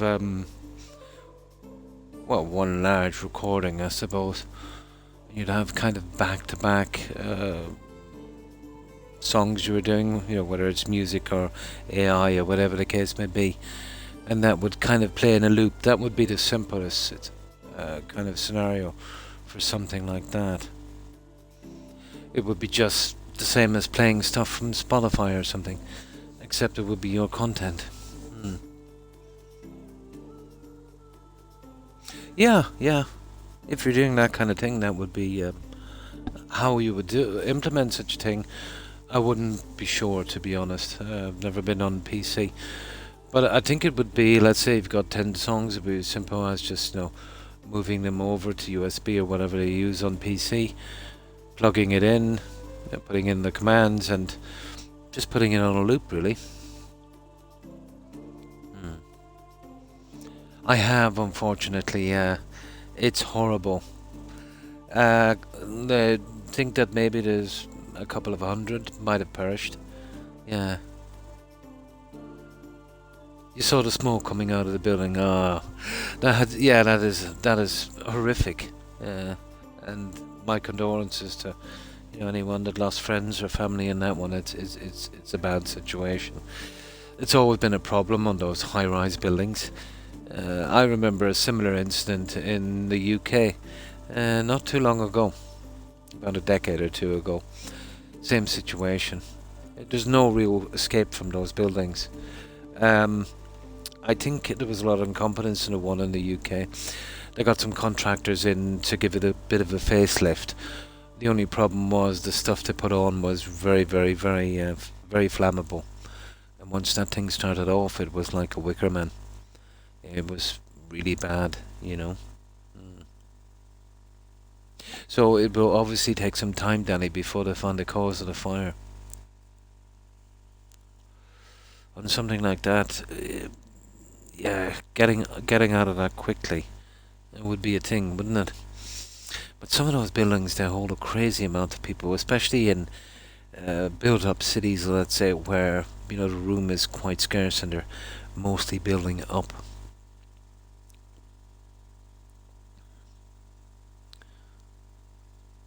Which would pay for your time. Ads, I find, even though I don't stream, let's say, for any kind of profit or anything, ads are a killer on Twitch or to any viewer. Even some people will actually pay Twitch not to get the ads. The problem with Twitch is if you are a partner or an affiliate, they'll keep trying to incentivize you to run ads. It will strangle your channel. Absolutely. Yeah. It's a pittance, to be honest, as far as I know. Yeah, it's a pittance. Uh, let's say I've often raided streamers, and just after I've raided, let's say, I just come in and say hi, and I would be kicked out with maybe 3 or 4 ads running together. Yeah, but I think most people, yeah,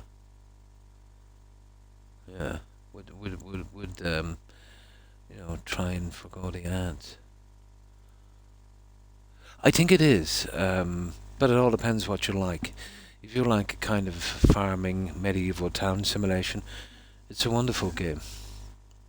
Depends what you want.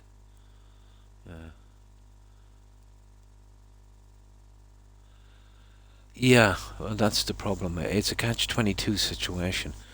To get money, you would have to have a big audience. To play the ads would strangle your audience. You know what I'm saying? The only way something like that could possibly, you could post something like that off is if you already had a big audience, an extremely large following of kind of loyal viewers. You might get away with that, but you might lose quite some, and it would definitely deter people, from joining.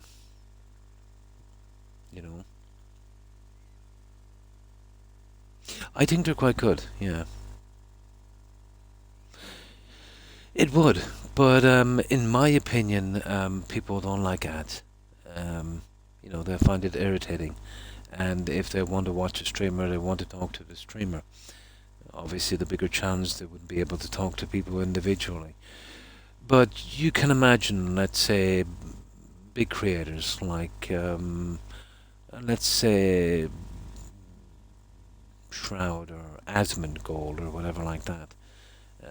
Asmongold, let's say, would be the guy on YouTube. So imagine he was doing his, and you'd get ads in that, which you won't. So for the amount of money it brings in, the way it stifles growth, would be you'd kind of be losing. Even as a big creator. But that's just my opinion. No, they absolutely hate ads.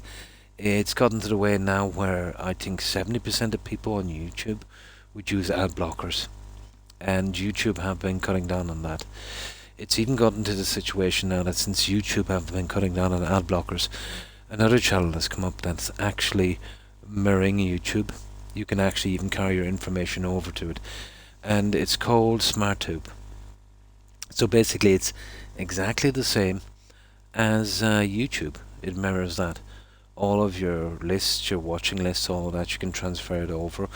You get exactly the same feed, but with no ads. Yeah. And that's become very, very popular. YouTube have been losing a lot of ground because of their greed. Microsoft have been losing a lot of ground because of their greed. All corporations have been losing a lot of ground. Yeah, well, you'd call them sponsors, I suppose. But as I said, as a small creator, it's a death sentence. And as a large creator, you would want to have a massive following. And even then, it would stifle your growth, and that's where you're going. If you're looking, let's say, to actually make money from streaming, it's an incredibly difficult thing to do. White Witch. The way Twitch would approach it, that make it sound like anyone can make a living. Not the case. Twitch, as you know yourself, they won't do any of your taxes or anything like that, so you're stuck with getting yourself an accountant. So that's some bills. Twitch would automatically take 50%. Who knows where that will go later. There'll be little add-on fees as well. You'll be getting donations from other countries, so there'll be a currency thing. And as far as it goes with every 100 followers, you would be lucky to get 1 sub, maybe. It would probably, if you're popular enough, I'm talking from a guy's perspective, it's much different. Let's say the other way around, and don't misunderstand what I'm saying. I'm just kind of stating a fact that as a guy streaming on Twitch, because it's, you know, mostly guys on Twitch, from around the age maybe of maybe 15 to 25 would be the vast majority of viewers on Twitch. Lady streamers do a lot better than guys. And let's say for every sub a guy would get with a similar size channel, a lady would probably get 5, from what I can see. And, you know, if, regardless, let's say, it's subjective how good or bad a streamer is, but ladies would amass a following a lot quicker as well, you know. No problem, White Witch. But again, that's just my opinion, but from what I see. But this would be pretty obvious in a platform that's dominated by males, you know, where the opposite sex streamers would be more popular. It's just a thing. If it was the other way around, obviously, you know, men would be, you know, working out a bit better.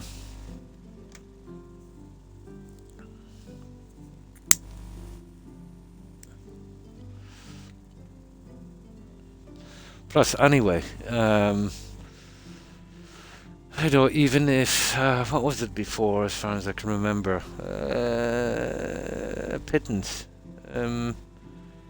I think even if you have about 40, let's say if you have an average of 20 viewers, well, it doesn't go by that, it goes by people. Let's say, you know, back when I was streaming more popular games, you know, I could have maybe 200 to 300 views. You know, people coming in, easy enough. I think at the end of the month they'd give you something like $1 or something. You know, for just that's like what, $12 a year, and God knows how many followers you'd lose because of other people that, you know, just didn't want to deal with it. I think for the pittance they give, and then let's say if you get, it works a little different as well. If you're in the US and they're showing ads, okay. If ads are targeted to where you are, let's say the US audience, there's a little bit more. And the ones from certain parts of Europe, you'd be getting zilch for that. So, about 80–90%, let's say, of the views you'd be getting, and people will be enjoying the ads. You wouldn't even be getting paid for. But check into it, you'll see what I mean. I remember having a discussion with a guy who knew a lot about that, or at least claimed to. There's certain regions 1, 2 and 3. The best region is the US, let's say, for ad revenue, for let's say getting paid for ads. Then there would be other stuff in Europe as well. Like I clicked into a streamer's channel and I got an ad in Gaelic. But those guys who did the ad were absolutely mental, because, you know, less than, I'd say 0. Or maybe 1/10 of a % of people here would have a decent grasp of Gaelic. You know, it's getting a bit better, obviously, as time goes on. But that language, let's say, pretty much died out in probably the 16th century or that, when there was a law here, let's say, under occupation, that you know, speaking that language carried a death sentence. So it was pretty much a death sentence for the language. But now there's Gaelic schools. Basically in Gaelic, it's Irish speaking schools where we'll be teaching kids, so it is making a comeback. But it will take some time.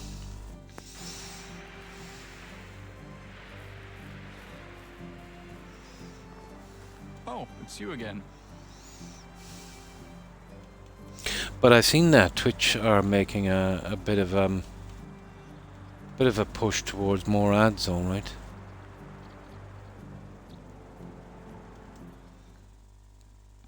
But a lot of platforms are croaking now, because of their obsession with making more and more money.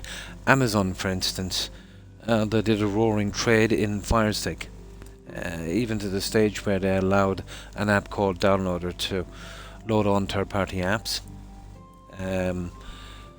But they've changed their tune a good few years after now. They want to ban all third-party apps because their official statement is, you might be downloading apps that's harmful to your Fire Stick, which is the biggest load of BS ever. It's your property. It's your business. So what they've been doing during updates, instead of updating their apps, they've been spying and seeing what apps you have. Okay? Now, I don't know if that's in the small print, but that's pretty scummy. So, yeah, the official statement is, we're protecting you from yourself. When in truth, they're afraid of you getting third-party apps where the programs are free and much better than Amazon, so you've got no incentive to pay their subscription. You just buy the stick, and that's it, which most people do. So they think by doing this, they'll sell more sticks. What will happen is they're going to lose a ton of revenue on that, and even people probably, let's say, that might have Amazon Prime might say, okay, well, if I can't have my third-party sticks on this apps, what's the point? I think they'll lose some of the subscribers as well, but a huge chunk. And there's other companies that actually make very similar and even better streaming devices than Amazon for roughly around the same price.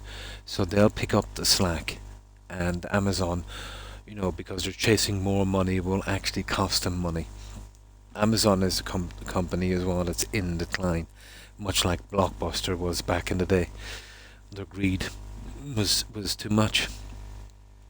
But that's what you're going to see happening there. Much like you see from Microsoft and that. But they're all pretty much sweating now, But I think the writing is on the wall. I think this is the start of a bit of a pushback against corporations. And I have not responded well.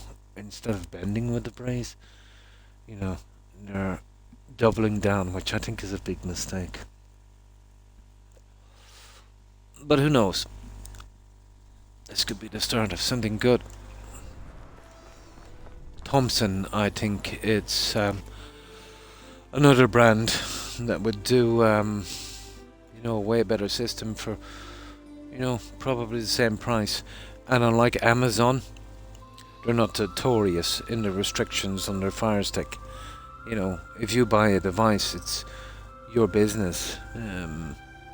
What you want to put on it in third-party apps it's none of their business. They cannot be held responsible. It's like if you buy a car, let's say from Ford, and you use that car in a bank robbery. The bank is not going to sue Ford for selling you that car. It's not your responsibility. And it's the same with Amazon. So what they've been saying is a massive cover. Now, a lot of people will say it's about piracy, which I suppose a good part of it is.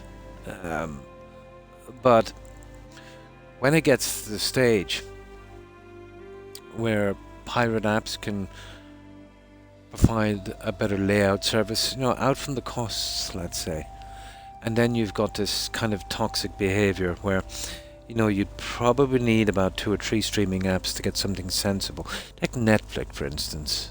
Netflix, I don't know what it's like in the US, but here they'll have a showcase of maybe 50 movies, and they're there for months and months and months and months and months, and it's the same junk over and over again for silly prices.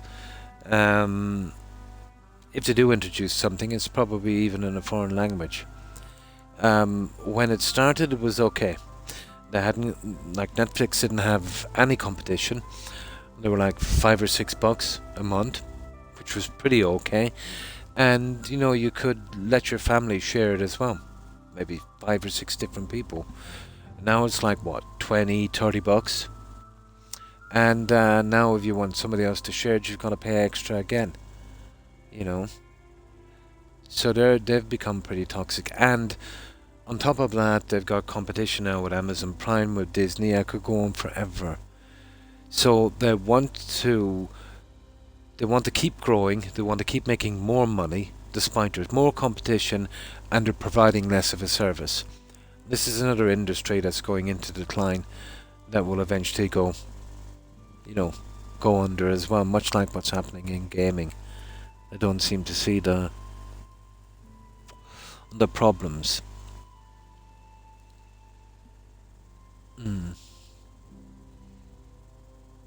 They're still free, but aren't they riddled with ads? Yeah, we can't get them here because they're American apps, White Witch. The likes of Pluto and all of that. Yeah, I don't think we can get them here. But I think a lot of those free apps are literally riddled with ads, and they would be kind of Forgotten Bee kind of movies. Yeah. But the ones I've seen, like, it's ridiculous. You can't go 5 minutes. Like YouTube, for instance. You'll get an ad when you click into someone's channel on YouTube. They'll say, just as the ad is ending, and they'll say, this is the ad. Then another one pops up. And then you'll eventually get to skip that. Then if you're skimming through someone's video, every time you fast forward, you'll be hit with ads again. It's unsustainable. Yeah. But I would imagine their audience is pretty small. Yeah. It's very, very, very kind of stuff. You know what I mean? Not many people will be interested. Here, there's much more of a choice, if you know what I mean. Yeah, they do, with an irritating amount of ads. Like, if I'm watching a movie, if it's stopped every 5 minutes for ads, I just lose interest, you know. They don't do this here, you know, even in public broadcasting. Yeah, but you don't have to watch it, you know. Let's say you went to a restaurant and they were serving, let's say, food that was past its sell-by date, you know. It's not enough. If you're not enjoying the experience, it's not enough, you know. But, you know, it depends. It's just for some people, you know. But I don't think it would be ever possible to convince people that ads are good on anything. Because what are you dealing with? You're dealing with corporations who want to sell you stuff, that just want you to keep consuming stuff. The more ads are allowed on platforms, I don't mind ads, let's say, going into someone's channel when I'm going in. But while I'm watching the channel, I think it's very irritating. Very immersive breaking. You know, obviously they want to sell as much as possible and for you to consume as much as possible. But if that runs rampant, it will get to the stage where ads will be forced in, you know. And, you know, seeing that Twitch is kind of dominating, let's say, streaming when it comes to consoles and other stuff, yeah, that could get crazy real quick. Especially since they've been losing a lot of revenue, you know. Like, there's nothing that Twitch wouldn't do to make an extra buck. If you remember back, not too long ago, a year or two ago, White Witch, where they said that they would change the rules and conditions that would allow nudity if it was for art. And then lo and behold, let's say, all of those kind of shady Twitch channels overnight became art channels. And there was a massive backlash, and I think within a day or two they rescinded that offer, let's say. But I was saying for about a month before this, which was kind of ironic, that Twitch, Amazon was so hungry for money that even though it's a kids platform, and this was after looking at these so-called just chatting channels, I said if they could get away with it, they would do soft porn, and even surprised me. You know, they went nude on that one. But yeah, this is supposed to be like. Don't get me wrong. You know, if people want to do that, that's cool. Doesn't bother me. But I don't think Twitch is the place to do it because of the demographic that's here. You know, you're talking about a lot of young people, and a lot of them would be minors. So, you know, what's not accepted in society should not be accepted on Twitch. It might be kind of far from the point of what we've been saying with ads, but I'm saying it kind of explains the motivation that Twitch has. Let's say if you squeeze in as many ads as possible, it's to generate enough revenue. They'll tell you you're making money, but for the pittance you would get, it's absolutely not worth it. But again, that's just my opinion. But you'd want to be in a pretty secure place. YouTube would be the best place for ads, which because kind of people are expecting that and are more used to it. And then it's not a live kind of service, so people, you know, wouldn't want that kind of interaction thing. YouTube would be the way to go for ads.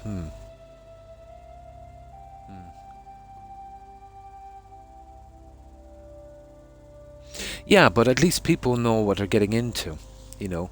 So no problem. I don't consider myself a prude. That's okay if you want to do that. I see nothing wrong with it, you know, for adults. But you know, for minors, you know, not so much. You know. Yeah, but like everyone knows that Twitch will like, you know, you're talking about mostly kids here. It would mostly be minors, and I don't think it's appropriate, to be honest, to for people to be nude on Twitch. Like I had a streamer friend. Well, a friend is a stretch, but a streamer acquaintance who used to play with adult mods privately, obviously. But he forgot to change the settings and he was streaming. And it wasn't anything bad. It's just as he was changing the clothes on the NPC, the NPC was, kind of correct in their body shape. And for a split second, you know what I mean, you could see a little bit of nudity for a split second on his NPC character. Well, he was reported and he was banned for life. And then Twitch can show real nudity on there because it suits their profits. This is the definition of hypocrisy. You know, absolutely. So I would try not to enable them as much as I could.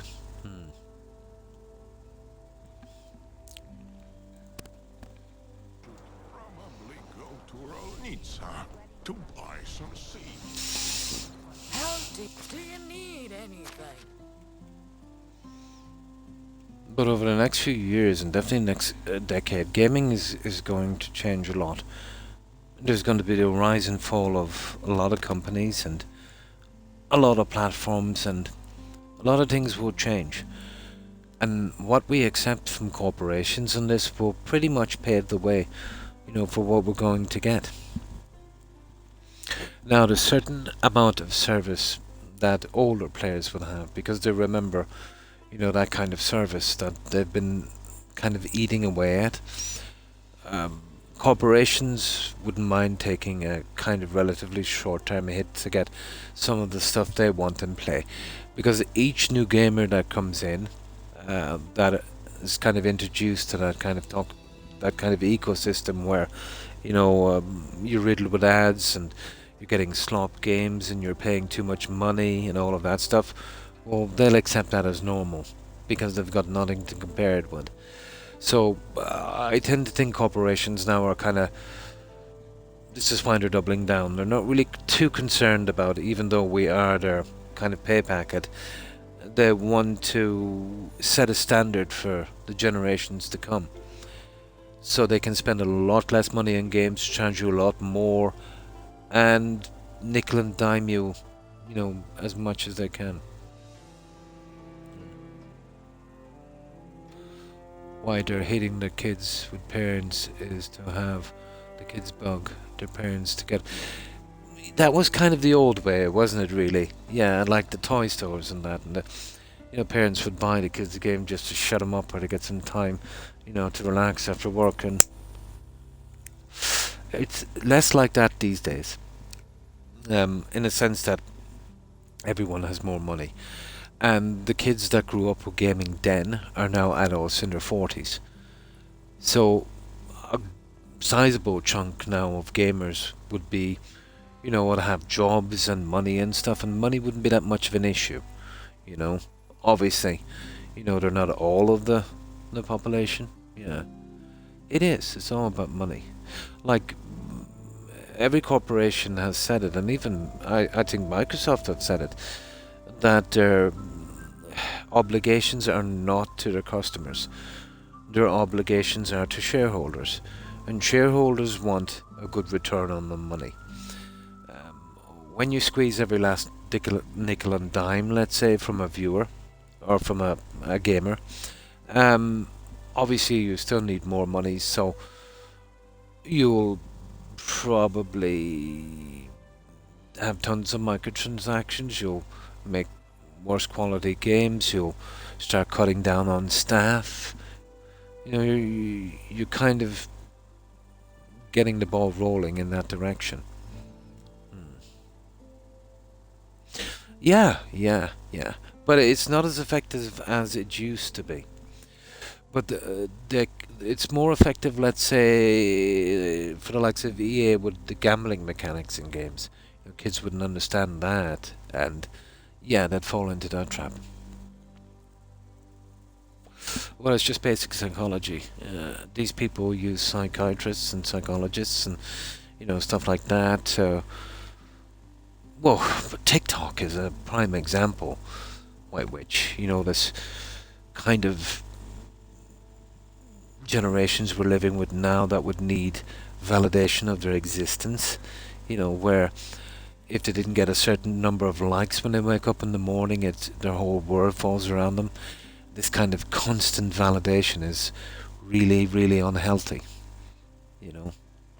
It's all smoke and mirrors. It's not real. Who cares if 1,000 people or one person or 1,000,000 people like something that you do? What benefit has that got to your life except your ego?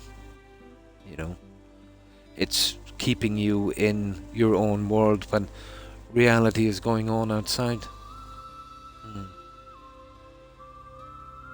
Religions wouldn't really have much to do with corporate strategy when it comes to making money. Actually, as far as I know, they would stay away from that like the plague, really. Politics shouldn't be an issue as well, but it has since the pandemic, let's say. But who knows? Yeah. Oh, I didn't know that. It's not here in Europe. No. In the US, is there? I didn't know that. Yeah. How could I put this? I've seen churches in the US and that, and they've got smaller congregations than we would here over Europe. All churches, let's say, would like donations. Here it's a kind of thing where you just give what you want and nobody would ask you. What I've seen about the churches in the US, and just from what I've seen, is they can be pretty aggressive, let's say, in making money, which is not the teachings of Christ, as far as I know, which is hypocrisy, to be honest. It's hypocrisy. I remember a YouTube video where a pastor locked a church and wouldn't let people out until they drained every penny they had into his coffers. He said he wanted to buy a private jet.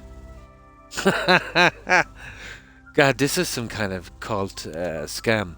This is absolutely ridiculous. But if this is the teachings of Christ, this is new to me. In fact, from what I know of the Bible, let's say, Jesus Christ did walk into a temple, and inside he's seen a lot of tables where tax collectors were there and they were collecting money and selling stuff. So basically, they made the church into a kind of shopping center. But he went in and he kicked all the tables and he created a fuss. And he said, "You've turned my father's house into a den of thieves." So Christ would tell us, let's say, religion is not it's not for your ego. It's not to enrich yourself. It's to treat everyone with respect and to help as many people as possible. That kind of stuff. Then you get another version of it where people do good things but for the wrong reason. The person who can do a good thing and be unacknowledged for it is the most purest form of giving. But people who do stuff and donate because they want to be seen doing it, these are the biggest hypocrites. Yeah. Where they do the right thing for the wrong reason. Yeah, it's not such a thing here, but like there is collections in church, of course, but it's all voluntary and stuff, that kind of stuff. There's not so much. There's none of this. We're locking the doors in till you pay up, kind of thing. That is ridiculous, to be honest. I wouldn't be in a church like that for 5 seconds.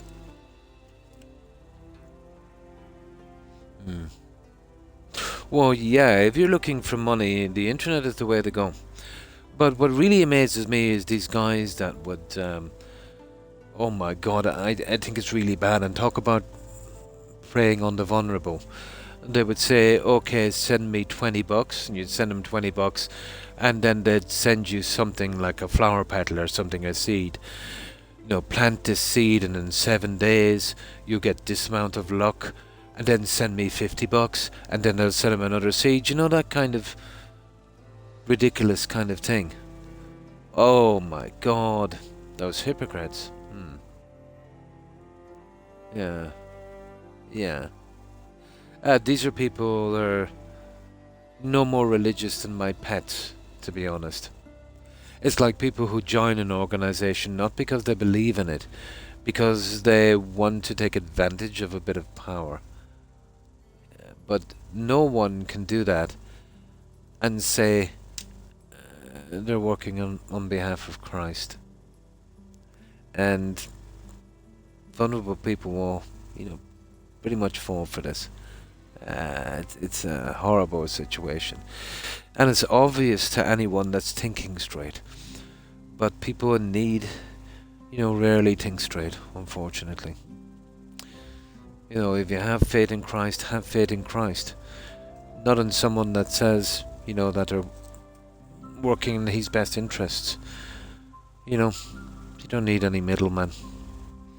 If you want to do a good deed, do it, Or not.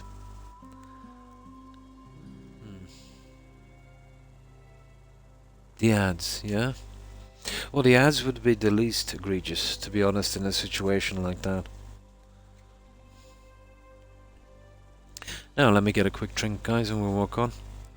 But yeah, unfortunately I've seen that.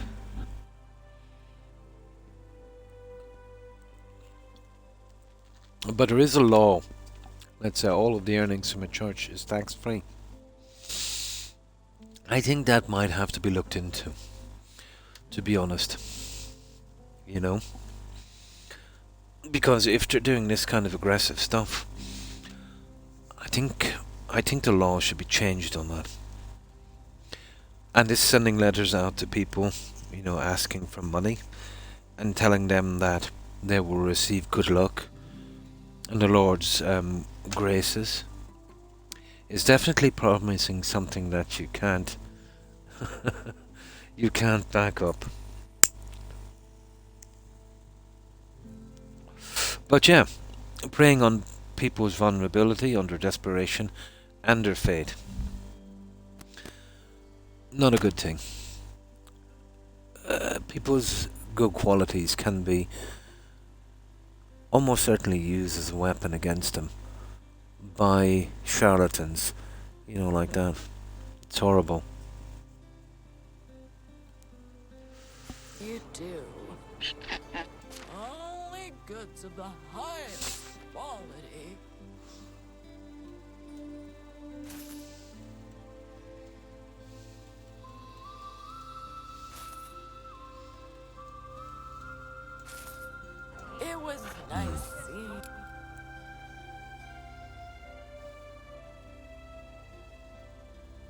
I've seen it, yeah. I've seen a couple of guys, to be honest. But to give these guys money, White Witch, and I truly don't mean to be offensive, but to give these guys money, you would need a mental disorder. Because I remember one guy in particular, but he was telling people to dig deep, and then he was making up this language or something. But a 5-year-old wouldn't believe his act. This kind of stuff. Then I seen another pastor, and he was bragging to his congregation that he had 2 jets, and he was kind of bored of them, and he was doing collection for, another new jet. Really, all he would have to do was, walk outside a door, and he would see the suffering, the homeless. With that money, he could have doing something to help that and do the Lord's work. But apparently, the Lord's work is, taking care of him and his needs, because obviously he's special. Pretty much like that little thing in Animal Farm. You remember that one? Where the pigs took over, when they got rid of the farmers. And they had this sign. It was basically like their commandments, the law. And it said all animals are treated equally. Yeah, what was it again? Yeah, all animals are equal. So once the pigs got a taste of power, and this is what it's all about, power, greed set in. So if you remember in the movie, they sold off the horse, and they dined nicely because of that. But they made an amendment to the rule. So you could see the sign then, all animals are created equal. And then in a different coloured paint, I think. But some animals are more equal than others. And this is the thing about power. You're very humble, before you get it. When you get in there, it's a different story then. You're special, And you've got more rights, and these people will probably... No, to be honest, I don't even think any of them think they're doing the Lord's work. If they are, they're crazy.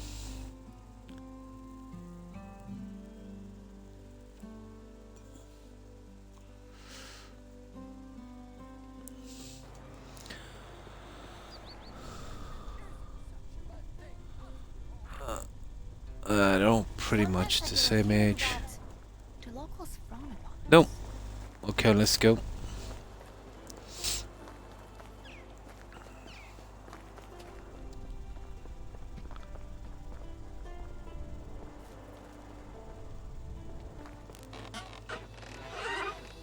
Can I help? Trade is in my nature. Alright. I think you've got a lot of junk to sell, but we should be able to get rid of them. Goodbye, dear.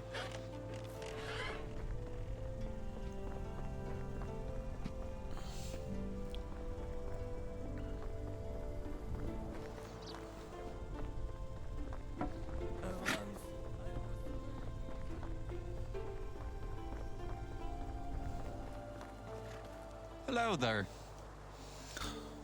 Alright. That one. Yeah, we just need to do our rounds getting this out of the way, and then we get back to the settlement. Welcome. Right.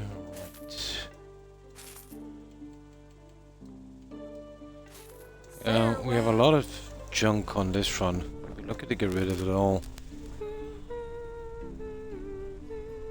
No, they all seem to be roughly around the same age.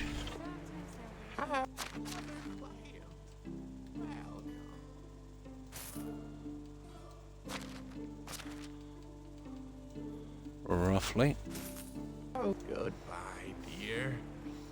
I have in London, White Witch. It was the block of flats that went up in flames due to the incompetence of the local council. They got some contractors in, and they were giving the tower a bit of a facelift, supposed to make it more fireproof. But instead, they kind of cheaped out and used a material that was extremely flammable. Little fire happened, and a lot of people died.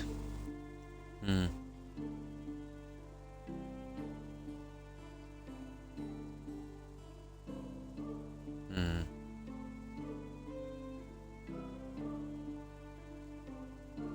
Grenfell.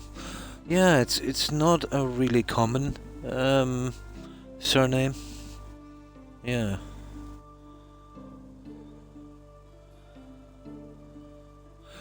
Possibly. Yeah. You see, what tends to happen, especially in the UK, if a contractor gets a job. Yeah? Yeah, not a name I hear a lot. Very rare. Well, here at least. Yeah. Let's say you have a job and you hire a contractor. Well, what he does then is he gives that job to another contractor for less money than you gave him. So he's like a kind of shopkeeper. So the guy then doing the job would be called a subcontractor. So you give a job to John, John gives a job to Paul. So if anything goes wrong, Paul is responsible. John gets away. So let's say if he gets 100 grand to do it and the other guy does it for 50, he pockets 50. It's all quite legal, unfortunately. Corporations use this a lot. Yeah. On your Facebook. Oh, with a... No, it's definitely not a popular name here. Yeah, or the UK as far as I know. I've yet to meet someone with that last surname. I will admit I haven't met everyone, but I've met a fair share of people. But I would say not a common name, in my side of the pond at least.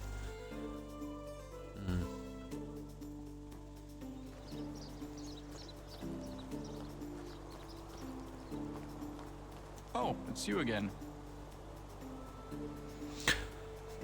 You remember the scandal back in the 80s and 90s with Adidas and Nike? The trainers and stuff that they were using was done basically with child labour in foreign countries, third world countries. You know the old jokes that, 10-year-olds making trainers was not that far from the point. Well, basically they gave it to a company that was kind of half respectable, that wouldn't employ that kind of stuff. And then they would pass it on to another company that they didn't vet that well, and that would be done. And the kind of subcontracting thing. But it would be foolish to think that the likes of Adidas and these companies didn't know what was going on, because it was obvious to everyone. But because they were saving a buck and because they had plausible deniability, it didn't bother them that much until there was a massive backlash.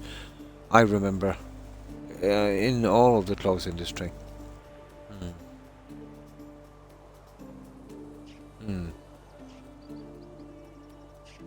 Yeah, Grenna will be a little bit different in surname.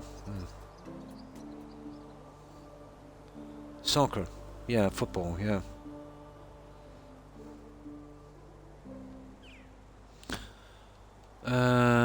Okay. Just go to this next one.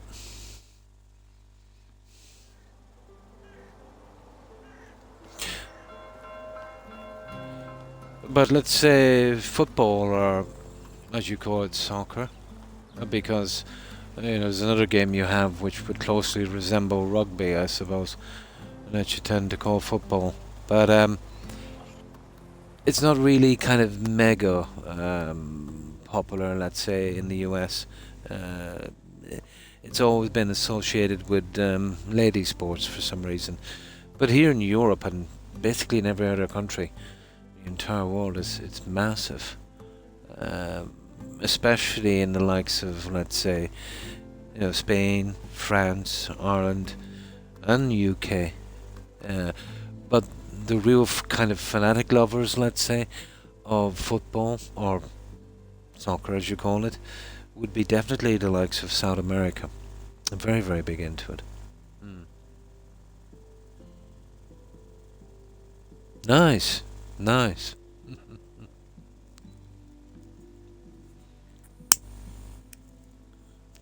But I kind of tuned out of football probably mid-90s.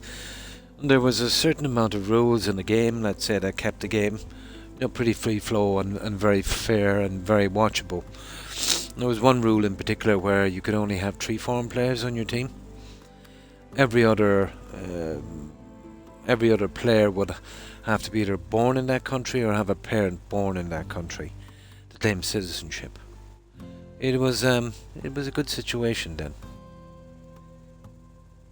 Yeah, rugby is massive here. I think back in the early 2000s, I think it was, this country won the Triple Crown, I think like 2 or 3 times in a row or something, which is kind of massive. It was a very old game. I'm not really into it. But yeah, the football thing, it was a great game then. Then the rules came in where you could hire as many players as you wanted from anywhere. You didn't have to be from the country. And then you got oligarchs, coming in, laundering their money.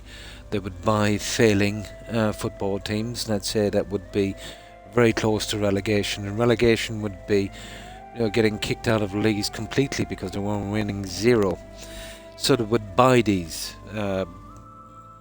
teams that had, a lot of former glory and would have a lot of support, but no money and nothing really. So they would buy these teams and they would literally fill it up with top class world players, and then on their first season go and win everything. It's like buying a video game and buying all the stuff pay to win, and then playing against guys who didn't have all that stuff, and you would have an unfair advantage, and it was just horrible. So there was that aspect of it, and then there was another one. Other teams started to do it as well, so then you had 2 world-class teams playing. Worst game ever. You're going to see a tactical kind of almost every time, either a 0-0 draw with no action, or else someone just wiping the board with the other guy. Nah, too boring. No problem. I have a cousin, and back in the 70s, when football was, really fair, he was in school in the UK, but he was a great football player. But he was playing on the local team, and Manchester United scout came along and seen him play. So he approached my cousin's mother, my auntie. She's long since passed, and he wanted to kind of take him into the team and the kind of junior guys, and train him to eventually go into the adult team. He was pretty young. I think he would have been about 14ish, and he said to do his education, do all of that stuff. And she said, no, and she refused to give permission. But anyway, his life didn't turn out that good. He was always getting into trouble with the law, messing with the wrong people, hanging out with the wrong crowd. It's a pity. It was a massive, massive opportunity. But as a kid, when I was a kid, I seen him play. He was unbelievable. But he wasn't very tall, and he was very, very light. He would have making a really, really good centre forward, or even a striker, It is, yeah. That was a missed opportunity. Sure, you'd miss your kid. He'd only be away for the holidays, but he would be securing a great future for himself. And even in a situation like that, you know, after going through all of that training, even if you weren't world class, you would make a really good living, you know. And it would keep you away from the bad elements as a kid. The UK was a pretty rough place in the 70s, you know. Lots of bad habits. Especially in, you know, places like Birmingham and, you know, the larger cities, you know. That was a missed opportunity.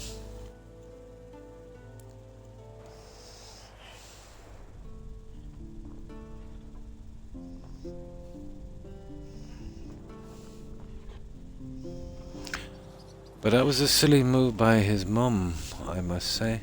We just... Oh yeah, we just got rid of these guys, did we? My favorite Oh no, no, no, no, no, hang on. We gotta do this. How do you do? Only goods of the highest quality.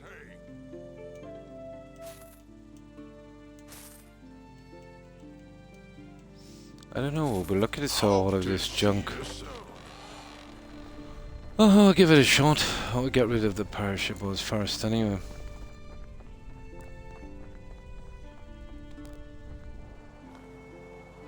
Can I help you? I've got everything you need.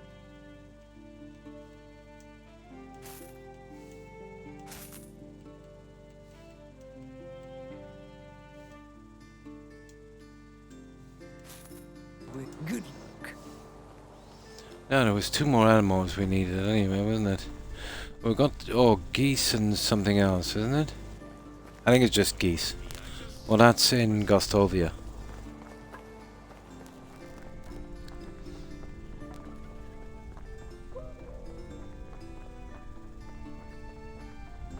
How do you do? Yeah, but I never thought of that in a long time, my witch. Just what you said kind of reminded me, you know? Yeah, or let's say some of their ancestors.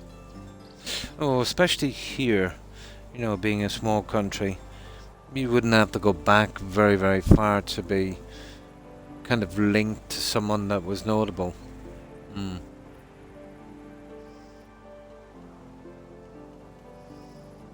Yeah, definitely with smaller populations.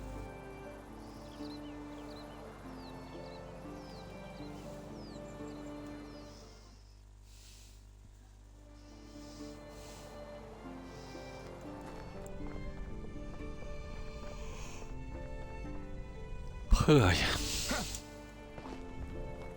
How are you? Only goods of the highest quality.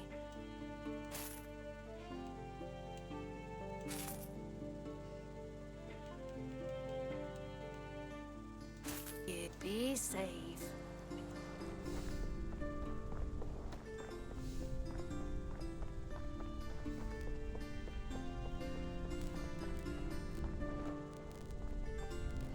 There's very good records here. Let's say if you're doing some kind of, you know, family history.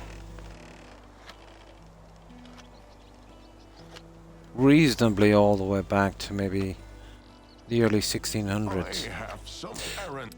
I suppose there's one benefit too. Well, obviously, let's say our independence was around 22, so it was modern times then.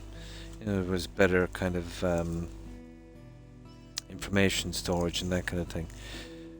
But let's say Middle Ages and onwards usually wouldn't be. But the thing is, being in a country occupied by an empire, they did keep meticulous records, you know, so they could collect their taxes. You know, they wanted to know everything.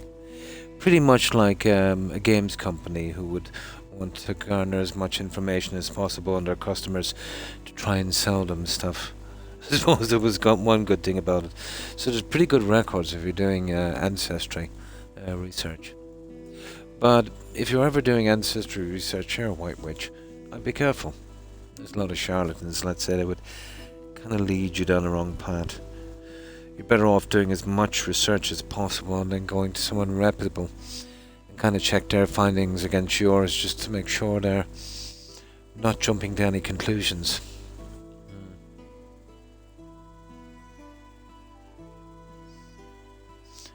do not even know their true family tree.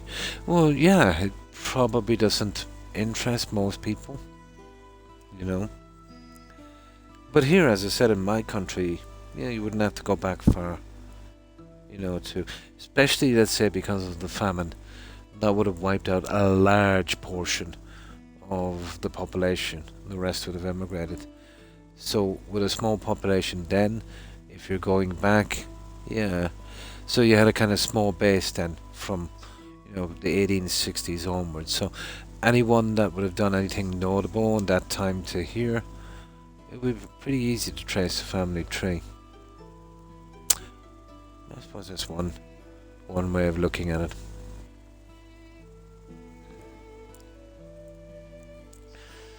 But history means a lot, and family history especially.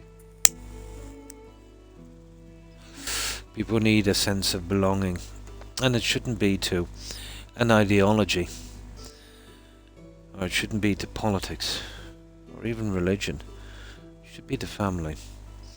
You know, if you want to be part of a tribe, you know, be part of your own family's tribe. Have respect and pride in your history, and always try to set an example for the next generation. Pretty much.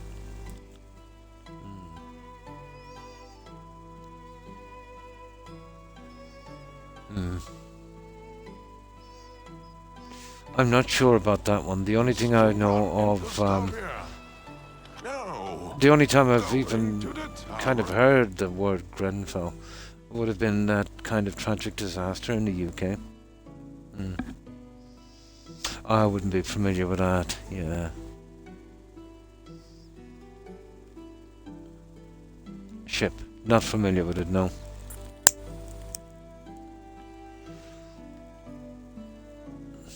Isn't what can I have?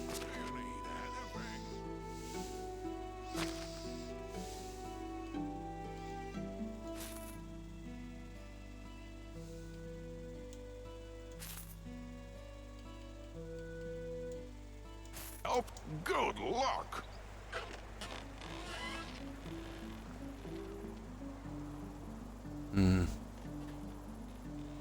In Canada, was it? Yeah.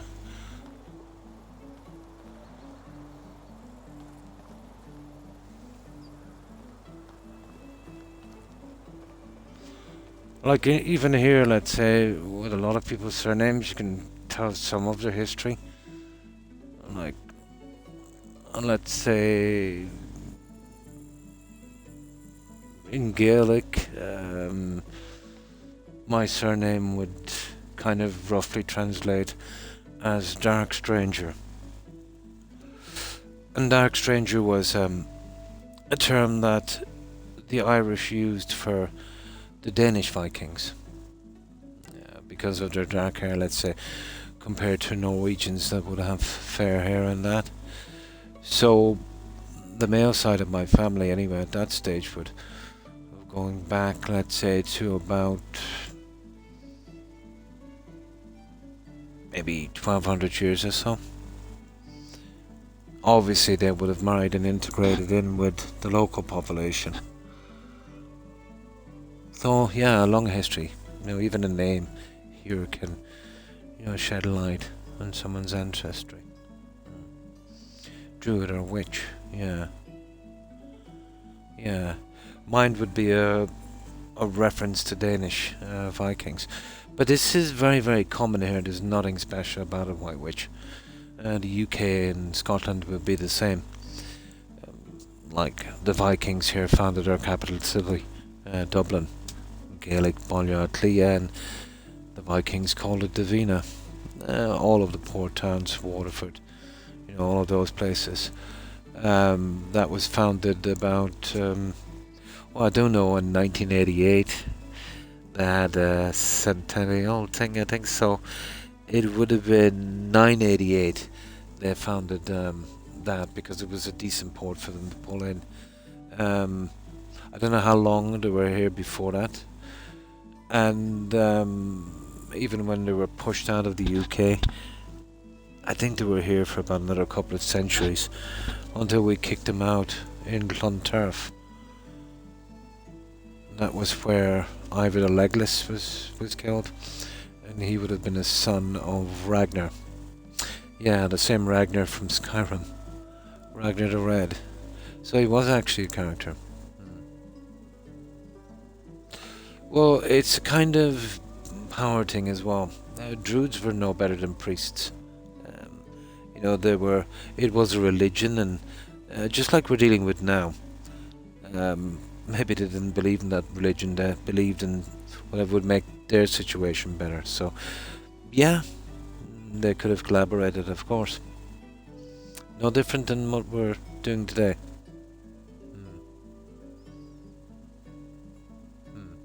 A Wiccan would be a white witch, more of a kind of herbalist, healer kind of thing. Yeah.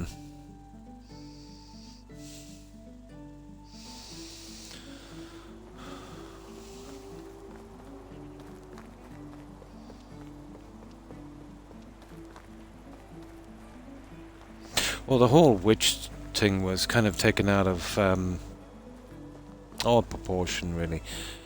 The whole thing really was brought over by the pilgrims and that.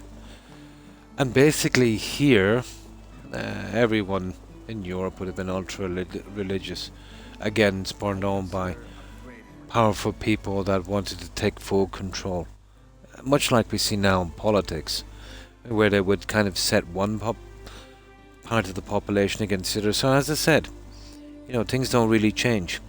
So if they didn't like certain women or whatever, oh, you're in league with the devil, so you must be a witch, so yeah, let's burn you, whatever the case may be. This was definitely exported to the US. From what I know from history, and I could be wrong, the Salem incident, let's say, would have started off where there was this widow.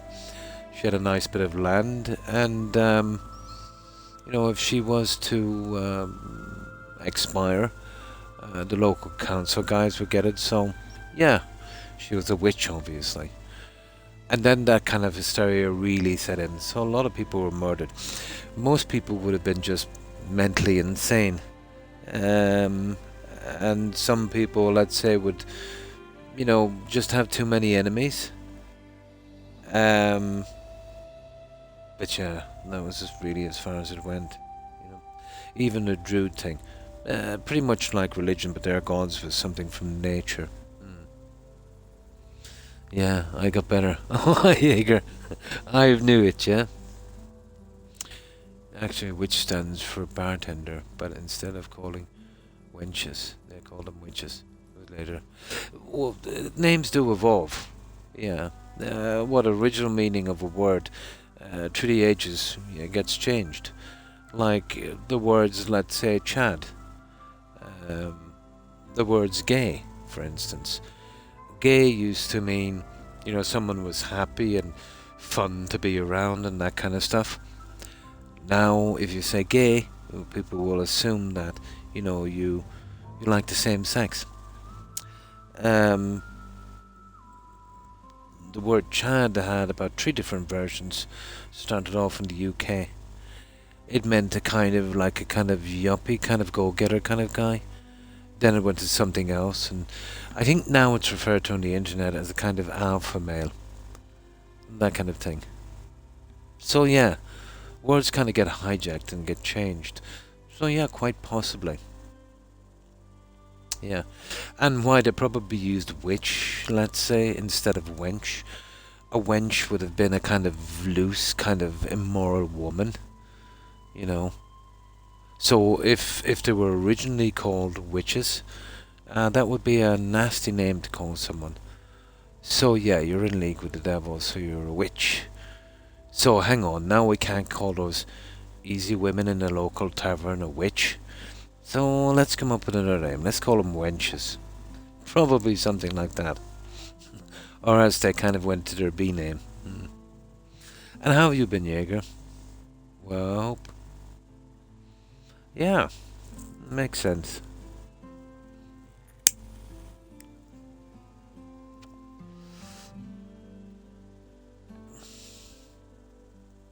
All good. Cool.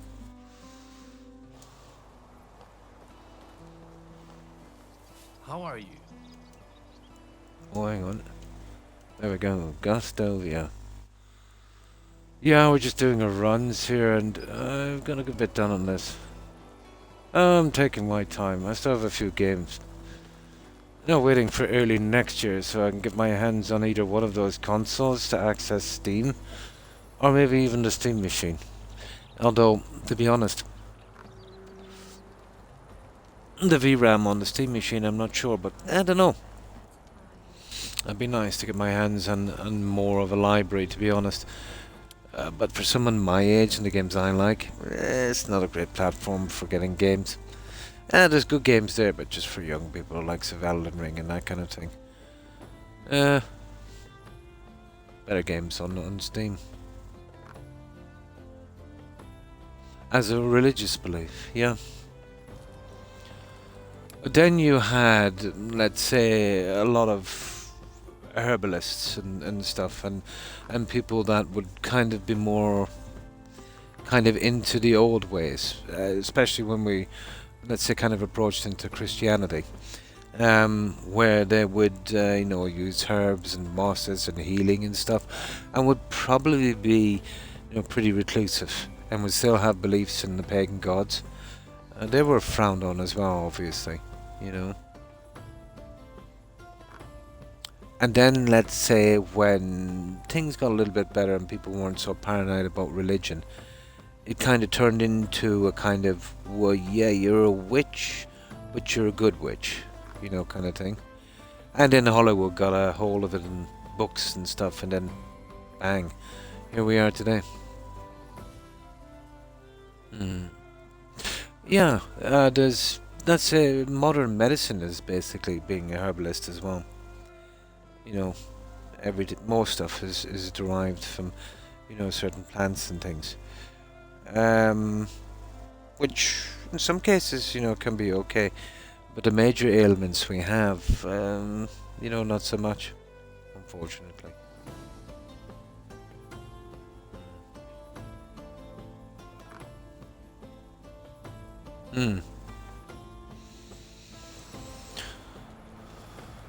But I've yet to see any kind of natural remedy, let's say, compete with, let's say, what we have in the likes of the pharmaceutical company and science itself. The likes of, let's say, Chinese acupuncture and things like that can be okay for stress and, releasing certain tension points. But when it comes to serious ailments, not so much. The plants that have any kind of meaning in herbs and that have already been investigated and refined and made into medications. Like we're taking aspirin, for instance. Well, that's used in a ton of stuff now. Everything from headache relief to blood thinners for conditions like high blood pressure, heart conditions, stuff like that. Yeah. In certain dosages with certain mixtures that has different effects. But most stuff would have been probably like that. I see they were working on something that was fascinating. I heard it about 2 decades ago, White Witch, but didn't hear much about it since. They were working on an anesthetic for operations and stuff, and they were looking into the pufferfish venom, which is pretty deadly, and they reckon that this thing would have 10 times the power of morphine with 0 addiction, which I didn't hear anything else, and that's a pity. Yeah, they would be ingested. They would cause a certain chemical reaction, of course. Yeah, nothing since. That's a pity. There was another plant they were investigating. They found the Amazon as well, where not only will it stop the progression of diabetes, but over time it will actually roll it back a bit. And yet heard nothing about that either. I think that science would be better off doing a lot more R&D on stuff like that. You know what I mean? I would like to see a lot more money pushed towards, you know, that kind of stuff. Instead of AI. My god, the money that generated. What did they plow into it in the beginning? 500 billion, said. So other people committed to another 500 billion. And what, they were at it for years and years and years. And all they were doing was stacking Nvidia chips on top of each other. And the Chinese came along. And for a couple of bucks and a couple of months, they made a better system. But I've always said it. It was basically a kind of pyramid scheme. You know, it was all done to rake in as much cash as possible.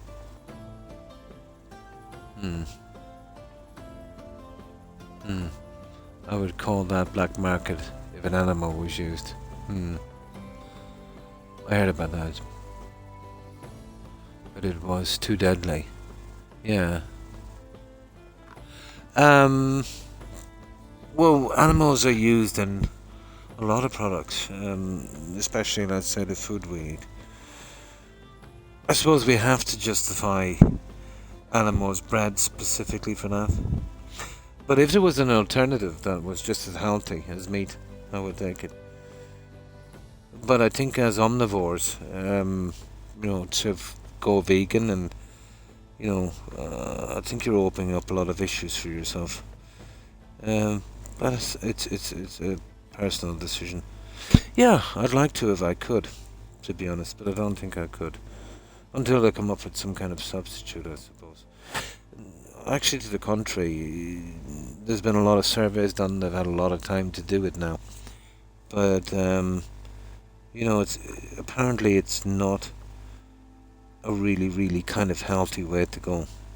There's more benefits, you know, to eating meat than not.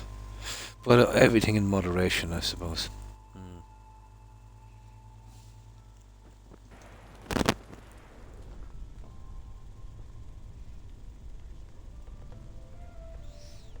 Like since the dawn of time, we've hunted for food.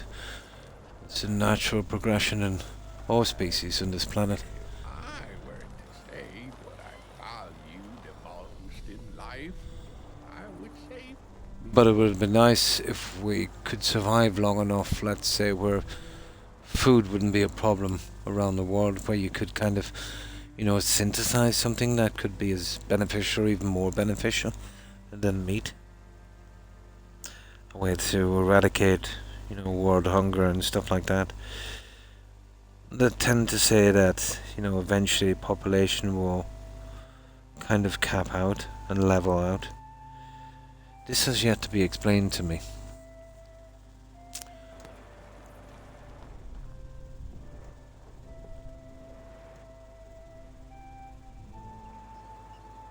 Ah, you have returned. Oh, that's the wrong guy. See you. Oh, there she is. Okay, I'll take those. Well, I always take the dried dates. She doesn't have much, does she? Oh, we'll take the dates. Of course we will.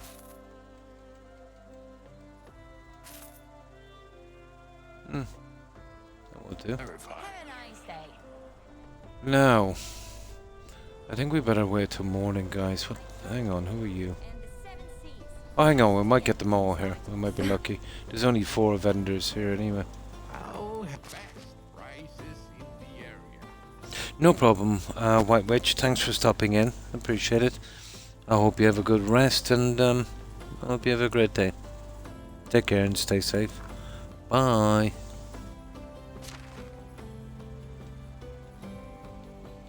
Let me just get this one over as quick as we can.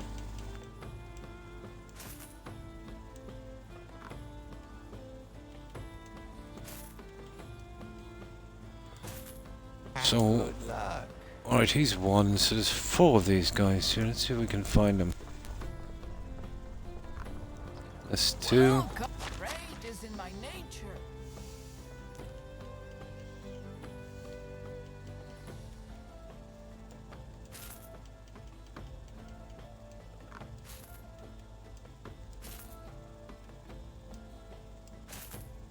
Oh, I always get caught with that. Oh, have a good day. Edwin is tree. Greeting. Trade is in my nature.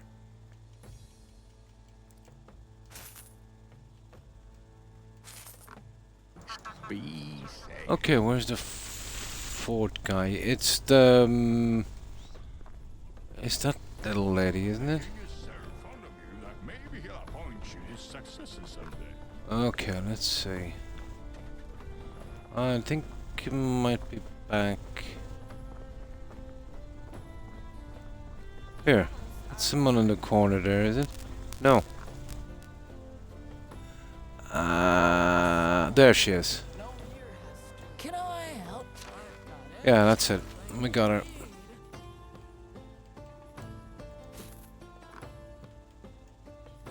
I hadn't got a ton of cash here, did she? There we go. We'll have to sleep outside the village. We've only got 4 more to do. Then we can do our stuff. No problem, Witch. Have a good one. Bye.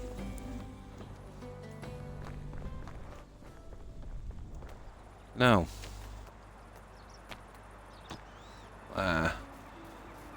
We'll do a quick snooze here. We're wasting time landing in these other villages. They'll all be in bed.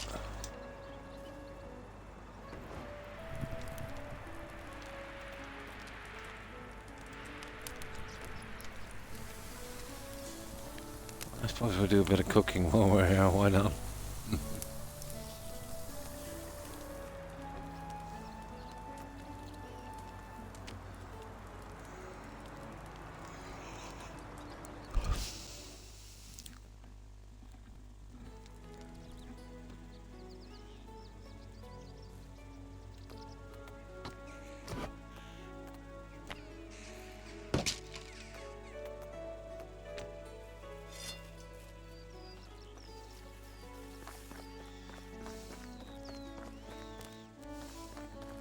How are you? Oh, hang on. Have a good day. Oh, we lost some geese, didn't we? Ah. I think we lost some geese. Yep, 2 of them actually. Okay, that's the last of the animals. Yeah, I almost forgot. They're actually, this is the only town we can get them in. Died of old age. Oh, not surprised.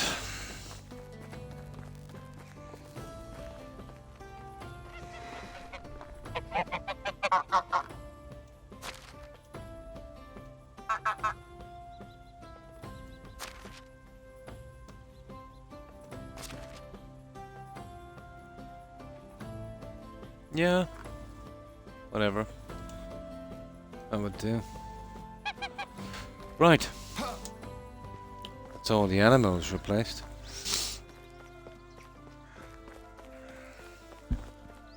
Now we need to get back. We've got a lot of work on this. I've got tomorrow as well, but between today, tomorrow, and the time I have off, yeah, I want to be finished this as soon as possible. But at the same time, you know, I want to finish it properly.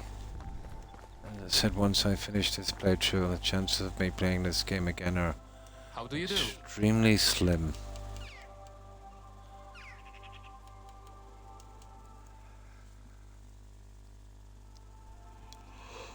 Oh, tired. Right.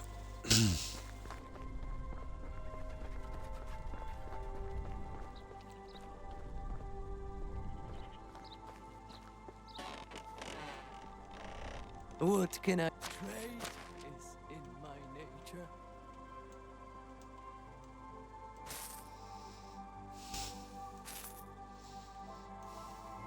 I take care.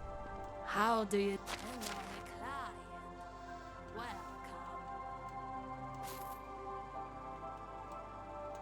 Do have a good day. What can I do? Best prices in the area. Goodbye, dear. That's a lot of food we have, alright. We're wasting our time looking for an older settler, yeah.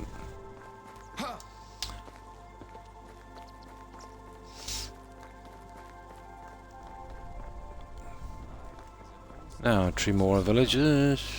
Oh, it's you again.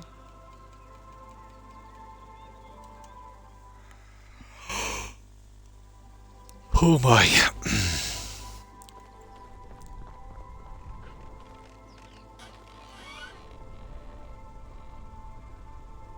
Oh, okay.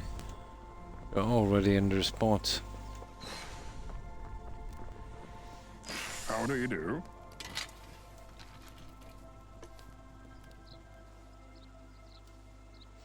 Oh. No. I'm not doing his quest. Stupid. How have you been? I've got everything. No. I haven't really got time for that.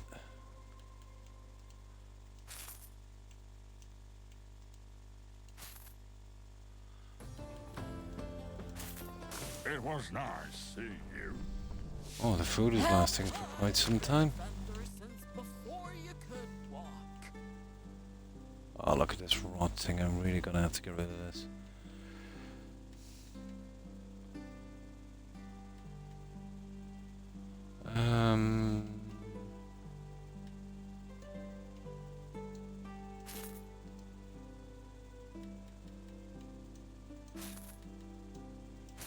Oh, be safe. We can change that into fertilizer later. He Is in my nature.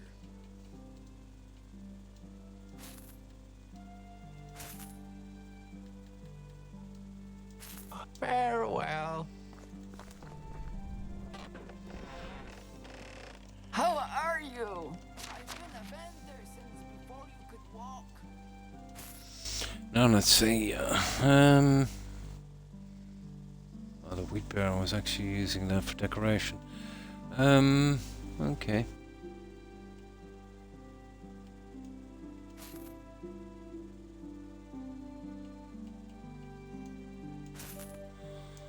There. Farewell. Right, there's 2 vendors left in the next village and 5 in the other village, so 7 vendors and then we're done. When I was looking for 18-year-olds for my settlement, I couldn't find them. There's a batch coming up in a few years anyway, that should cap out the settlers. And that would be more interesting to use some original settlers, and then at the very least I would have to pair them off with the locals. I need the generation gaps anyway. Just like the animals, I didn't want them dying all at the same time.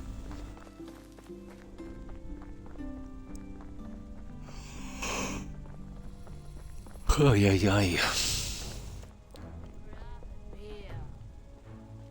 Can I help? It is in my nature.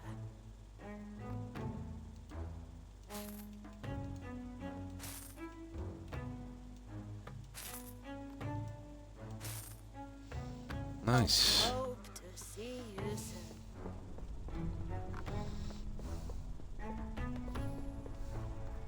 That guy got 500 eggs. Yeah. Oh my.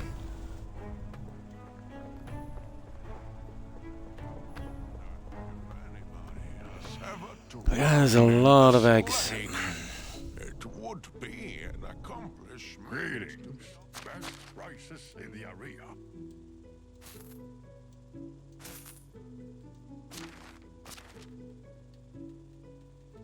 Yeah, now it's time to get rid of that junk. Dear. Right, one last town, guys. Get back and see what we can do. How long have we got? About an hour and a quarter. We'll definitely stay in this season for that hour and a quarter, so that's about 4 days in game. Should give us a bit of time. But now you see how long this game takes by the time you do this, and you know, although I can do a little bit faster, let's say when I'm not streaming, obviously. I don't take the long breaks while I'm chatting. How do you do? But still very, very time consuming. Absolutely.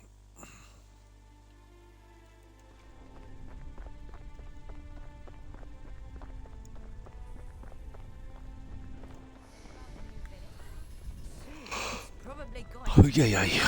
Okay. Ah, best prices in the area.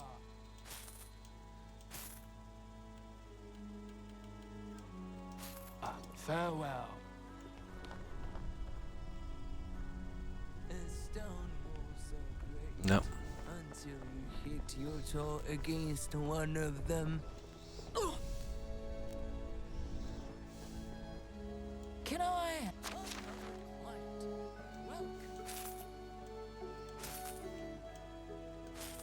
Wow, okay, that's everything there. Okay.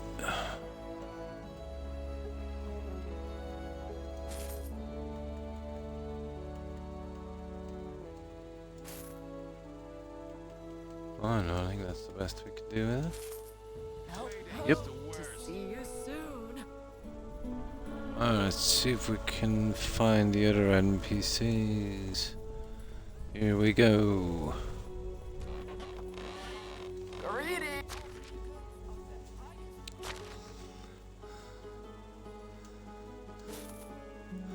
Oh, that was quick. How do you... Client, welcome.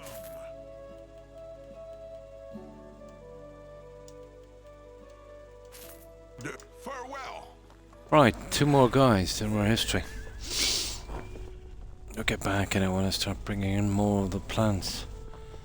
It's starting to get a bit chilly here as well. Well, trade is in my nature.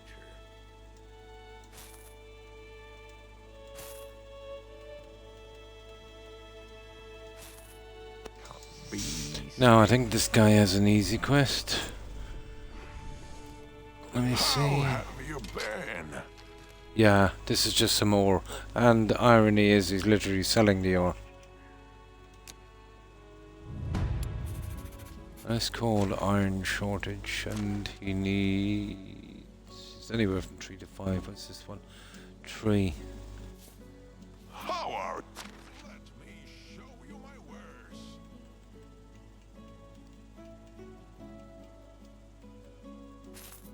Farewell.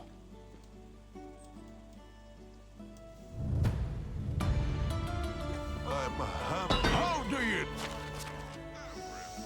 Now let's sell those arrows.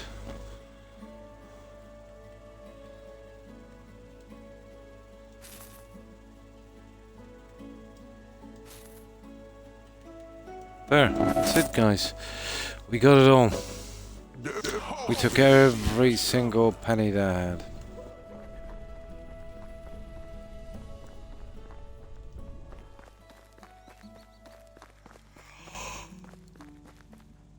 Okay.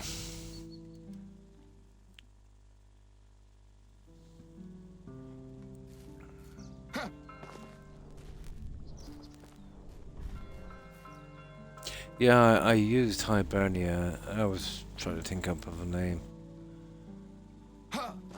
But as far as I know, that was the Latin name for my country.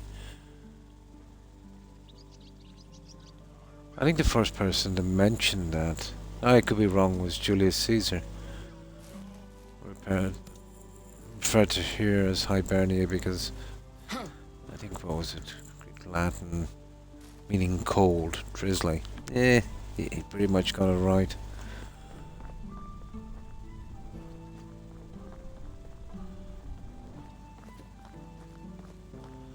Cold and bleak. Now,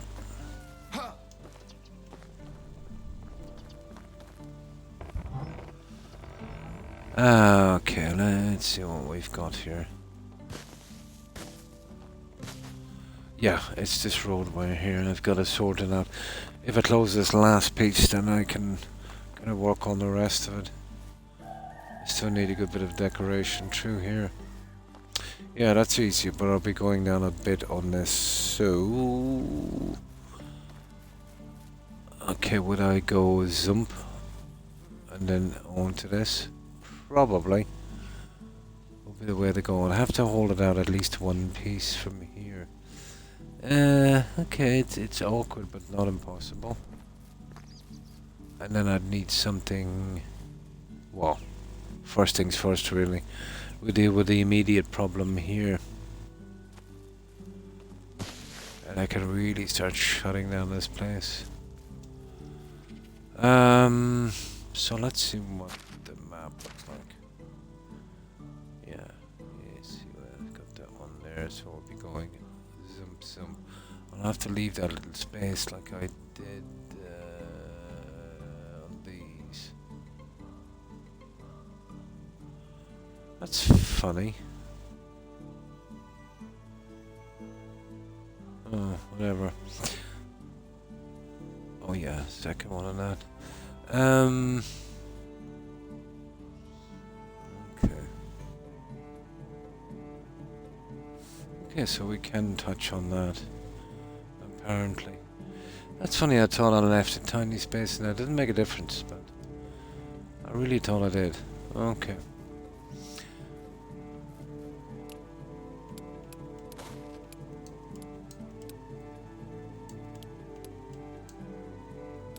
Right.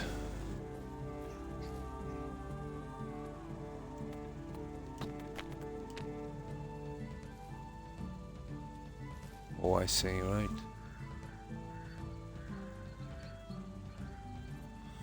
Okay, we'll give that a shot, although I think that might be... Here, let me just quickly look at this and we'll see. I think we need to be out 0.3, not 4, but let's see.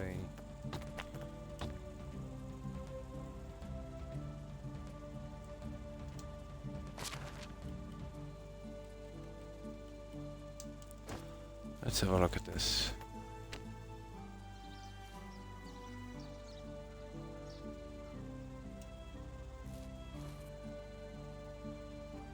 That's roughly. It is 4. Oh, I suppose 3 if I want to kind of match it up.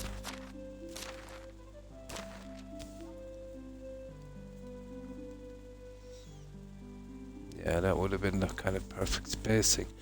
I'm really sure I put a spacing on that. I don't know what happened. I thought it makes a difference. Okay, we're going 0.3.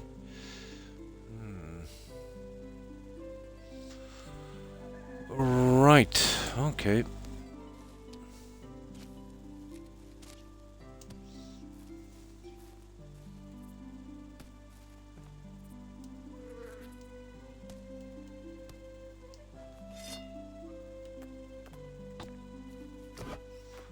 Let's see if we can get this come together, little guy now.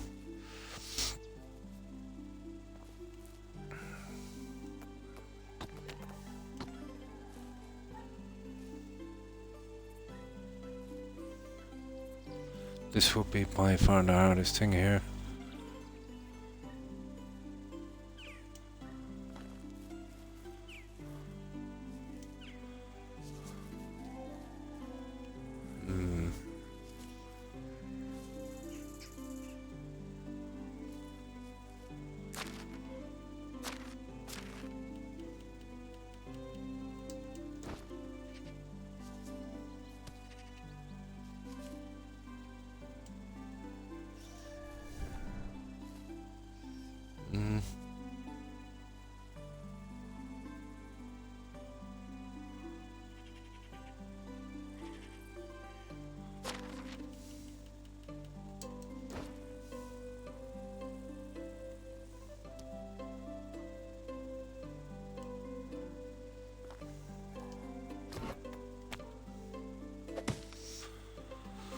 Okay, right, getting the corners blended will be the thing, but we'll see.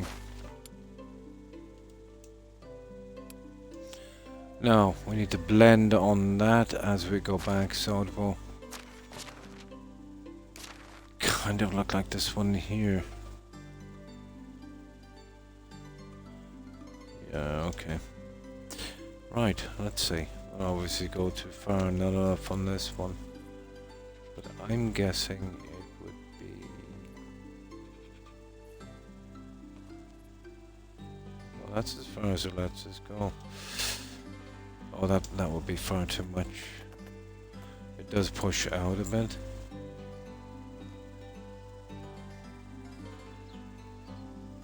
Probably.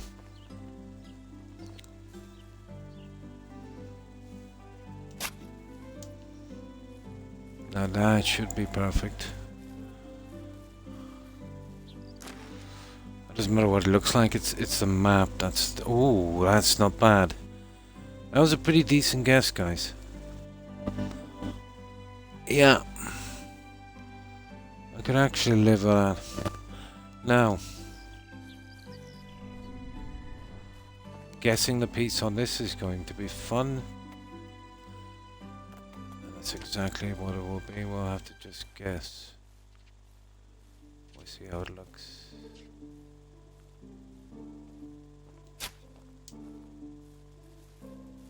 I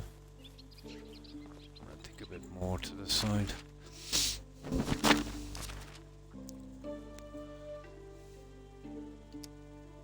can't see a thing. Hang on.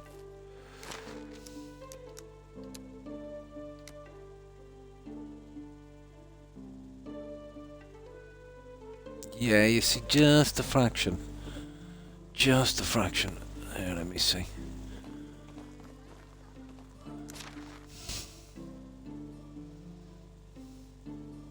Yeah, you see it there? It's gotta be in line with that guy. But it was pretty close.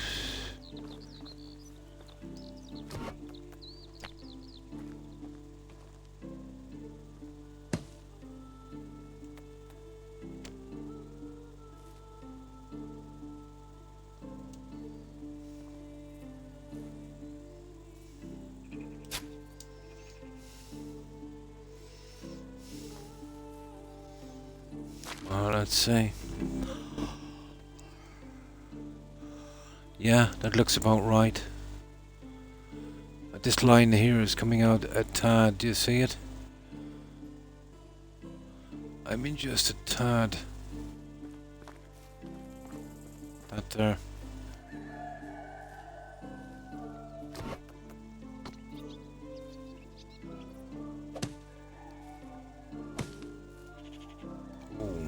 Okay. Here, let's see if I can maybe get another piece of this in. I could probably guess it from here, to be honest.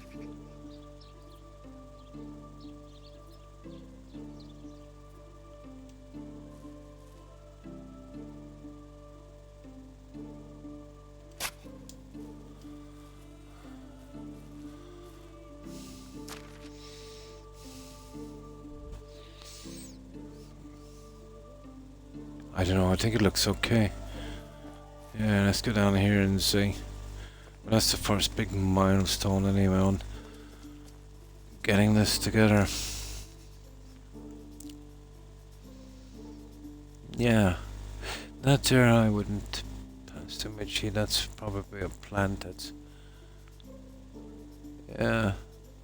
Now when I save and reload, you see this here will be gone. That's just where I deleted a little bit of the foundational stuff. It'll come right back in. One moment now, I just get rid of this guy. Yeah, I'll have to clean up here a little bit while I'm doing this.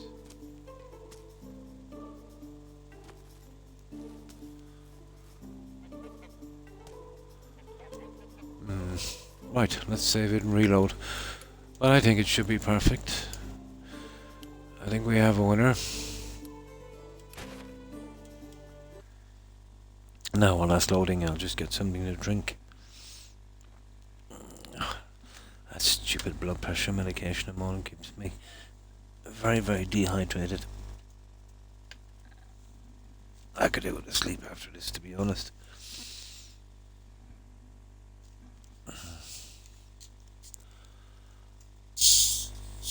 Always tired.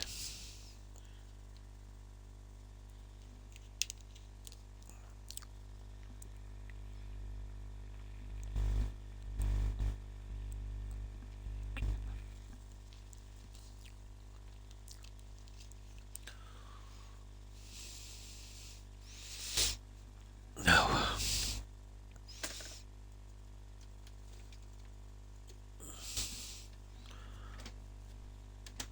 There we go. on, guys. It's starting to get a bit cold.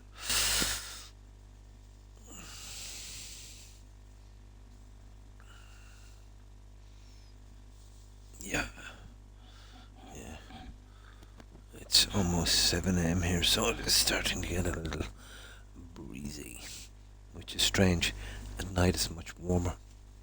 At least I think so.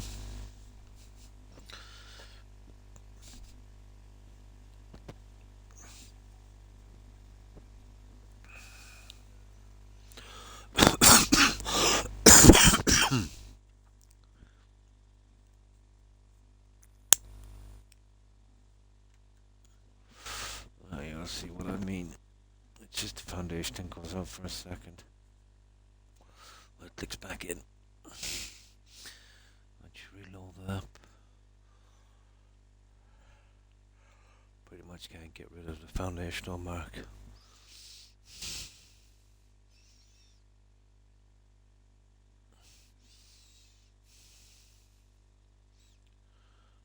It's taking its time, isn't it?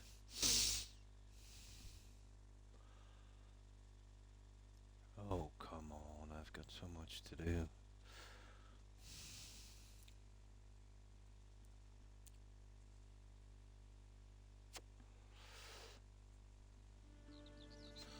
Now.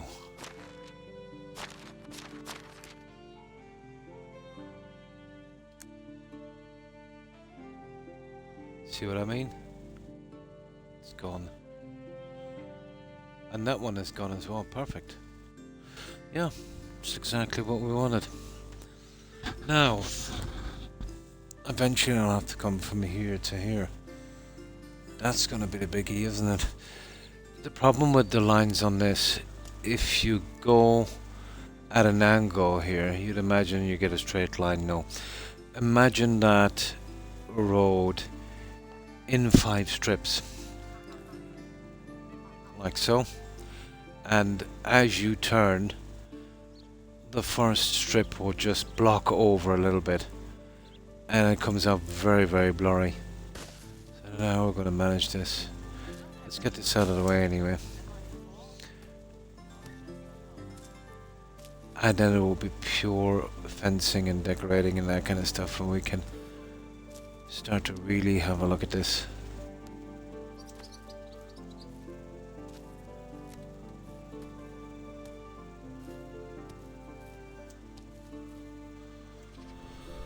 Right. Ideally you'd come down by the fence, but that would not be a straight line. I'll show you what I mean anyway. It's a kind of a rough thing. Yeah, just get rid of these.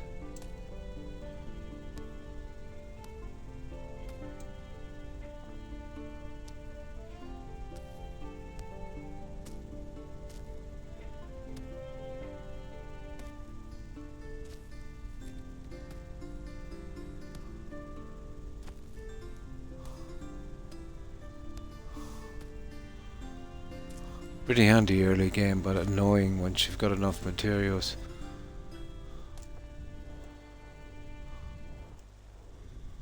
Now,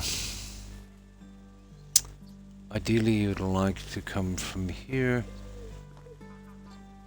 like so, and wind up the very least there, but I know that's not going to work. But let's see anyway where this goes.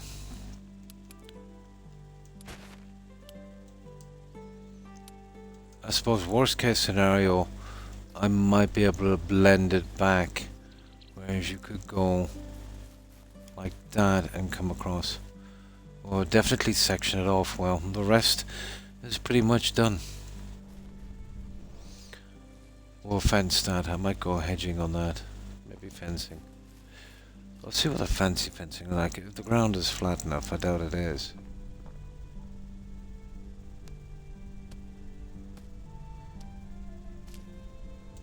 But I might try something different on that. Okay.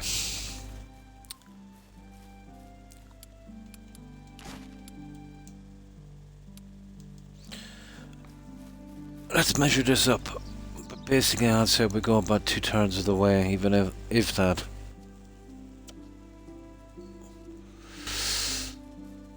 So we would be working roughly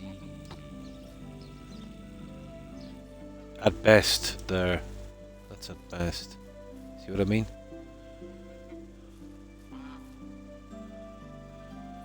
You'd have to go. No, you just miss it. You could, I suppose, kind of go bang in there then. I'll show you what happens when you try and do something like this.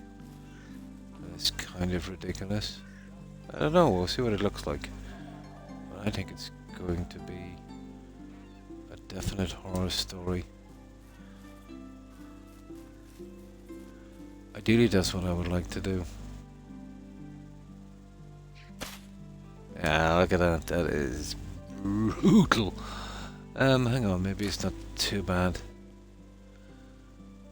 Oh, it's actually not that bad. I don't know, what way would it look? Would it be better off squaring it? Yeah, it's really not what I'm looking for.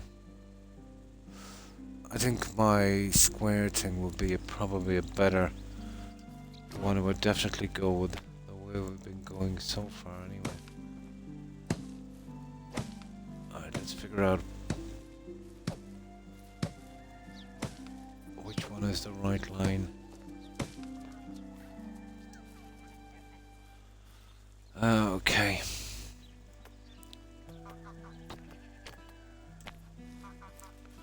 But I'm guessing it is actually more like there.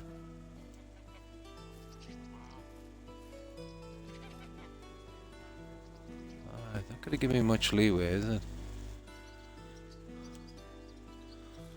Oh, we're trying this short little piece anyway and see if it lines up.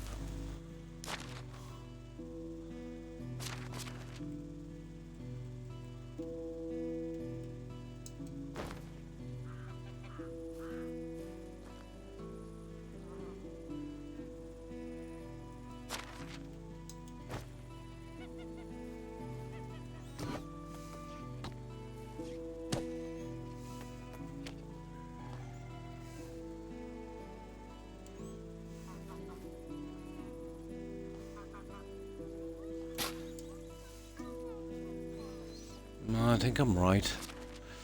Now let's see.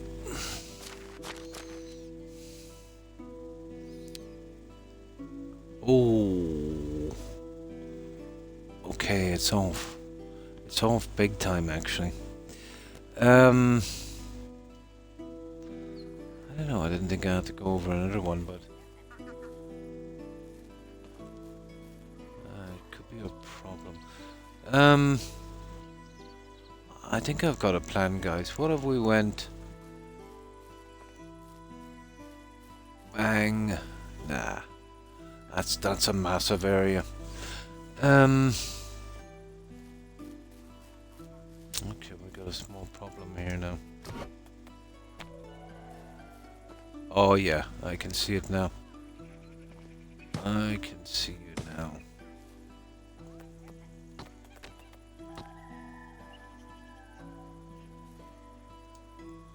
Right, let's give it another shot.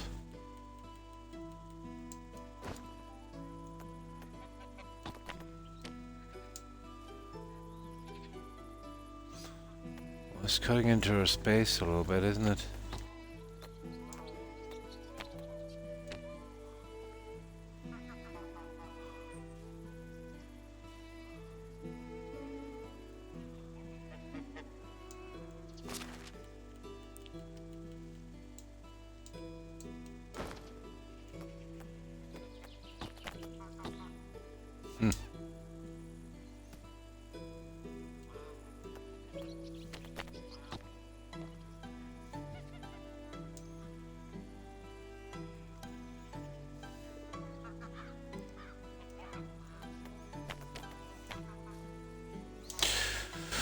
Okay.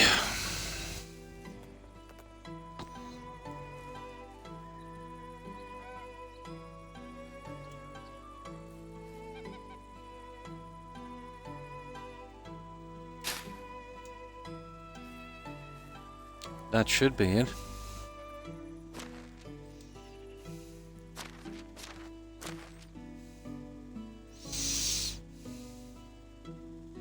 Yeah, that's the one. See how it's gotten rid of all this? Unbelievable, isn't it? Yeah, this should come back when we do a reload. How close is it to the outside road? Pretty close.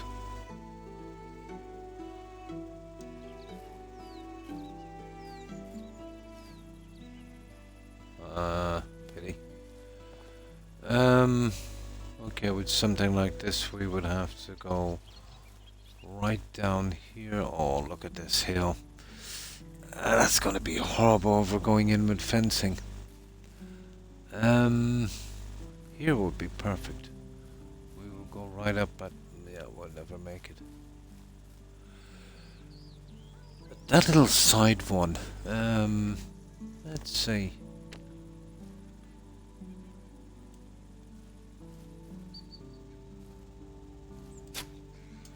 Oh, that looks bad.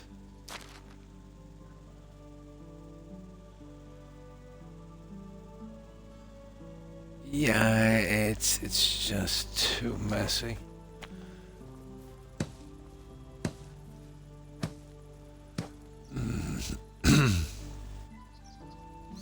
Okay, what about a road going here and there? Yeah, we're gonna have to get around that hill. Anyway, getting in a system like that would be a little bit more visually complicated, I suppose. It would definitely stop me from squaring it off. So, I will come up here. I will stop about here. Come across here. And boom, maybe to here and join up there. That's the way we'll work that one. Now, we need to sleep.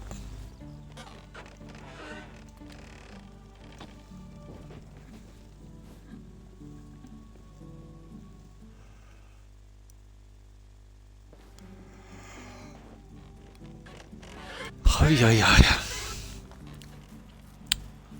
But this is the last of the messing. You know, I could probably fit another house here. It wouldn't hurt, would it? I know it's greedy, but it would solve a lot of problems for me, actually. If I come right here in the center with a house. Because we definitely have enough open space.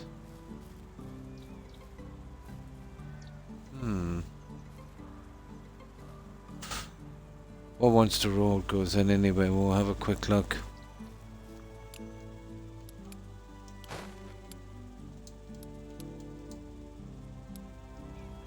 Now let me just pause this while I check on something for a moment, guys. It won't be a minute.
Yeah, I might be able to suppose one more building.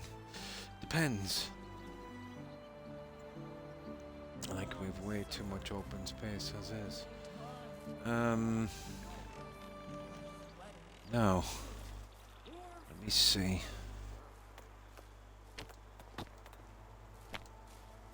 There's probably 3 from the end here. There's definitely not. Okay, we'll try 4. No, 4 is too much. 3.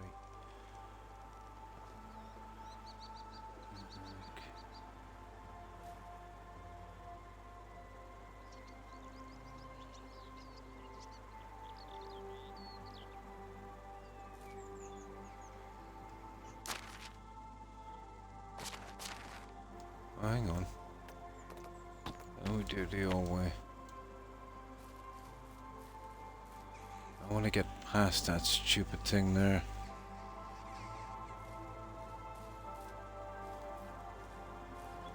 Okay, I have to come in pretty close.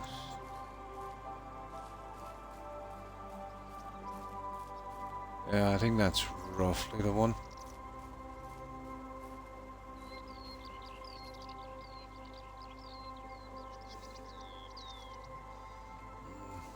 Too much of a curve. I see. Oh, that's kind of interesting, I suppose. Yeah, okay, I set it there.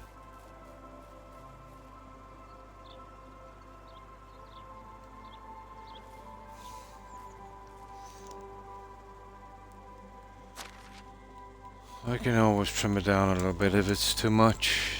It's not a biggie.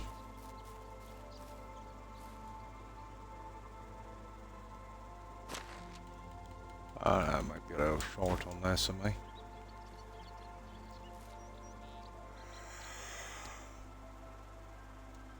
Even a tiny bit off would really affect its look on the map. Right, I'm gonna save it here. Let me see if we can get this in line.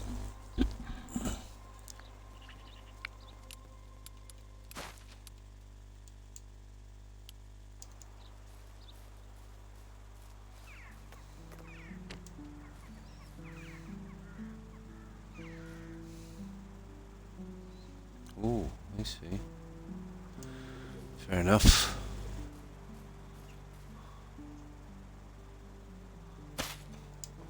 I know, it looks okay. Down should fit another house in there once the road is in, but I'll see. Probably. Be interesting to have that at a different angle.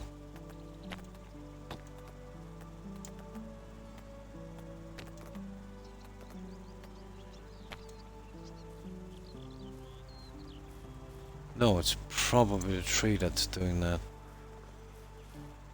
Ah, that's a bit high anyway. There's other stuff I can use on that anyway. Not a biggie. Yeah, the ground was a little high. That's why I didn't use it before. Now, let's see if that is what we need. Ah, fraction. You see it? I mean a tiniest fraction. I'll tell you the way I'd have to do this one, guys. I'll show you. Go on the outside of the stone. Yeah, the foundation one pushes it out a little bit. Yeah, you can see it there. But it wasn't much. So let's say we go on the outside. I don't know what that would do.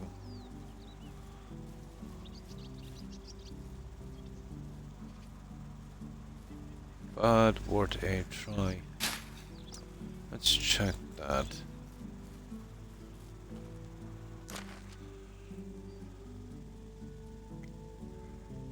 Oh god. Yeah, it's gonna take a bit more. That's even worse. Okay. I think going out of full one is too much, to be honest.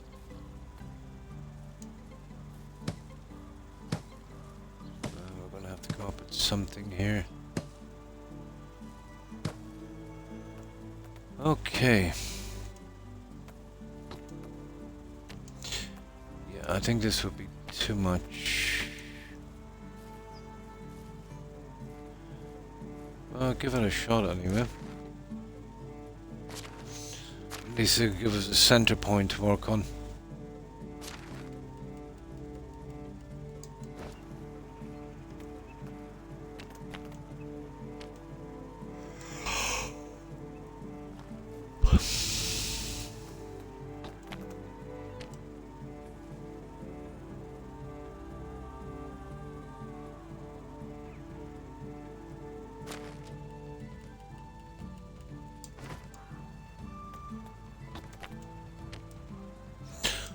Good enough. Now, round 2. I'd usually guess these.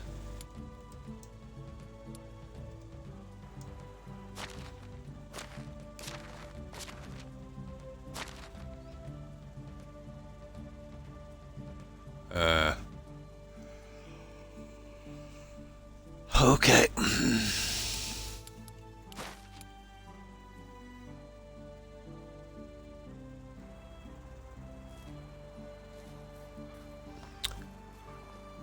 I think that one is way too much, but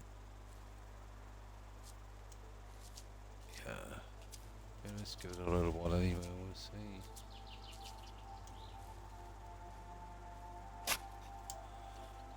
Okay, maybe it is right. Deceiving little guy. Yeah, I think it's a bit much. Let me see.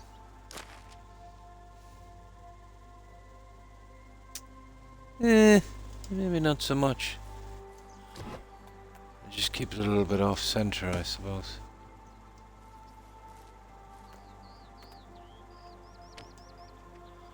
Instead of going center, I'm going about there. Now,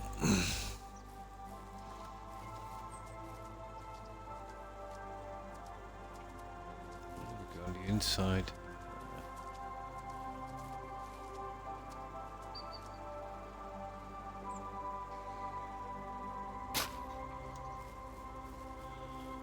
Let's see what we got.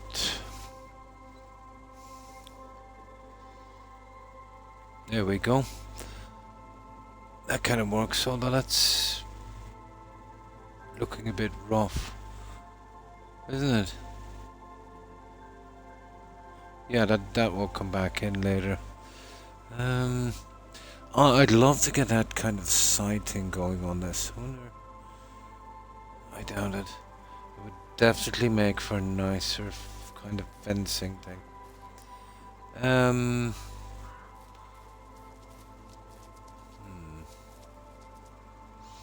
I don't really want to square it back again. Like, if I'm going to square it back again, I would prefer to go down here and across. Well, maybe here. Coming across from the middle. Well, that might be a bit much. I don't want to split up this ground a bit anyway.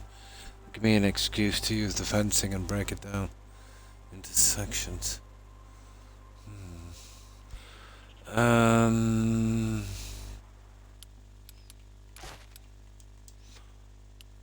Let me load this one up again. It won't be a second. I need to see the other one. It should blend in.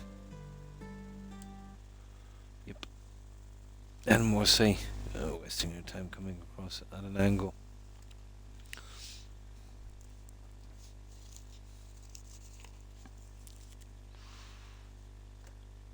Another weekend is upon us, guys. We won't feel Christmas.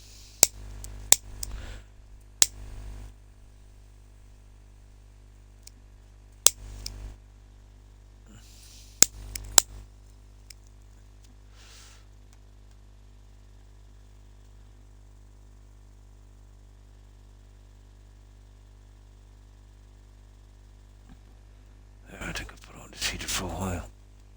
Make sure my foot doesn't get too cold. Kind of helps the circulation a bit. Yeah. The pain in my foot, it's really strange. It's not like it's cold or anything. It's more like almost like a deep muscle pain. Or if you're, well, maybe if you're really cold, right to the bone. I remember that as a kid. We did have snow. You feel so cold, you can feel it in your bones. Yeah, I think I have that in my foot. Strange enough, everywhere else is okay. Just especially in this right foot.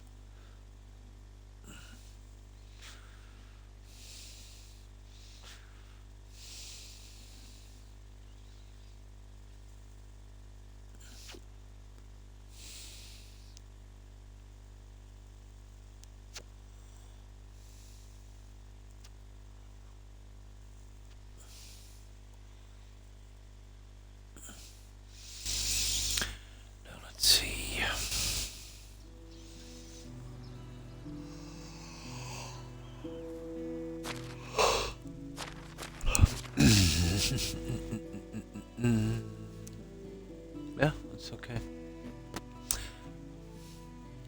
Yeah, ideally I'd like to run down the side.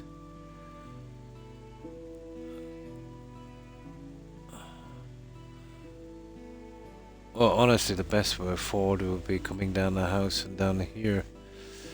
But, I don't know.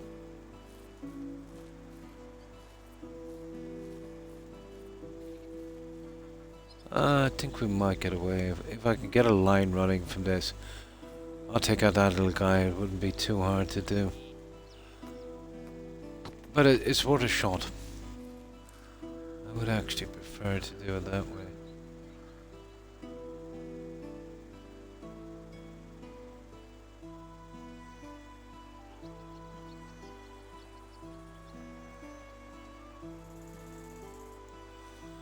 Let's have a look anyway. Well, it lines up pretty good. I think almost perfect.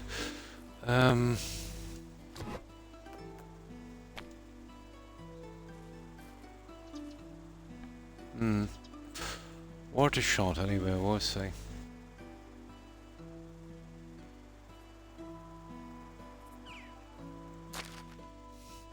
It was just that ugly mound I wanted to avoid. And we're coming in there for the fencing, it wouldn't be very flattering.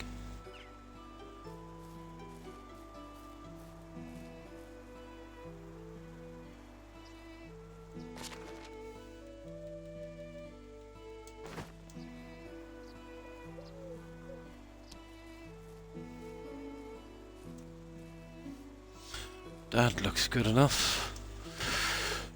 Let's see what we got.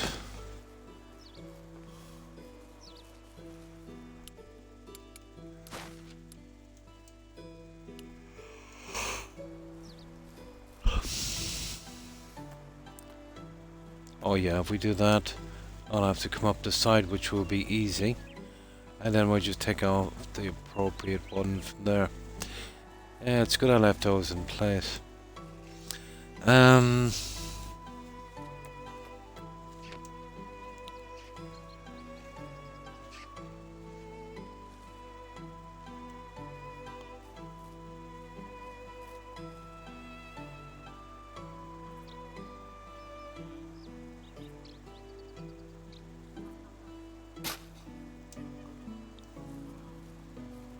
Looks like a pretty good guess there on that. Let me see.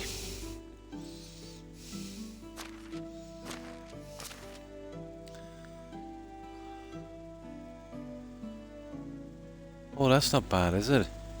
I think that's pretty cool. Yeah, I think we got it there. First try. Lined up perfectly with this, and lined up perfectly with that. Now,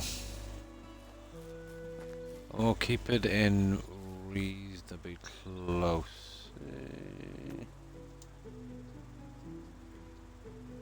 Let's see where this is going.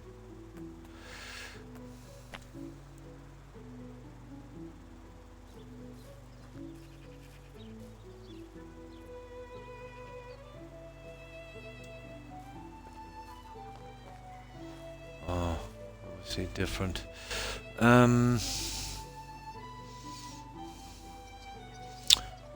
want to keep this out a reasonable amount of space. I'll obviously keep the tree out from this. Okay, I'll have to repurpose this for a second.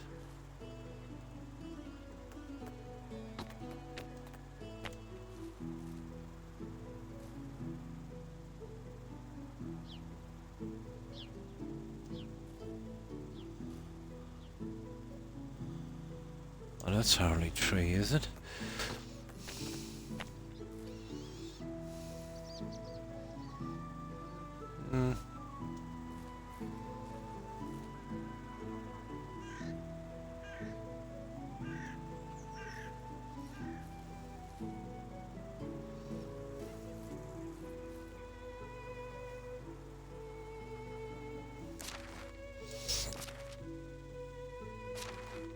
No, come on.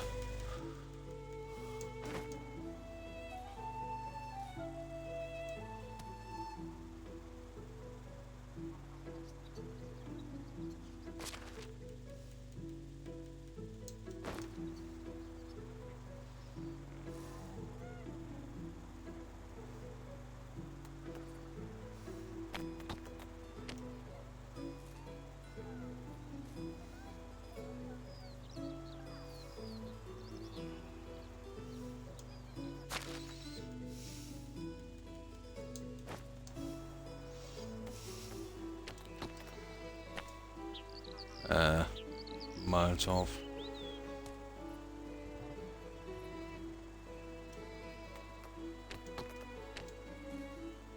Perfect, perfect, perfect. Okay.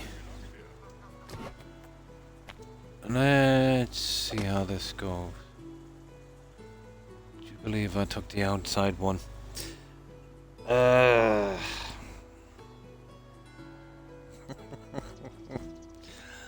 I should have taken the inside one. Oh, for good God's sake.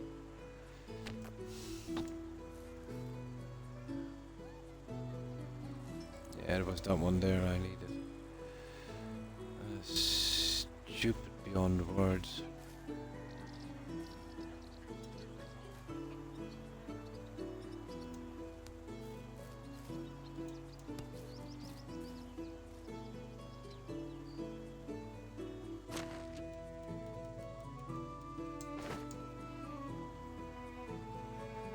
I will rectify this shortly enough.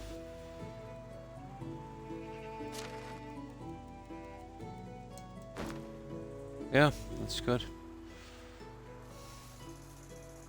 I'm gonna guess this, guys. Yeah, from the last piece. Now let's see.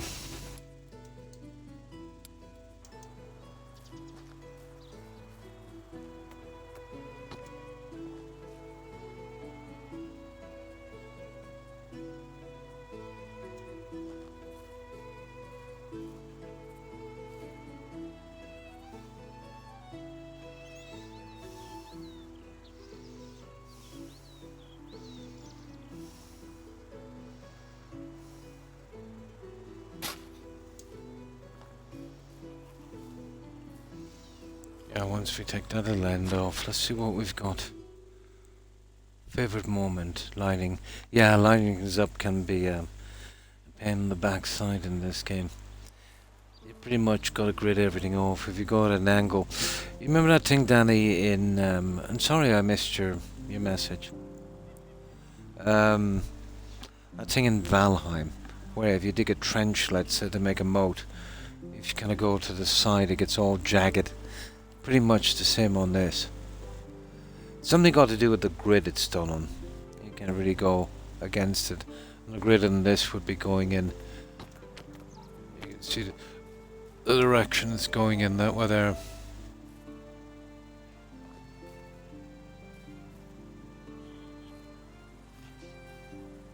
Anything out from that is a waste of time.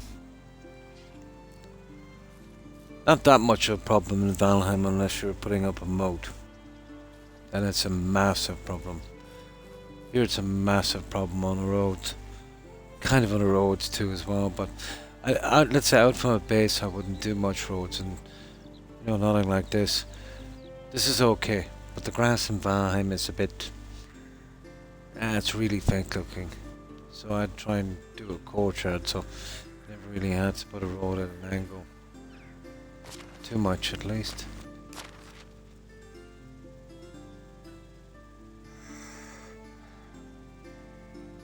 It looks like to be the one. Let's see. Nah, I knew we wouldn't be that lucky.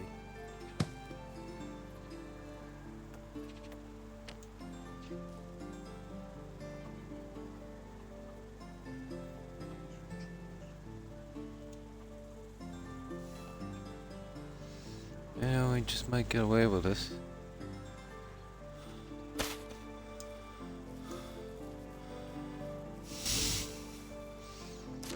Now let's see what we've got. We have... yeah. Yeah, I think maybe.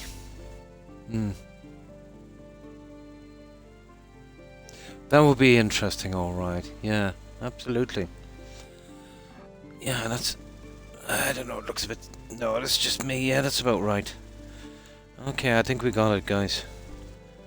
Now... just let's remove this junk. Let's make sure again we give it one more look. Yeah. That should fill in once we reload. Okay. Okay. Right. But you'd be surprised how much time I spent in this over the last few days. And we weren't here. We did take a few days off from this, wasn't it, to do the expeditions on No Man's Sky. I thought I'd have much more done, but the game's very deceiving. How much time it would take. I could slap it into place pretty quickly, but where's the fun in that? Well, that's it. Everything is all linked up. That gives me an edge to do the fencing as well.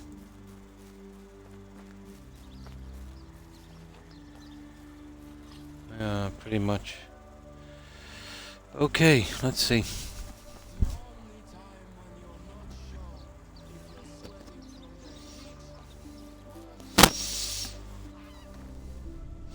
Yeah, that would work.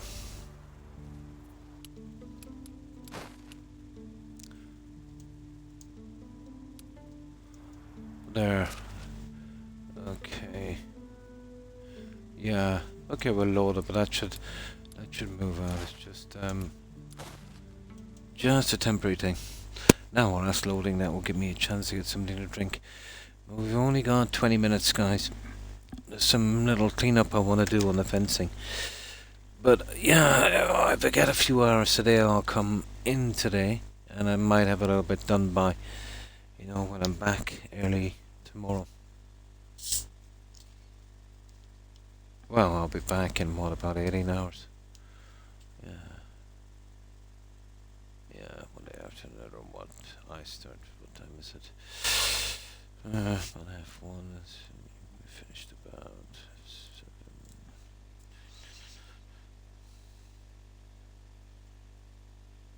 Yeah, about 18 hours.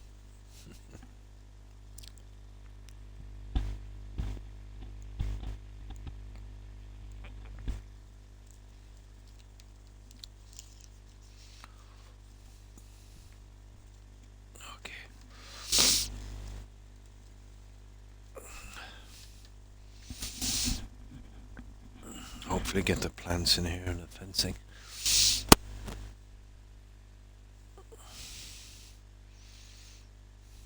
Valheim was pretty much the same. It demanded a lot of time, especially if you wanted to kind of make things neat. Although this is much harder because in Valheim it was just how it looked visually on the ground. Well, here you've got the map to contend with. I want to get it looking pretty decent on that as well. That's absolutely added a bit more time. What can look perfect to the eye on the ground might not be on the map. You'll get those kind of blotted lines.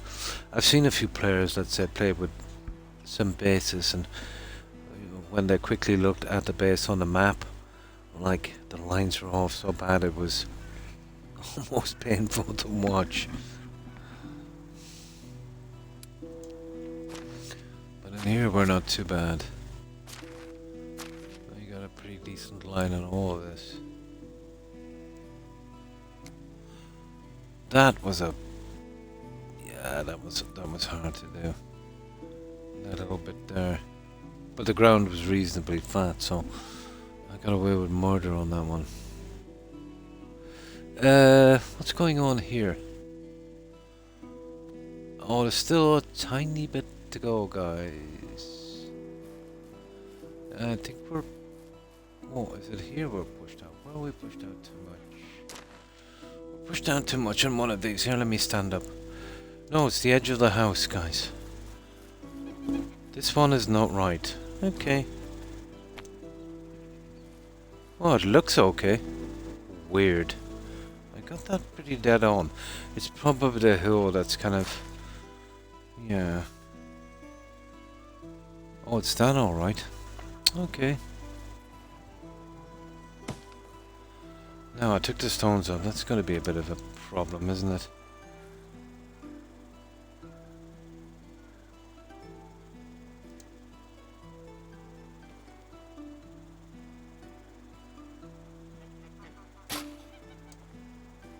That's a little bit back.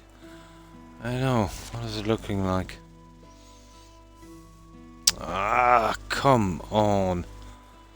I wonder if it's this here. No, I actually think it's the other one. That's throwing me off a bit. I think it's that one, is it?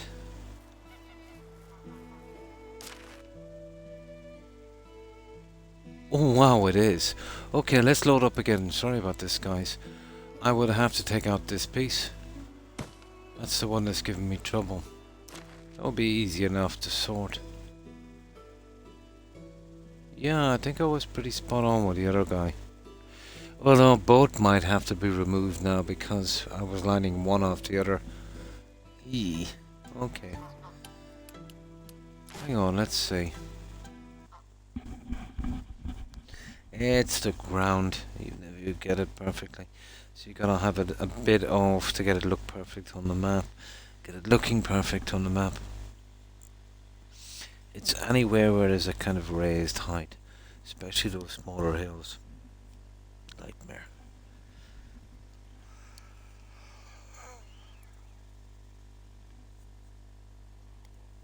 Oh my, I'd sleep on a bed of nails.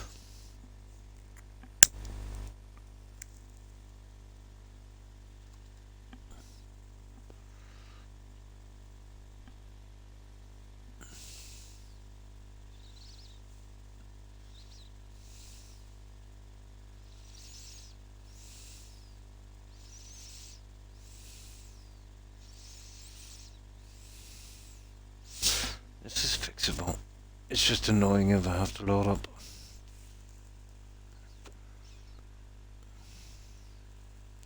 If it gives us too much hassle, I'll move on to something else. I can always do this after.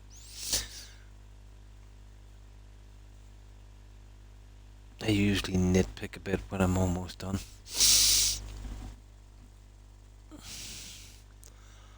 Oh, come on now. Okay, I won't be loading this up again. We haven't got time for this. We've only got like 15 minutes.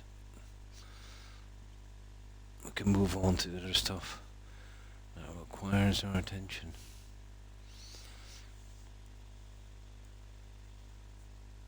This I'll clean up later.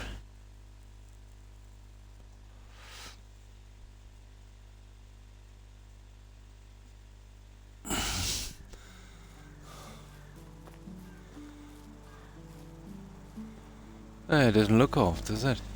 Yeah, there it is there. Yeah, both will have to be removed. That is a shame.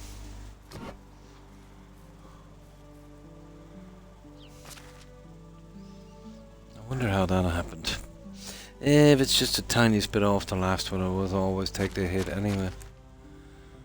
I think it's more got to do with ground level, really. But that is an eyesore, isn't it? That is really, really, really noticeable. Well, it's more of the other one, maybe not being brought out. I wonder would we have a better chance of lining? No. Yeah, there's something about it anyway, it doesn't look right. Okay, we'll try the hard way. If this doesn't work, we'll just move on to something else. So I'd have to take that one. And now that's definitely going out too much. Now that one. And we'll see if we can kind of do it with this. This is going to take a few attempts. But we'll see.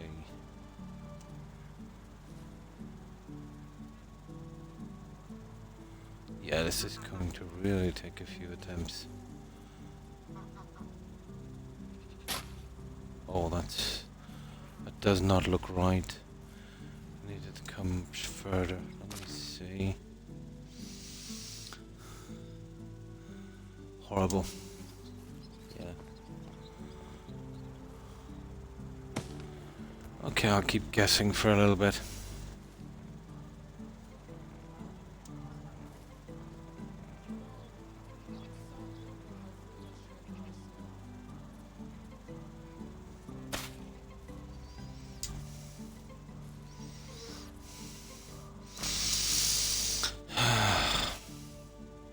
Wow, that's actually not bad. Talk about a fluke. That's actually not bad. It looked to my eye to be quite a distance off. But it looks okay. Goes to show you too. It was done perfectly the last time and it didn't work out. Yeah, that's the thing. We'll save and we'll load up, should get rid of that. Okay, we got it.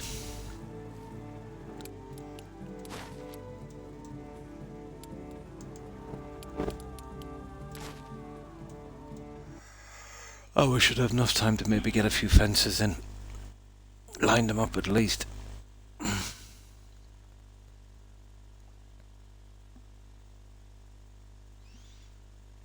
Oh, the fences can be a pain sometimes.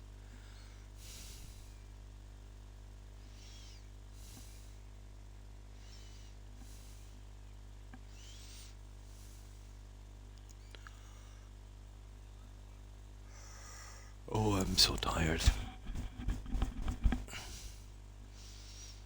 I can even barely function on this.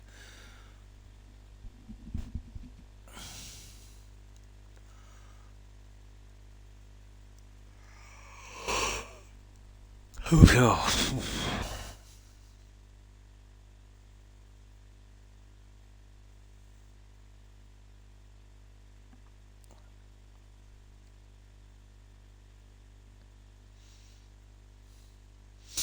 Medieval Dynasty. Pretty decent game.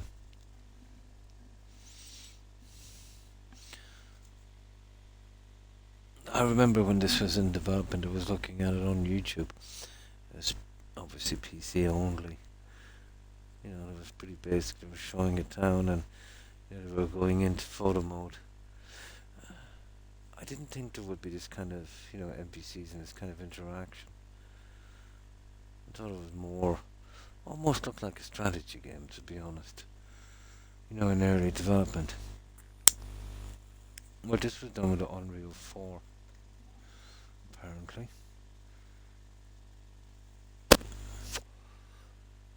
The same company, it was a German company that did publication. Yeah, that's how games are referred to. Toplets, apparently a German company.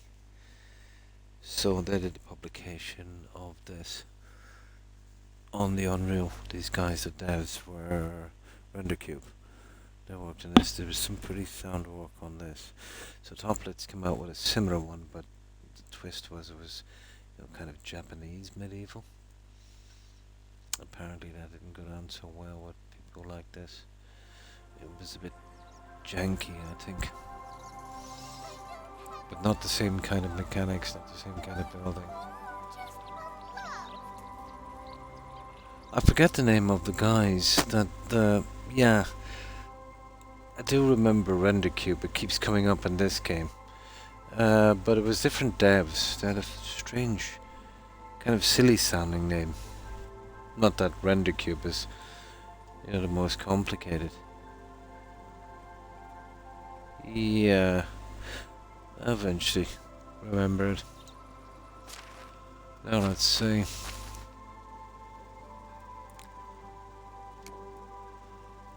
There we go, guys. That's as good as we're going to get it. Oh, excuse me. So that's everything on this side. So it's fencing, shrubbery, and whatever junk we're going to throw in here. But all of the construction is done. I'm heavily thinking about sneaking in one more house. Well, we're not going to get it here anyway, that's a given. It would look horrible here, would it? Oh, I'll have a look at it later anyway, but we'll see. Oh, yeah. Yeah. It's possible.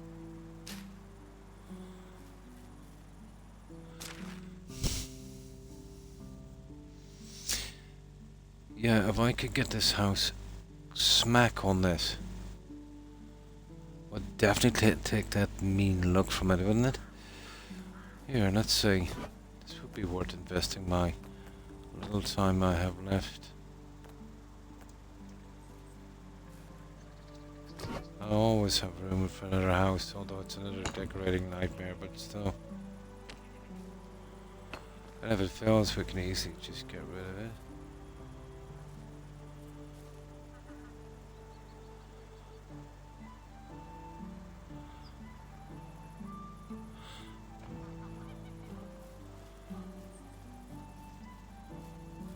Wow, that looks bad. Okay. That's as far as it wants to come out. Let's see.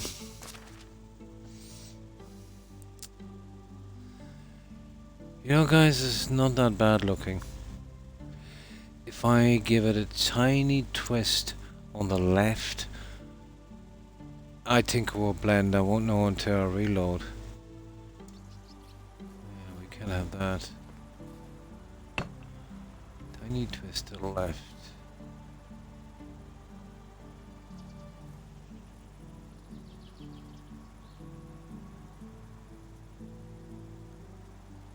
Oh, it's that stupid, yeah, that stairway that's going to kill us, guys, I'd say.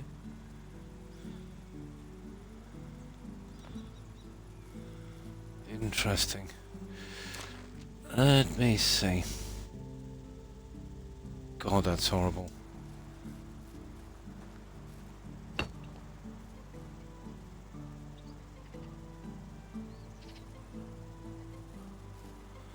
I don't know if it's worth the hassle, to be honest, but I should have saved the other one. I think it might have been online. Okay, let me stand up for this one.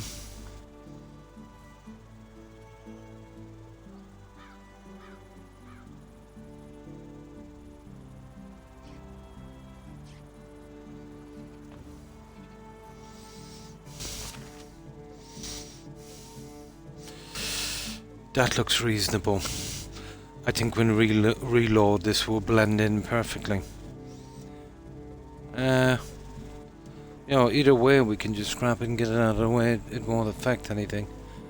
And sorry about the reloads, guys, but it's the only way I have of you know, seeing how it looks properly. I know it takes a while for this stupid thing to reload, but to be honest, I can't blame it. Oh yeah, I can live with the distance on that. Much different than this. Yeah, another house here would definitely work.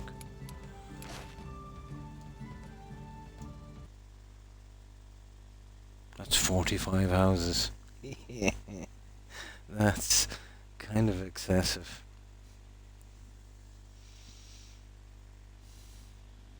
Here, let me turn off. This is getting too warm. How long have we got?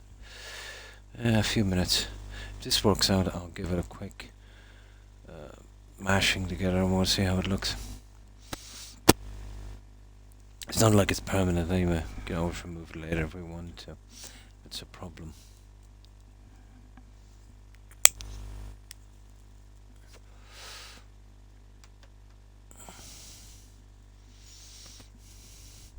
Oh, hi.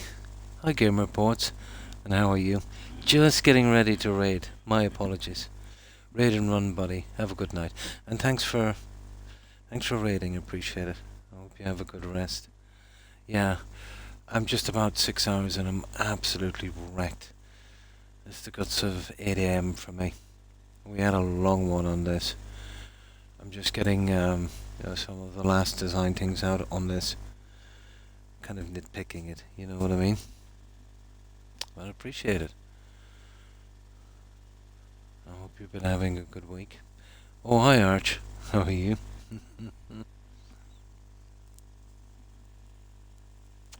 Takes a while to load it. This place is massive.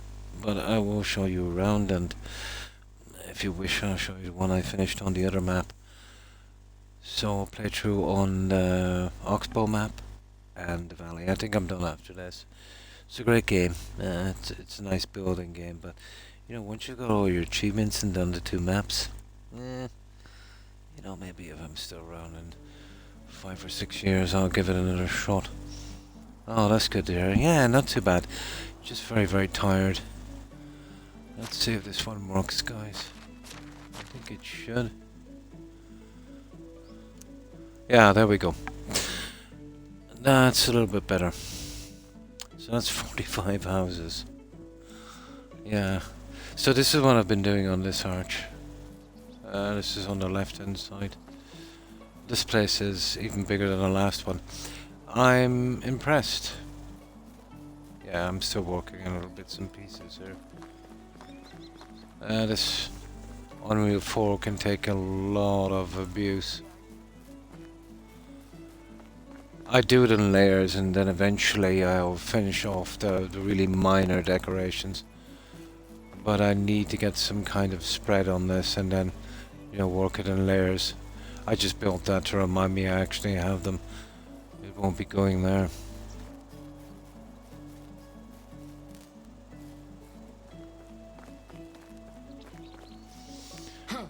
This is the hunter's cabin. I did this little archery course. It reminds me of that one in Skyrim. You remember that one where you get that bow? What's her name? Elsa's cabin or something like that.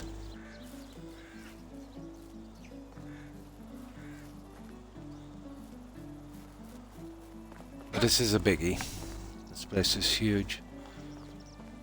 This is my spot here, which still needs to be finished. Yeah, let's wait till morning so I can show it to you then. Oh, hi Turning Cog. It's been a while. How have you been?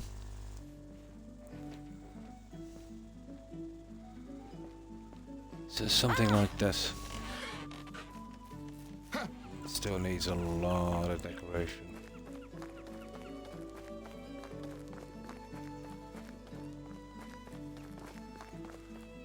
The trees were ambitious, to be honest, because they do have a slight animation. They move in the wind. You're talking about hundreds and hundreds of trees in this small area. But I'm impressed that, even though I am getting a little frame jump every now and again, I think I can accept that.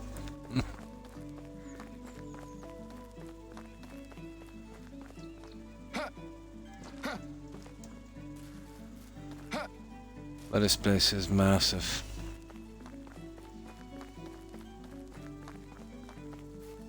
Indie game dev thing. Nice, nice. I did a double tavern on this one.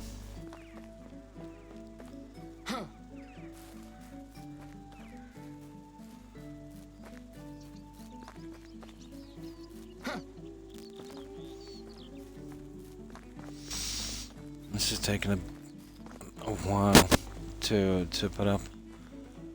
But any free time I get when I'm not streaming, I'll be in here decorating and doing small bits and pieces.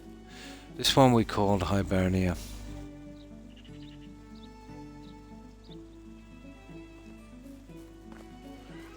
And still, once I place the smaller decorations, should brighten up a bit, you know.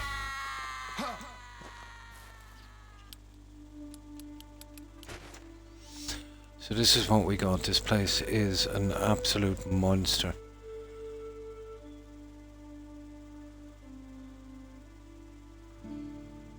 Yeah, the amount of trees is really excessive, but it does give a nice kind of look.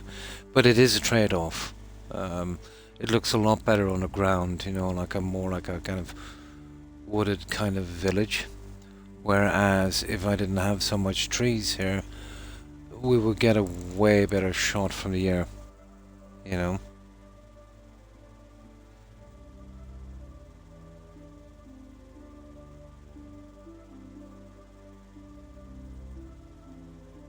So 45 houses alone, not, yeah, we should see it from here. 45 houses, 11 extraction, 3 hunting, 12 farming, animal husbandry, 13 production, 8 services, 9, and even though it says storage 15, 5 of these storage areas would be on the mines out from my settlement. So I don't have to start, you know, bringing out pickaxes and stuff out there. And pretty much help themselves. The best about that is I don't have to clutter the place up with too much storage. And even though they're so far away, I get the weight allowance here as well.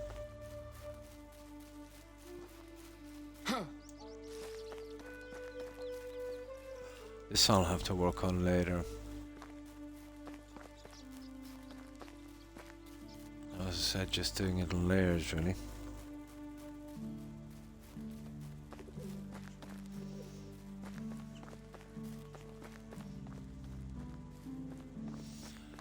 This will be our public gardens. It's a pity there's not more stuff to decorate outside, but you know. And we'll have to make do. Orchards and stuff here.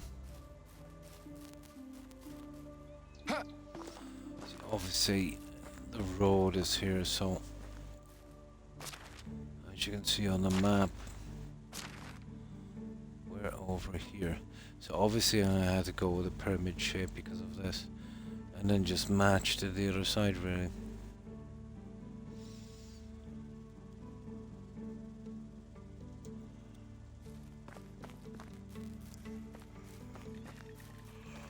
Of course there wouldn't be much of a farm without a vineyard. It still needs a bit of decoration for the smaller houses here and 3 of the larger ones.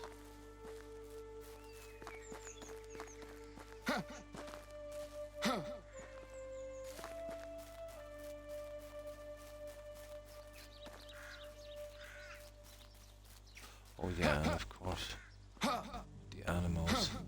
I still have a good bit of work to do here.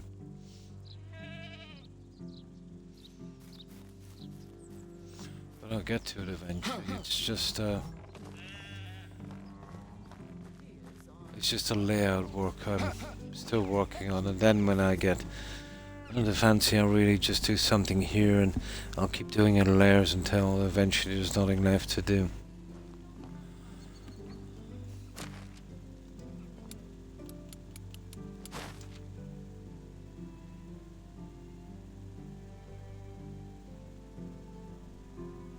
Yeah. The tree is cool to view from the air, but it looks pretty good on the ground. You've got that more kind of shaded environment. That not so much there.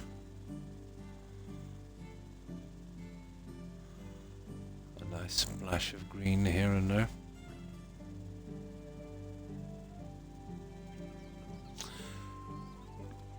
Now, I'll be probably going shortly. I was just ready to raid before you guys came. But what I will do is I'll show you a finished settlement on the Oxbow map. Bear in mind in this one, I didn't have the DLC, so I could plant my own trees. So any trees in that are the ones that were there originally. So I did go out of my way to save as many trees as possible. I think with the entire settlement, I think that I took down a little less than 12 trees on that one. So we didn't have a DLC for flowers and plants. And trees, of course. So this one here, well, the DLC actually came out about a few days after I finished that one. But that was good because it gave me an excuse to come in, get my tree achievements and do something a little different. This is where I kind of went with the kind of tree border, the kind of avenue look. But I still have it here. And this was, I think after this we took a break. We did a few different games, and it would have been about 6-7 months ago. It's this one here, this is Oxbow. And again, this is in autumn, so it's not as green as it should be. Spring is the time, really. So obviously there'll be a good few dead plants.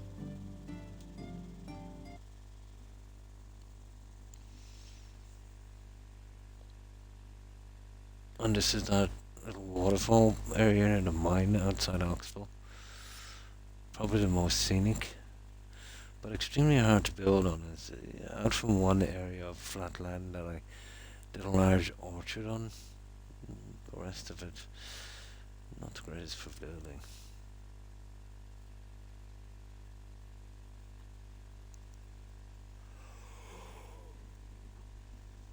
Oh, excuse me.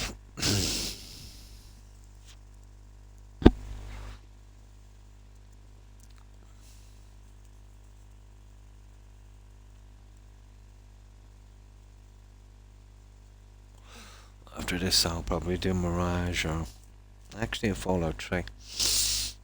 I think it's the only Fallout game I have never actually streamed on Twitch. So one or the other.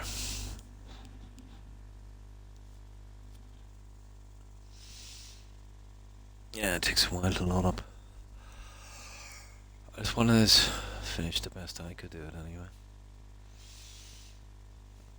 I would have going slight bit different obviously if I had all the trees and plants, but just as why I didn't get it, I wouldn't have an excuse then to build another one on the other map.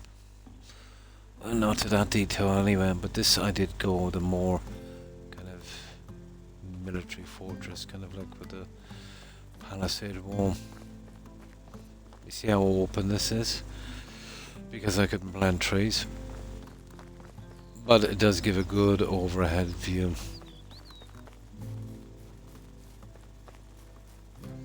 I think it's a little smaller than the other settlement.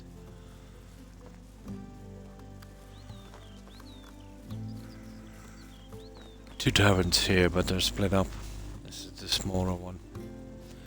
And this is the kind of decoration I'll have to finish on the other guy. Yeah, that takes time. Literally dropping them on the table.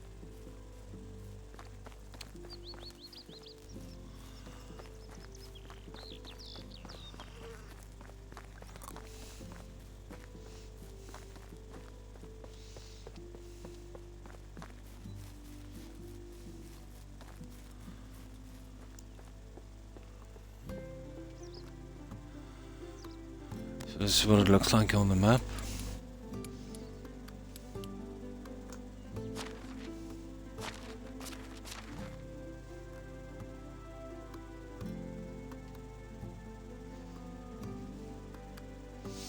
That palisade wall was extremely hard to do because of ground levels.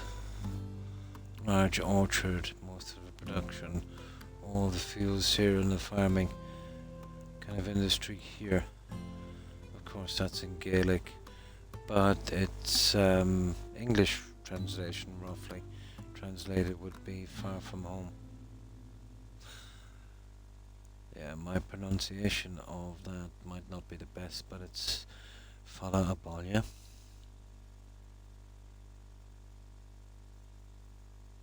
The O with the Fala is pronounced AH in English, it'll be A.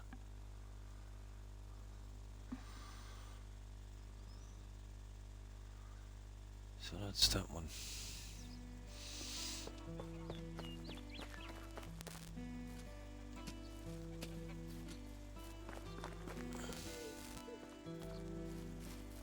And the photo is that little forward slash just above the O.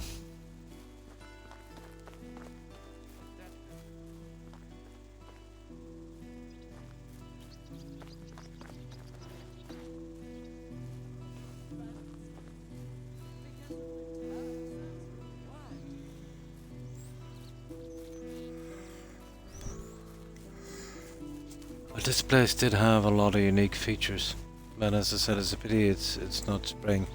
I'll have to come in here later and kind of fast forward it to spring, including the lake, the pond.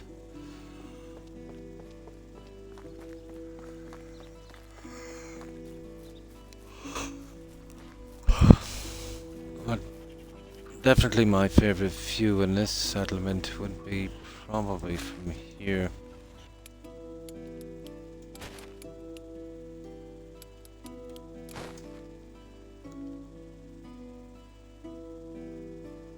Where you get that kind of view.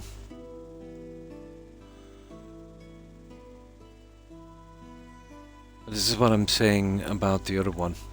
It was definitely a trade-off. It looks a lot better on the ground because of the trees, but the area of view not so much. Here you can kind of see the layout a lot better, and it looks more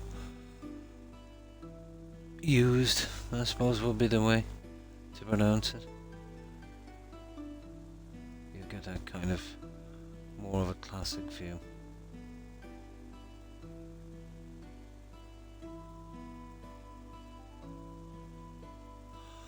But that was a bit of a hindrance in the beginning, that hill. Oh, you could only ever do plants up there, to be honest. There's no way we were getting buildings. But I was lucky there was just enough room to kind of put in a mill, a mill here, reasonable. Managed to centre it, and then came with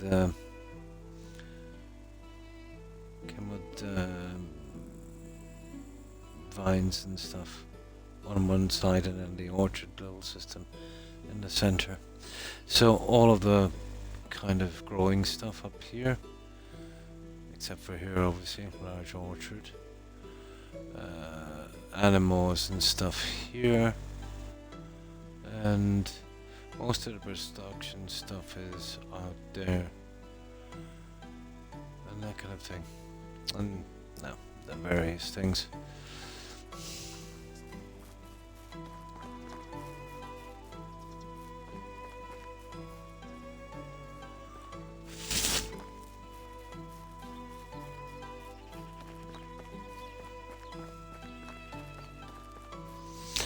This is a larger tavern.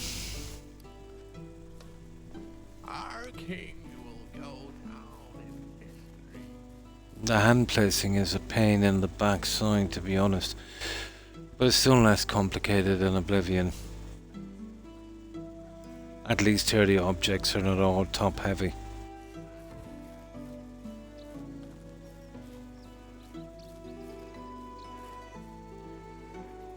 Although Oblivion isn't a building game, you can move a lot of junk into your house if you really want to bad enough.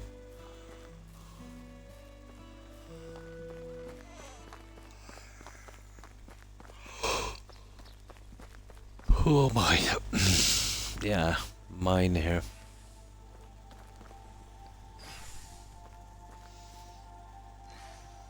Yeah. Yeah, it's a pity this isn't spring, it looks so much better. But this for me anyway, was definitely the clincher. Makes this location very unique.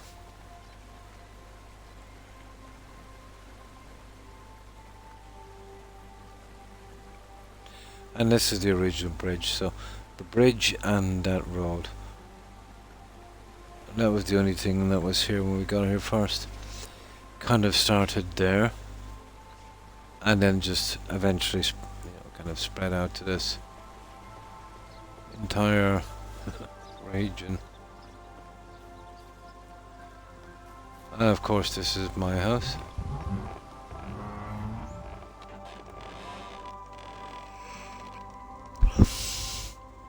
But I didn't go the whole hog with the decorating inside on these, which I'm doing on the other one. But mostly because it's probably going to be my last playthrough ever. So, kind of going a bit overboard on it.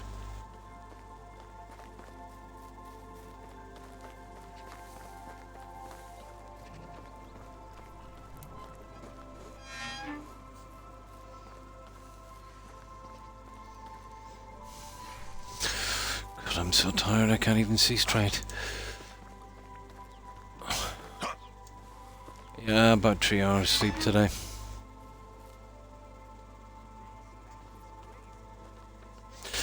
But I will sleep after I finish this. And as I said, the rest of the houses in a large orchard. So that's this one anyway. This is the one we did in Oxbow. We called it Far From Home. And the other one. Oh, hi Toby, my dog always awoke. And the one in the valley I just called Hibernia. It's a good doggo. Are you going to play games with me? My dog just woke up, so it's going to be fun and games now. Up, come on. Come on, you're too big. Come on, I'll lift you. Come on. There, now you're okay. Yeah, so that's it. So let me just quickly load up on the other one.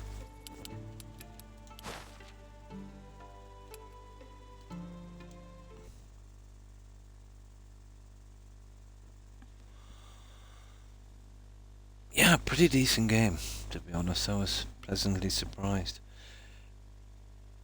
I would still like a system where I could kind of build my own house from scratch, in a sense like you could do in Fallout.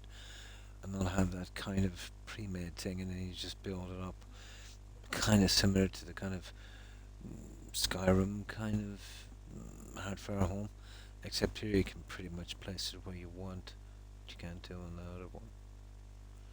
Something more of a system, let's say, for at least one type of house, like Valheim, where you could make up the individual pieces and kind of change the shape, would be interesting. But then that opens up a whole Pandora's box of furniture and stuff, so I can kind of see why they didn't go with that.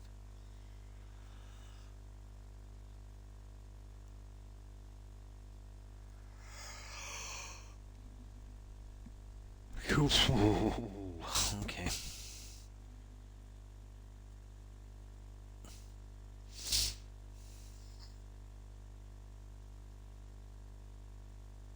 Lack of sleep. There's not much worse than that.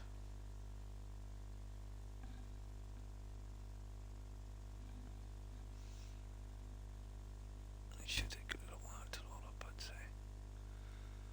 Okay, my voice is going. We're almost done. I just want to quit on this save. I'll get back in and we'll save this. So yeah. I think we'll go with this last house because I just want to fill this. I can go with the smaller trees here maybe. But we will need at least one biggie here. This one I don't know if I can push that down, we'll see. But here it's most needed. I could probably go with the smaller trees on the other side. So I'll probably center that with a nice tree. And we can do that one a little later. But yeah, I'm on tomorrow again at the same time. I'll hopefully push for another 6 hours. But you know me, if I get an hour or two during the day, I'll come in here and start to make progress. Most I've been doing really is this kind of obsessive decorating thingy here. Why not? Go for it, huh? But you're talking about 45 houses. But I've pretty much done them all. There's a few little bits here and there. Okay, let me just save here. Yeah, I am absolutely wrecked, guys.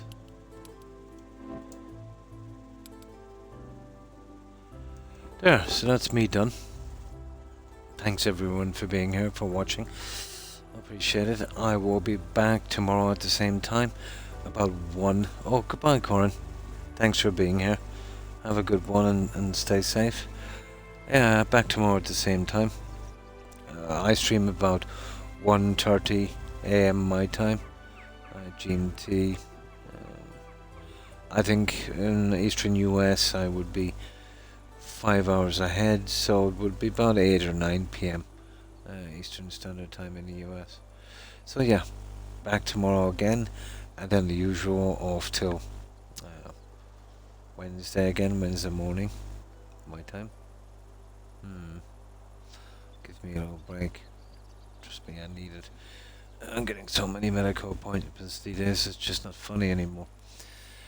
So, thanks everyone for the raids, the follows, and the lurking. I appreciate it. So, and you too. Jaeger, thanks for being here. I appreciate it. Have a good one. Stay safe. So, goodbye Jaeger, Corin, Turning Cog, Archcabbage of course, the Rebel Werewolf. Have a good one, guys. Thanks for hanging out. Also, Terry, Hufflepuff, and Digger and Blonde if you're watching. Take care, ladies. Have a wonderful rest of your weekend, and of course to everyone. And to you too, Danny. Take care and stay safe. And thanks for hanging out. Okay.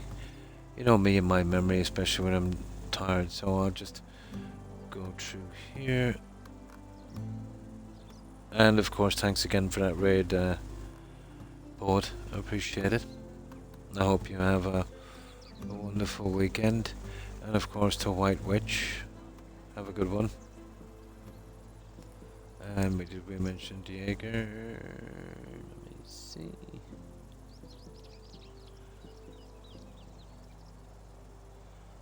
just scrolling away, so you can find anyone new. No, that's everyone I can find on chat. So there's probably been a few more who the chat has kind of just slipped off the screen, or they were just lurking. So if I've missed anyone, guys, my apologies. Do whomever I might have missed, and again, thanks everyone for watching. So yeah, back tomorrow at the same time. Hope to see you all then if you have the time. Take care, guys. Stay safe and have a good one. So I will do a raid. Hopefully you'll bear with me for this one. And you'll just get the little Xbox symbol for a moment while I'm just kind of searching. So yeah, take care, guys, and let's stop in and say hi to some of our friends. Let's see what they're up to. And then I will be lurking on this, but in truth I'll be probably sleeping about 10 minutes. Or even less. I've been nodding off for the past hour. So, okay, let's see who's out there.